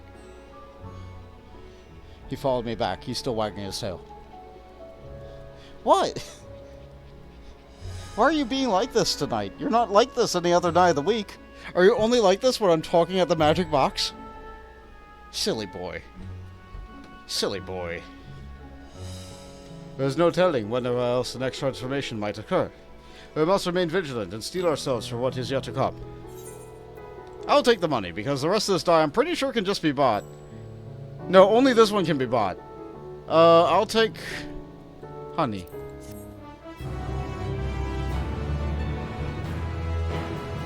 You may now enter Vanaspati with a party of NPC. Yes. The blasphemy unmasked. Awan's burden is heavy indeed, yet he need not bear it alone. Forgive me, my friends, but I must return to Megaduta for the time being. There I can better manage the crisis and dispatch my troops, as the situation demands. In that case, we shall carry on the investigation on our own down here in the city. Mayhap the residents can tell us more about the first of the transformations, and conditions under which it occurred. If we can ascertain what exactly triggered the tragic events, it may give us some insight into the possible solution. Time is of the essence. Let's split up into 3 groups so we may cover more ground. Alize and I will see to Pax's path. Thagar Nishola, pray maker of Dharma. I leave Arthur to Graha and you, Bont. Any information you may gather to our first blasphemy and a manifestation of final days here in the city will be most helpful. While we have not completed our respective inquiries, or when we have, let's reconvene in front of Megaduta, and we might share with you what we've learned of the satrap. Alright. Let's get to it, everybody. How neatly we divide into 3 different groups, as long as we don't have a Stinian in the party. Oh, do we get to walk our cat? Shall we be off then? Arthur is home to his High Crucible and Alchemia, who is the alchemist forged of many warding skills. They seem a good place as any to begin our investigation, don't you think? I spoke briefly with Nomadine, the chief alchemist, at our last visit. He should be happy to answer our queries. Girardia is now accompanying you. Great! What do you say otherwise? Let's make for the High Crucible and speak with Nuadine. His discerning eye may reveal to us truths that we have overlooked.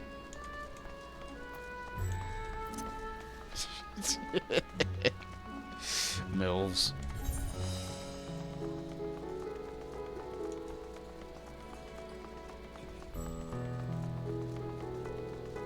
We don't have to go all the way down to the Crucible, though. We just use this one.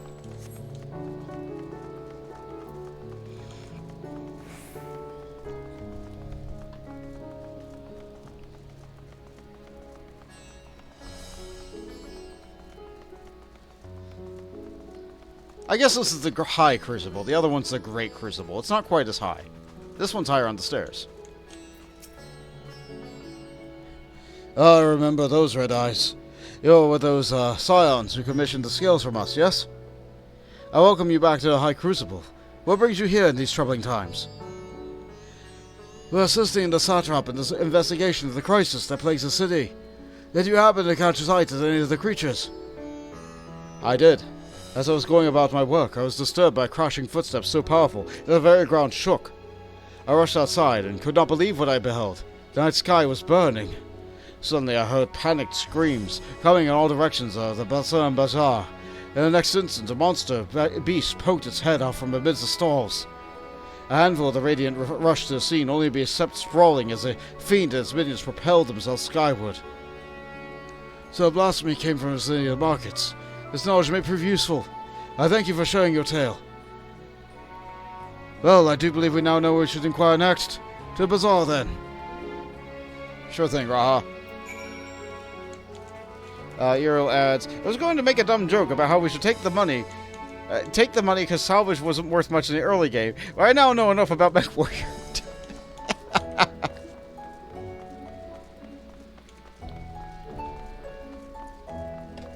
That is a good one. I do often take the money with these rewards, but like sometimes it gives you something really unique. Okay, so talk in the markets. One moment.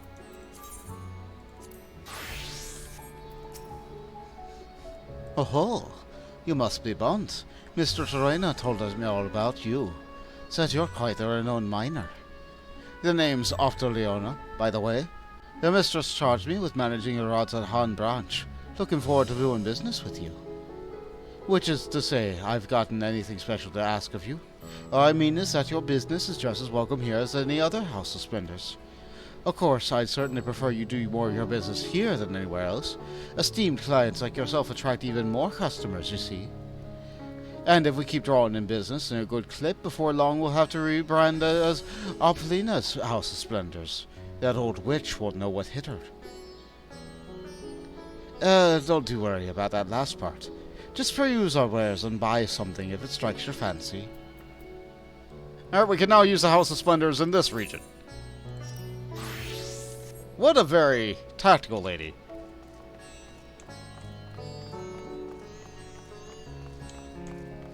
We got something here. Discuss the textile stalls. Says the Thavnairian weave. I must say, it bears a resemblance to the traditional fabrics of Corvos. Small wonder, really, given it's just across the water. Not that I'm much of an expert in Corvosi culture, of course. I have not had the occasion to visit my ancestral home since coming to Sharleyan, and like as not, I'll never reside there again.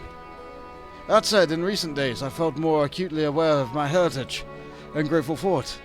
It's thanks to my forebears I inherited the royal eye, and with it the wisdom of ancient Alag. And so, well, I simply hope that my countrymen are safe. And one day, when this calamity is but a memory, I would like to see Corvus again, if only once. Oh.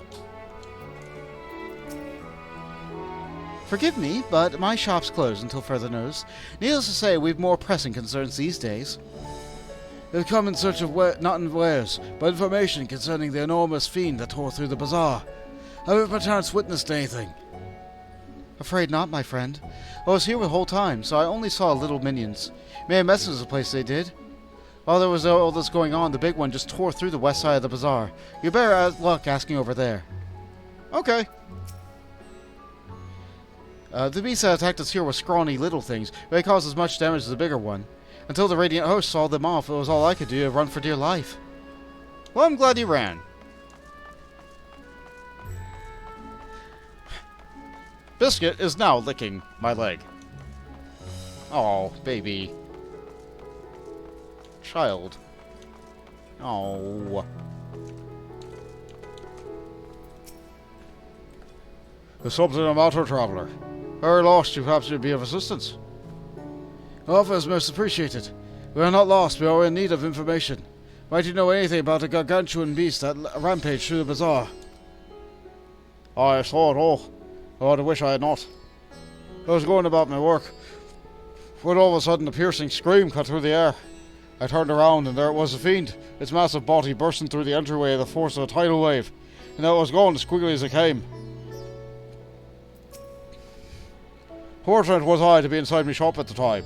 The owner of the stall across the way was hawking his wares to the street, suffice to say he weren't so lucky.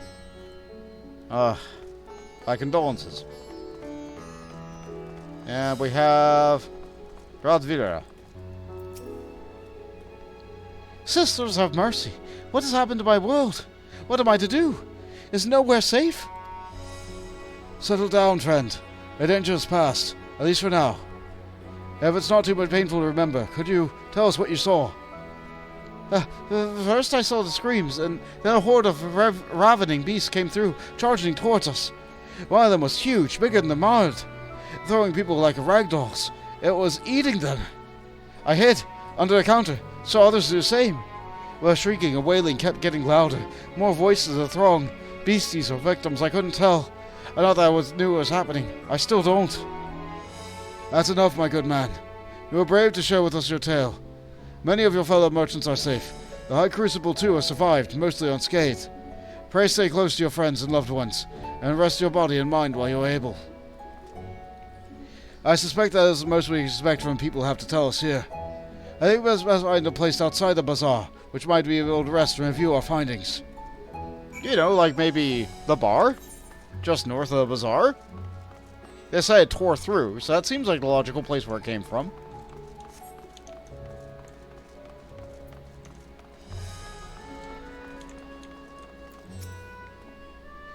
Judging by their accounts, the transformation had already occurred by the time the beast reached the bazaar.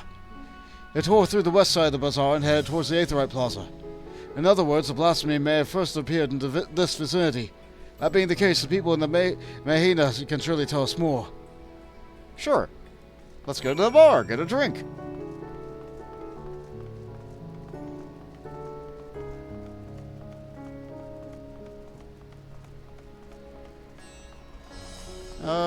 Yeah, we'll go up here. I see a person to talk to. Yeah, the skies are red. It sure is an apocalypse out there. Going after that enormous beast, are you? Ah, I saw it. You're going to the very instant the poor bastard transformed. Damn the gods for putting me there. We're not going there right now. I saw it over there by the window. A few men, merchants probably, talking and drinking. Conversation must have taken a turn for the worst. Next thing I know, their leader, I suppose he was, buries his head in his hands and black mist was swirling around him. Then his whole body bursts apart, and there stands a hideous, slavering beast. Massive and foul, all gaping balls and bulging eyes. His friends start shrieking, and the black mist comes again, until the change takes them too. The stuff of nightmares, I tell you. Nightmarish indeed. Incidentally, do you perchance know what those merchants were? No, I'm a decorator by trade. Not much cause to mingle with their sort. Saw merely the barmaid chatting with them, though. Maybe she knows something. By the time it was dawn, every last man at their table had turned into some hideous thing. The rest of us were lucky to escape with our lives.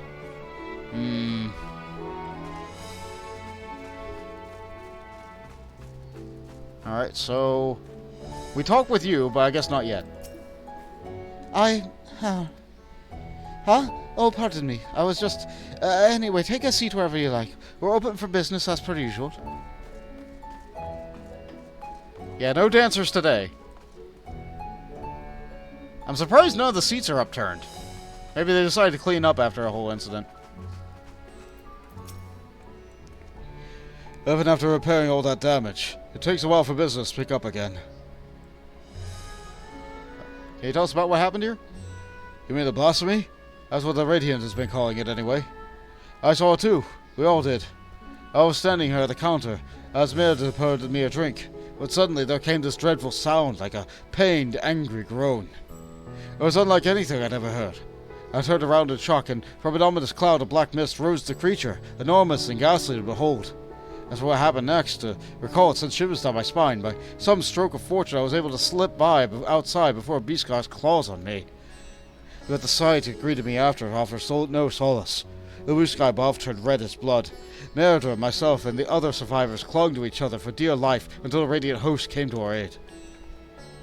Wait, did I hear you correctly? The beast manifested before the sky began to burn. I'm certain of it. The windows here offer a clear view of the sky, and I saw nothing of the ordinary until the beast appeared and began to rage. Ever since, even if you're not here to buy a drink, why not stick around and make the place look less empty? I only ask that you mind the carpet. There have been a few blood stains concealed beneath.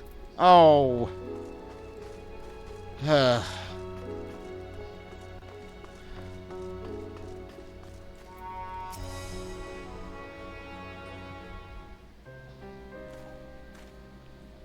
Oh, hello there. Welcome to Merida's Main. What can we get you? They come not for libations, but rather for information. You are Melil, yes?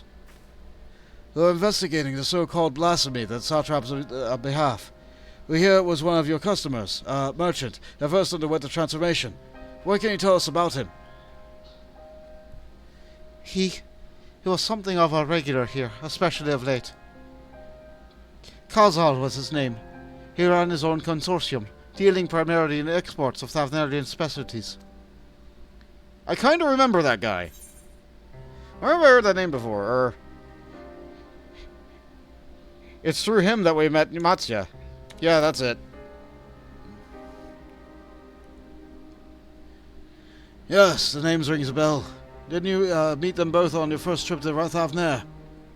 As I recall correctly, Khazal ran a trading operation in Yadamad, and it was there that you made Matsya's acquaintance. Yes, that is the same Khazal, no doubt. A rather successful man, from what I gathered. That said, it was clear that he had fallen on hard times of late. Those ghastly towers popping up everywhere cannot have been good for business. Even now, with the towers gone, the collapse of the Empire has led all to sorts of problems elsewhere. The market for luxuries is surely not what it once was. Trying times for the head of a trading consortium, indeed. Khazal was a compassionate man. Even as his own business suffered, he did what he could to provide for the artisans, fishermen, and many others who counted on him to sell their wares. Indeed, it was the very topic of yesterday's meeting, as far as I could hear. Yet as they discussed matters further, Khazal's tone grew grave and grim. It was then that... Forgive me.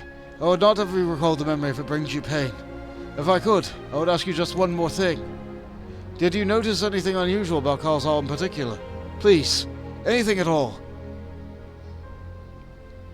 Sorry, nothing springs to mind. Perhaps someone else can help you. Khazal lived his work, and had no family that I know of. His employees and associates knew him best, but they too are lost to us. Still, perhaps his neighbours could know something I do not. I can direct you to them if I believe it would help. What do you say? That seems better than nothing. Thank you.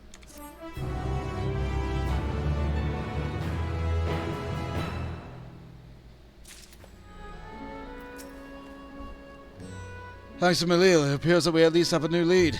Let's leave no stone unturned. Amidst the apocalypse, Malil has information that should serve you well. Khazal has made his home in Kama, a nearby residential area. From what I gather, Khazal lived there since childhood and was known throughout the neighborhood. Kama. The name is new to me. How do we get there? I'll write down some directions. I cannot promise that you will find what you seek there, but if nothing else, it is a start. Come, let's see where this lead takes us. Graha is now accompanying you, again! We can't let this cat out of the bag.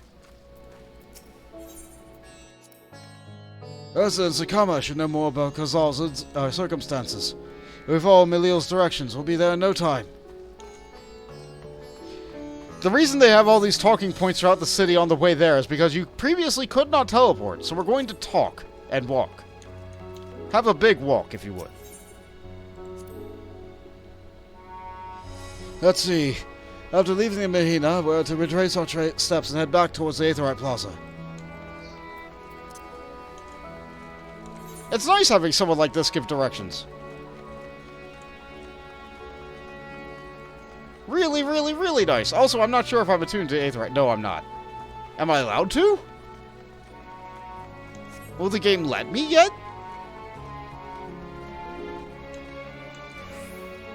Hi, guys.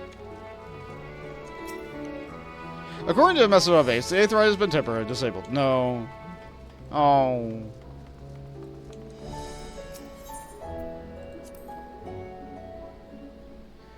From here, we ascend the stairs.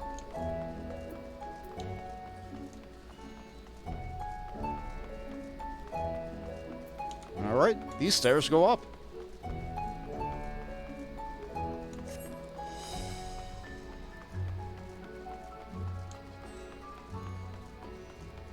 And from here... Ah, this must be a huge. In which case, we should take the path leading southeast. There's that mentor bonus.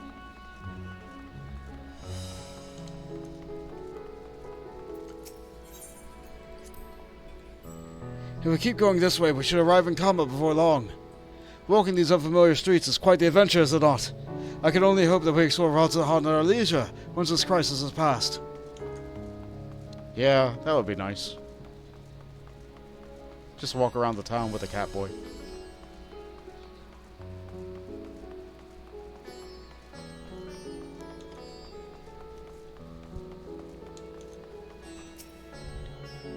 And this must be Kama.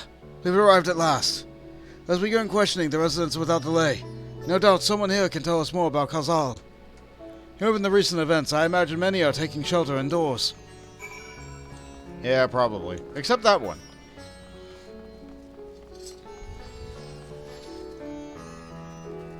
Let's try this store. Panga. Would you come back another time? I just woke up and I'm not exactly in the mood for idle chit-chat. Oh, that's one way to avoid the panic, I suppose. Pardon our intrusion. You have not noticed, but a great danger has come to Thavnair. I encourage you to stay alert and prepare to flee the city should the situation turn dire. Before we leave you in peace, pray allow us to ask you a question or two. Do you know a local merchant named Khazal? If so, did you notice anything unusual about him recently? Khazal? Oh, I knew him. In fact, we spoke just the other day. Like many others, his business was doing poorly. Still, he seemed as though he'd managed to turn things around, thanks to a generous order from Verdea Fibers, while he was practically dancing in the streets. I haven't spoke with him since, but I assume it went all well. I tried how I might be able to tell you more, though. As I recall, he was the one who brokered the arrangement. Shout out at Verdea Fibers. Let's make a point to visit him once we spoke with the other locals. I must have been working hard too myself, too. Too hard. I only intended to take a short nap, but I woke up and already sunset. Think of it, has the sky been rather longer than usual? I'm glad one person doesn't panic when they see a red sky. Maybe inside this door? No, this door has a thing in front of it, meaning that we can't go inside of it. Maybe this door? I can see inside this building. Khazal, you say? Yes, I known him since he was a boy. If there were ever a man who was born to be a merchant, it was him. Always early to depart and late to return. He'd spend his days procuring the finest wares, as he could outwill customers. You could say he came to him as easy as breathing. Sadly, business has been flagging in the lake. No surprise, really, wonder how dangerous travel has become. He was scooped up in his house till dawn near dusk the other day. No doubt racking his brain for a way to turn his fortunes round. At night, I heard the door open and took out to see Khazal sitting on the bench with his head dug low. Man with the weight of the world on his shoulders. I see. Situation must have been quite dire indeed. Did you notice anything else out of the ordinary? Nothing to speak of. Other than the troubles with the consortium, he was the same old Khazal. All true and honest, like always. Those questions you're asking, something happened to him? He wasn't caught up in that terrible incident in the bazaar, was he? I don't travel much these days, but my daughter told me not to venture outside. Stuck in here as I am, I've heard little about the bazaar going on. Rest assured, the city is safe for now. The situation may change without warning. I urge you to stay close to your daughter and prepare to take refuge should the satrap order it. Yeah, I shall do just that. Thank you for your concern, and press yourself out there outside the wall. I could use a drink or three. Something to take the edge off. Well, you do have 2 mugs. Why not have 4?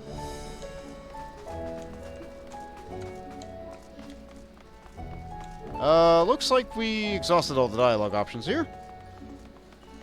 Can we use the Aethernets at least? Only if I attune to them first. It didn't even occur to me that I maybe didn't attune to the Aethernets.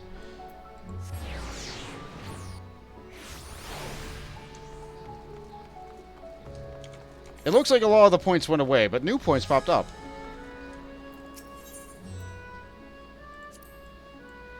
If I'm not mistaken, these stairs lead to Dharma. It is quite the sight, the red sky above. During the final days of yore, the heavens burned and the stars fell. Creation magics run amok. That was my assumption when we saw Amarat. Perhaps the ancients believed the same. That there of a single powerful individual was the cause of their calamity. And yet those self-same horrors now manifest themselves before our eyes. What could it be that sets the heavens aflame and turns ordinary men into beasts? Yeah, it might not have been creation magics. It might have just been people. Goodness sake, how horrifying. Yep. Accursed mulberries.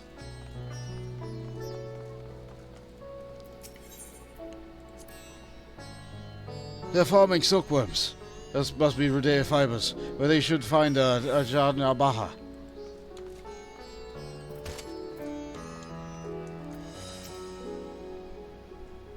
And this person has a name. And hurry, I say. There's no time to waste.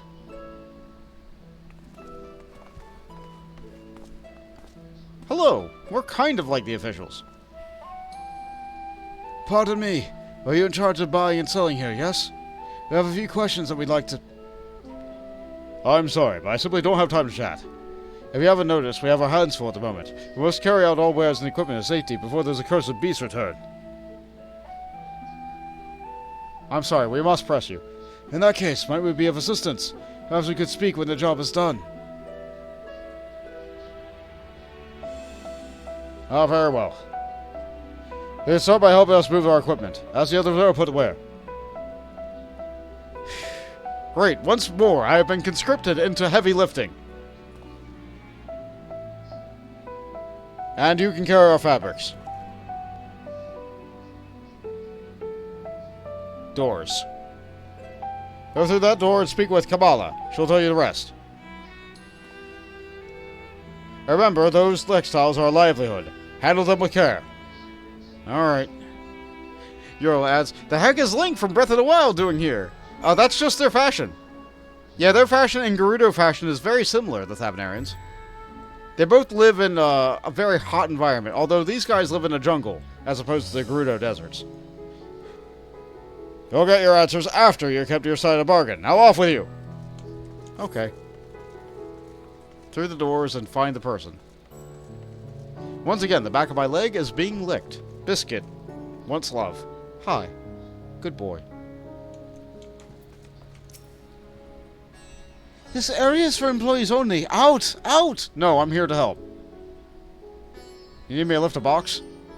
What is that? You come to help? Oh, praise be to Minerva. Oh, thank... Kind stranger, I welcome you for your assistance. On your way here, you pass 3 storage houses, yes? I'd like you to carry the small crate to Neberferal by the storehouse near the hatchery. The crate of clothing is for Mahiluna. And that massive crate goes to Zabea in the middle storehouse. Watch your back with that one. All those crates we have ready. Once you have been delivered, consider your work here complete. You have a limited time to complete your task. Should you fail, return to your starting location and begin anew. Oh, goodness. So we end with a small crate. Nambafrel by the storehouse and the hatchery. Nambafrel. Nambafrel. There. Yeah, you. Threat, is it? You come to the right place. We thank you for your aid. The silk from the silkworms are both a wondrous tool and an incredible product in and of itself. To say it a precious cargo would be a gross understatement. Thus, we cannot be too careful when handling it. Alright. Better go back for more. This time we get the ordinary crate. It's not ominous at all. It's not even a cube. It's a crate. It's a box. This one goes to... Was it Mandarina? Yeah, this one. If you have any crates of finished produce, such as carpets, clothing, and the like, pray bring them here, to our primary storehouse. Crate full of clothing, is it? I can take that off your hands. Many thanks for delivery. The doors of our storehouses were built to last, so I very much doubt even those fiends would be able to break them down.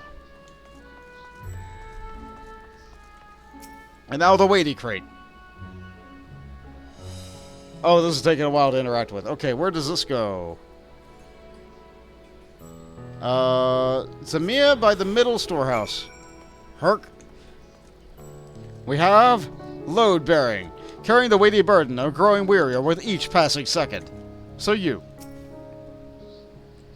I say, you're quite the brawny one, aren't you? A good thing, that. Never know when you'll need to defend yourself in these unpredictable times.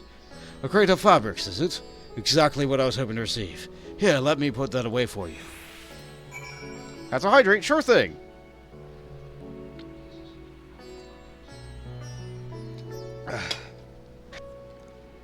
Figure you don't need the stretch because you went to walk Biscuit a little while ago.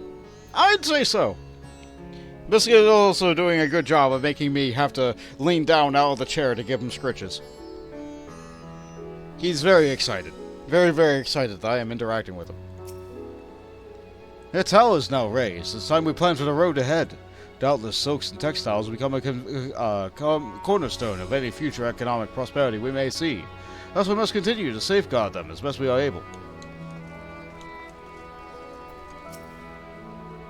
You've carried all the crates to storehouses, you say? And so quickly, too. Why, I've never seen anyone so strong. I and my associates will see to your rest, so please return to Jabasha and assure him that our work is proceeding apace. To tell the truth, we're grateful for the distraction. Too many terrible happenings of late, but generous souls like yourself give me hope that we may emerge from this trial even stronger. I pray we meet again in more peaceful times. Pack it all up, and quickly now. We'll not let any of those precious fabrics be trampled and torn by those beasts! Yeah, that really didn't take very long at all. You guys are just kind of being slow with your work, but like, whatever, we do what we must to get our answers.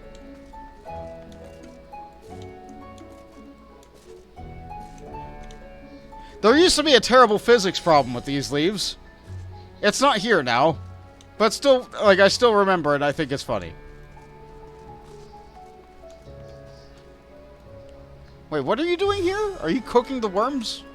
Maybe they're just spinning the thread. Done as us, have you? Yup. I moved 3 boxes. Kamala's house I do walk, then so am I. You have done us a great favor, traveler.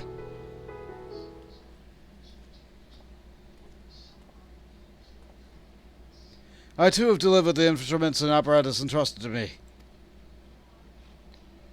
You both have my thanks.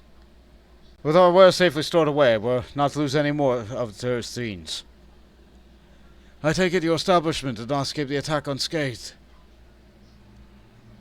We did not. Thankfully, most of our workers are already left for the day, but those of us that are still here saw it all. We looked at the burning sky in confusion, and then, before we could even begin to make sense of it, a hideous creature burst through the door, shrieking. We ran for our lives, but one of my colleagues was not so fortunate. He cried out, and screamed such agony, such terror, and in the next instant, he, too, sprouted fearsome claws. The sight of it caused other fellows to panic, and then... he, too, transformed.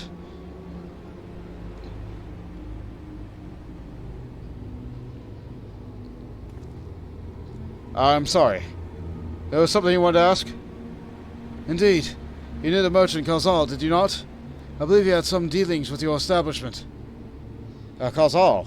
I know him well. We arranged for his consortium to deliver a large shipment of fabrics, but in the end we received a better offer and had to turn him down. I understand this business is struggling, and so is ours. Another of our most reliable trading partners agreed to transport the goods for a much smaller commission, and we'd have been fools to refuse.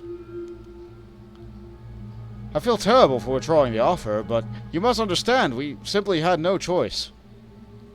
He tried to put on a brave face when I delivered the news, but his dejection and despair were plain as day. He said he had discussed it with his associates, but I could tell he had all but given up hope. Dejection and despair.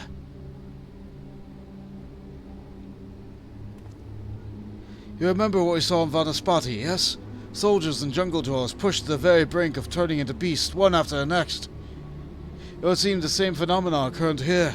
A poor craftsman attacked by the fiends, as well as those who witnessed it, all undergoing the change. I suspect that everything began with Khazal. By all accounts, Yuazu's offered the most profound and piercing despair. Wait, could that be it? Such intense emotions, will it trigger the transformations? I think you have the right of it, Catboy. Much remains unclear, but I believe that we are drawing close to the answer. At any rate, we must discuss our findings with the others. Now, let's see. Here, lads. Hey, did you play during the bad times, or only after the revival of the franchise? I did not play in 1.0. I did not play in 1.0. I was not a part of that. I know many people who were, but they also lost their accounts so they don't have their tattoos. I also know many people who have tattoos. Anybody who has an account that had a character on it from 1.0, if that account is still going, all of your characters on that account will have a tattoo on the back of your neck. You can hide it with a shirt, or you can show it off with a shirt like that guy's wearing.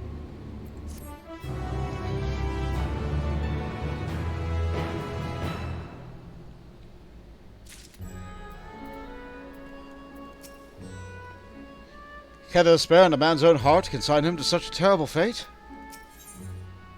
Beyond the depths of despair, Grahatia is eager to share with all you've learned with your companions. We're to reconvene with the others in front of Megaduta, were we not? I should be just outside. With any luck, we'll have already returned for their own investigations. My friend, we must take our leave. I pray you and establishment is spared further tragedy. Remember, your lives are far more precious than any wares. If you are ordered to flee, do so without hesitation. Indeed. I thank you for concern, and pray you to take care as well. Can I spare the same dialogue? Okay.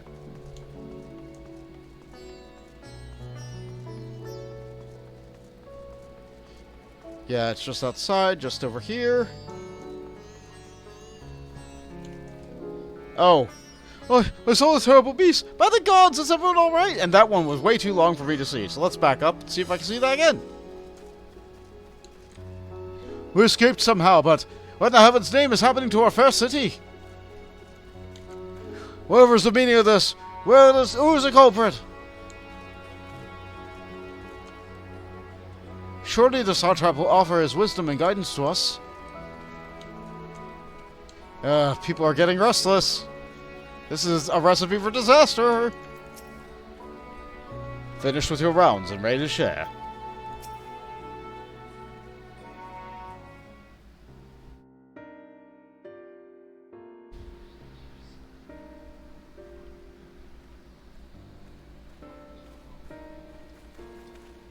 There you are. You've spoken with the survivors. Indeed. We thought to share what we have gleaned, that we might together gain a greater understanding of present circumstances.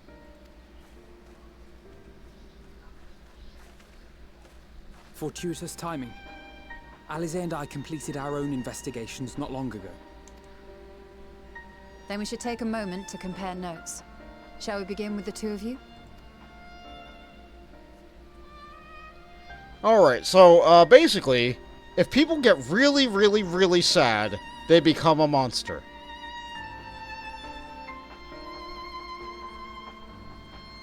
And so, that monster scares other people to becoming monsters.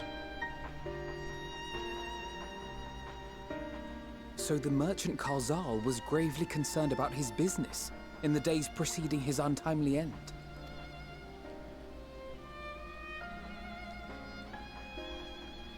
The tales we heard were much the same.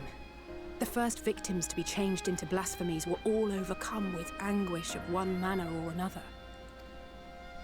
Then those who saw their loved ones stolen before their eyes succumbed to a similar panic, setting in motion a chain of transformations.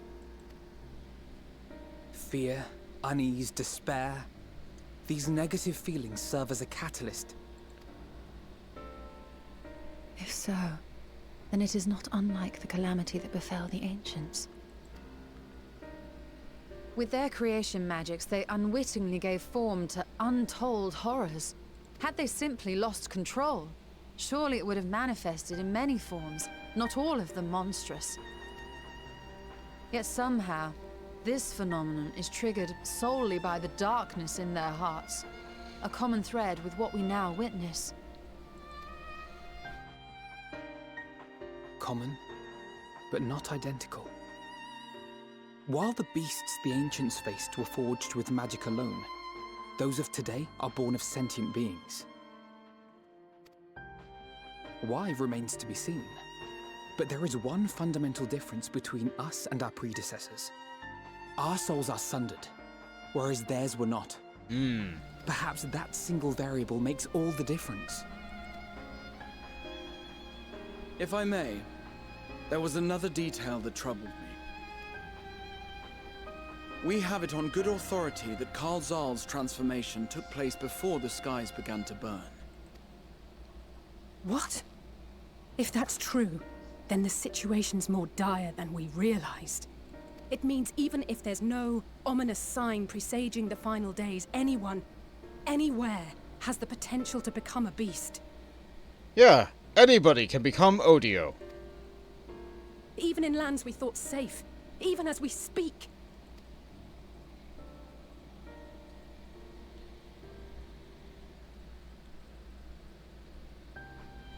Look! It's the Satrap! The Satrap! Thank the heavens.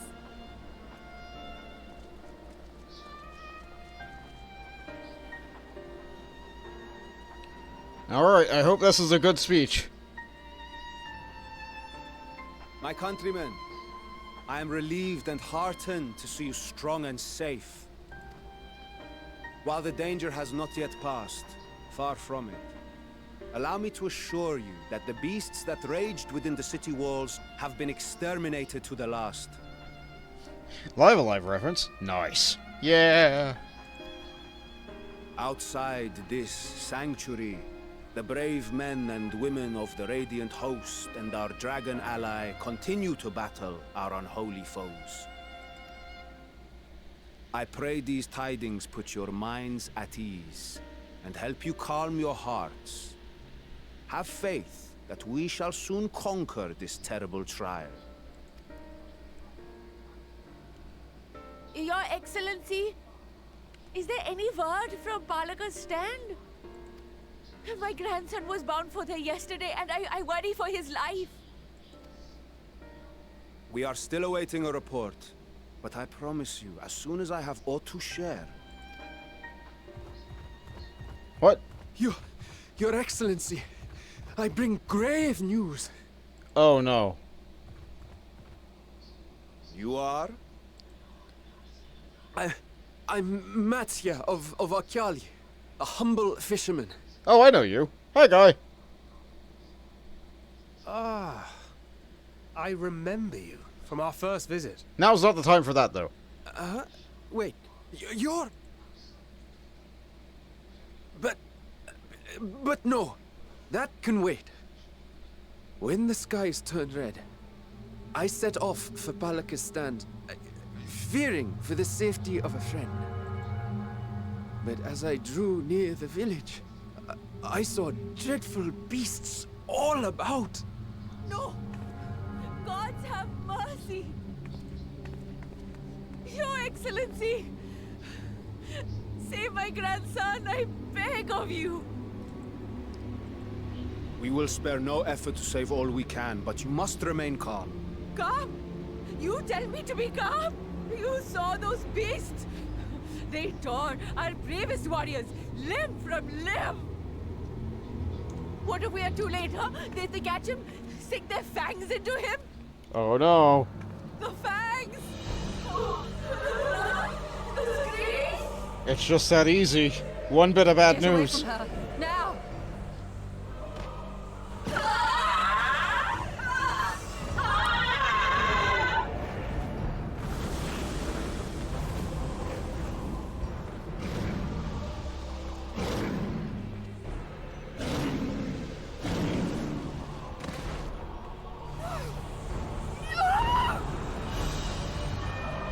And it's a chain reaction.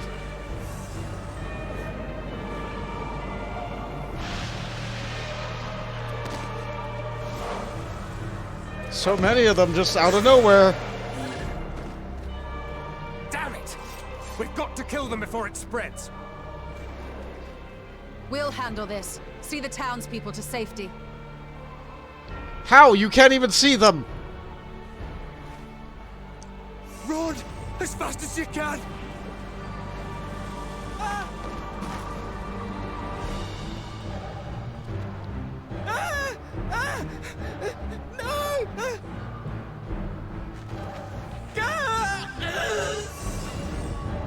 And just like that, he's gone. Here comes a tiny little creature.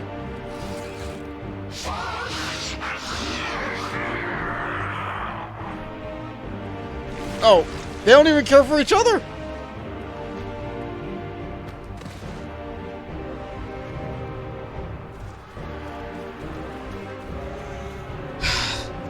I have to save that person.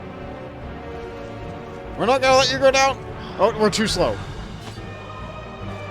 No, you're not strong enough. Let me take it. I am the war... Vitra, our people, you must save them. Goodness sake, how horrifying. And there's nothing we can do, apparently. I was too late. Gosh darn it. Get over here. My son. Ah. Enough. You must run. For their sake and your own. Good job, Graha. Give him a little bit of courage. Yes. You will survive. You must.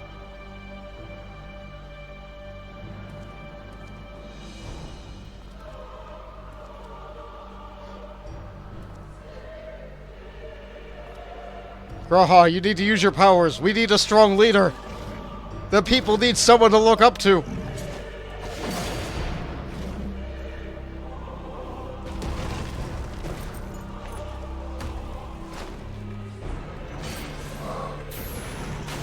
I guess she doesn't need to aim if she just does area damage.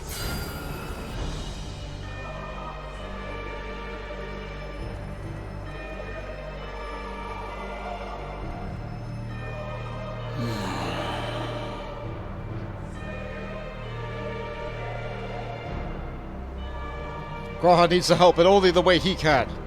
Come on, be the hero. Be the main character. Come on, Graha. Also, I soloed that thing. Good job, me.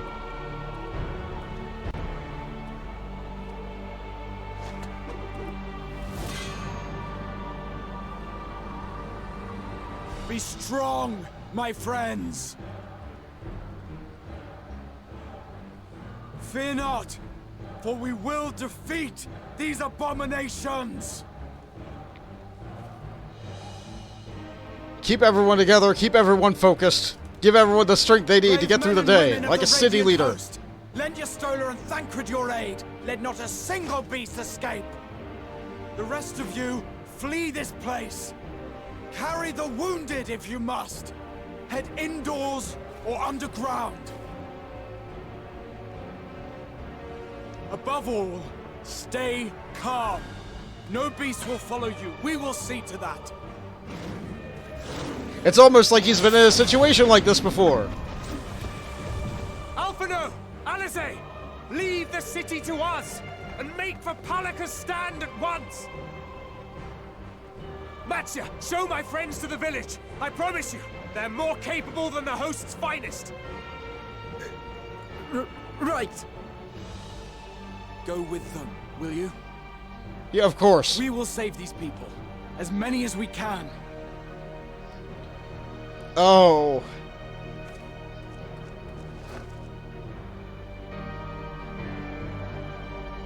Alright, so once again we leave Sadzat Han. Now it's really, really Sadzat Han. So we're outside the city, but now we're on this side. We're on this side, which is where we weren't allowed to be before. Damn it all. Staying calm isn't exactly my forte. We meet again? You do remember me, yes? You saved my skin twice over and yet admitted had. And now I find myself turning to you for help once more. But let us stay here no longer. We must save Talaka's stand, whatever it takes. Matsya, it pains me to put you into harm's way, but I would ask that you aid us as well. Of course. Talaka's stand is not far, just down the hill. But as I told His Excellency before, the path was blocked by terrible creatures. I had no chance but to turn back. In that case, this is where we shall do. But I ask that you take the lead and dispatch any beast you encounter. Elsa and I will keep Matsya hidden amidst the trees and follow when the path is clear. Sure, I'll hit him real hard. There's no telling what dangers await us. Keep your eyes peeled. The weather is still apocalypse. There's an aether current to the south. I'll get it eventually.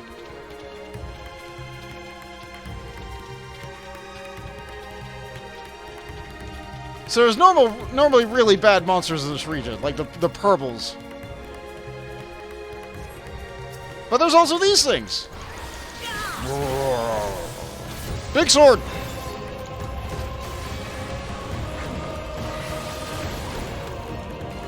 Yeah, one big sword is not enough. Yeah, that's a lot easier when you're not in the dungeon. You're actually projecting what's where. Well, it'd be nice if we fought these before the dungeon, but story pacing.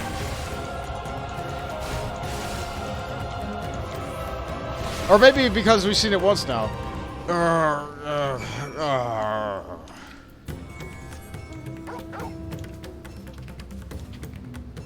Yeah, maybe now we know what to look for because we had that in the dungeon.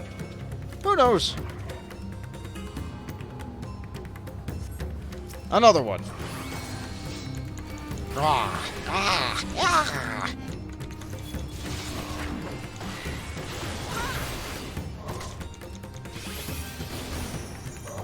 Actually, there's only 2 of them. I think single target damage might be better.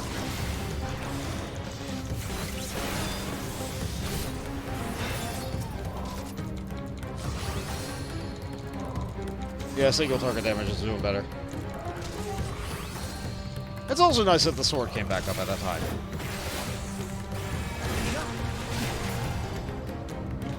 Hurts. It hurts.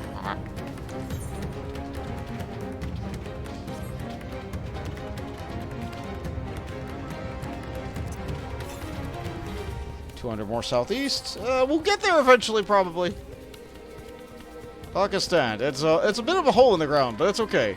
So, I'm going to turn to this Ethernet and look at the time. I don't think I can make it to a good stopping point in the stream. So this is where we're going to have to leave it this week. This is where we're going to have to leave it. So things are really bad. Really, really, really, really bad. So next time we get to playing Final Fantasy 14, it's going to be really bad.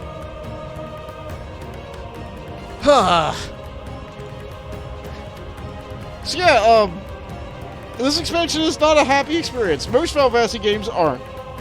And maybe it is a little bit early for me to be stopping, but like, here we are. Nasty cliffhanger this week. Yeah, things are really bad. So, things were bad in Garlemald, and now things are worse. Objectively, things are much worse. I do not think I can get through this section of the game in 40 minutes. So this is actually the best spot for me to stop. This is the best spot for me to stop. So, I want to thank you all for watching.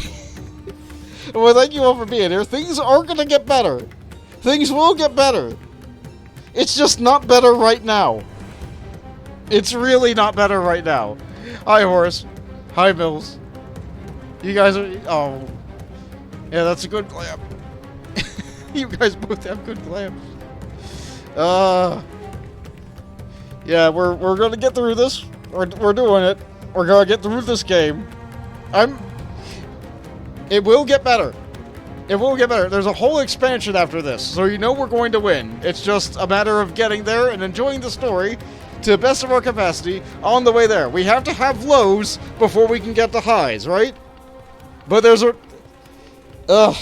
I don't like this expansion very much. Like, people are like, oh, Endwalker was the best. I'm like, no, Shadowbringers was still better.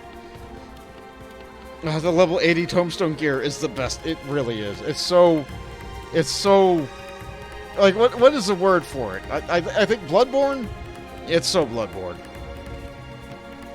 I know there's a better word for it, but it escapes my head. I'll probably change my weapon glamour again. I was using the diamond weapon stuff because I was on the moon. Now I'm not on the moon. So I'm probably going to change back to, like, I don't know, Ruby. Ruby would probably look good with this stuff.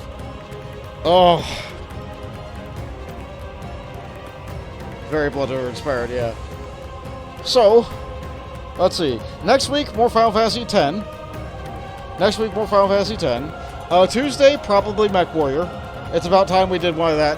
Like, we skipped doing it last week because there was extra demos to try. I haven't skipped... I hated that. Oh, I really hated that. That flash of red. Oh, that was awful.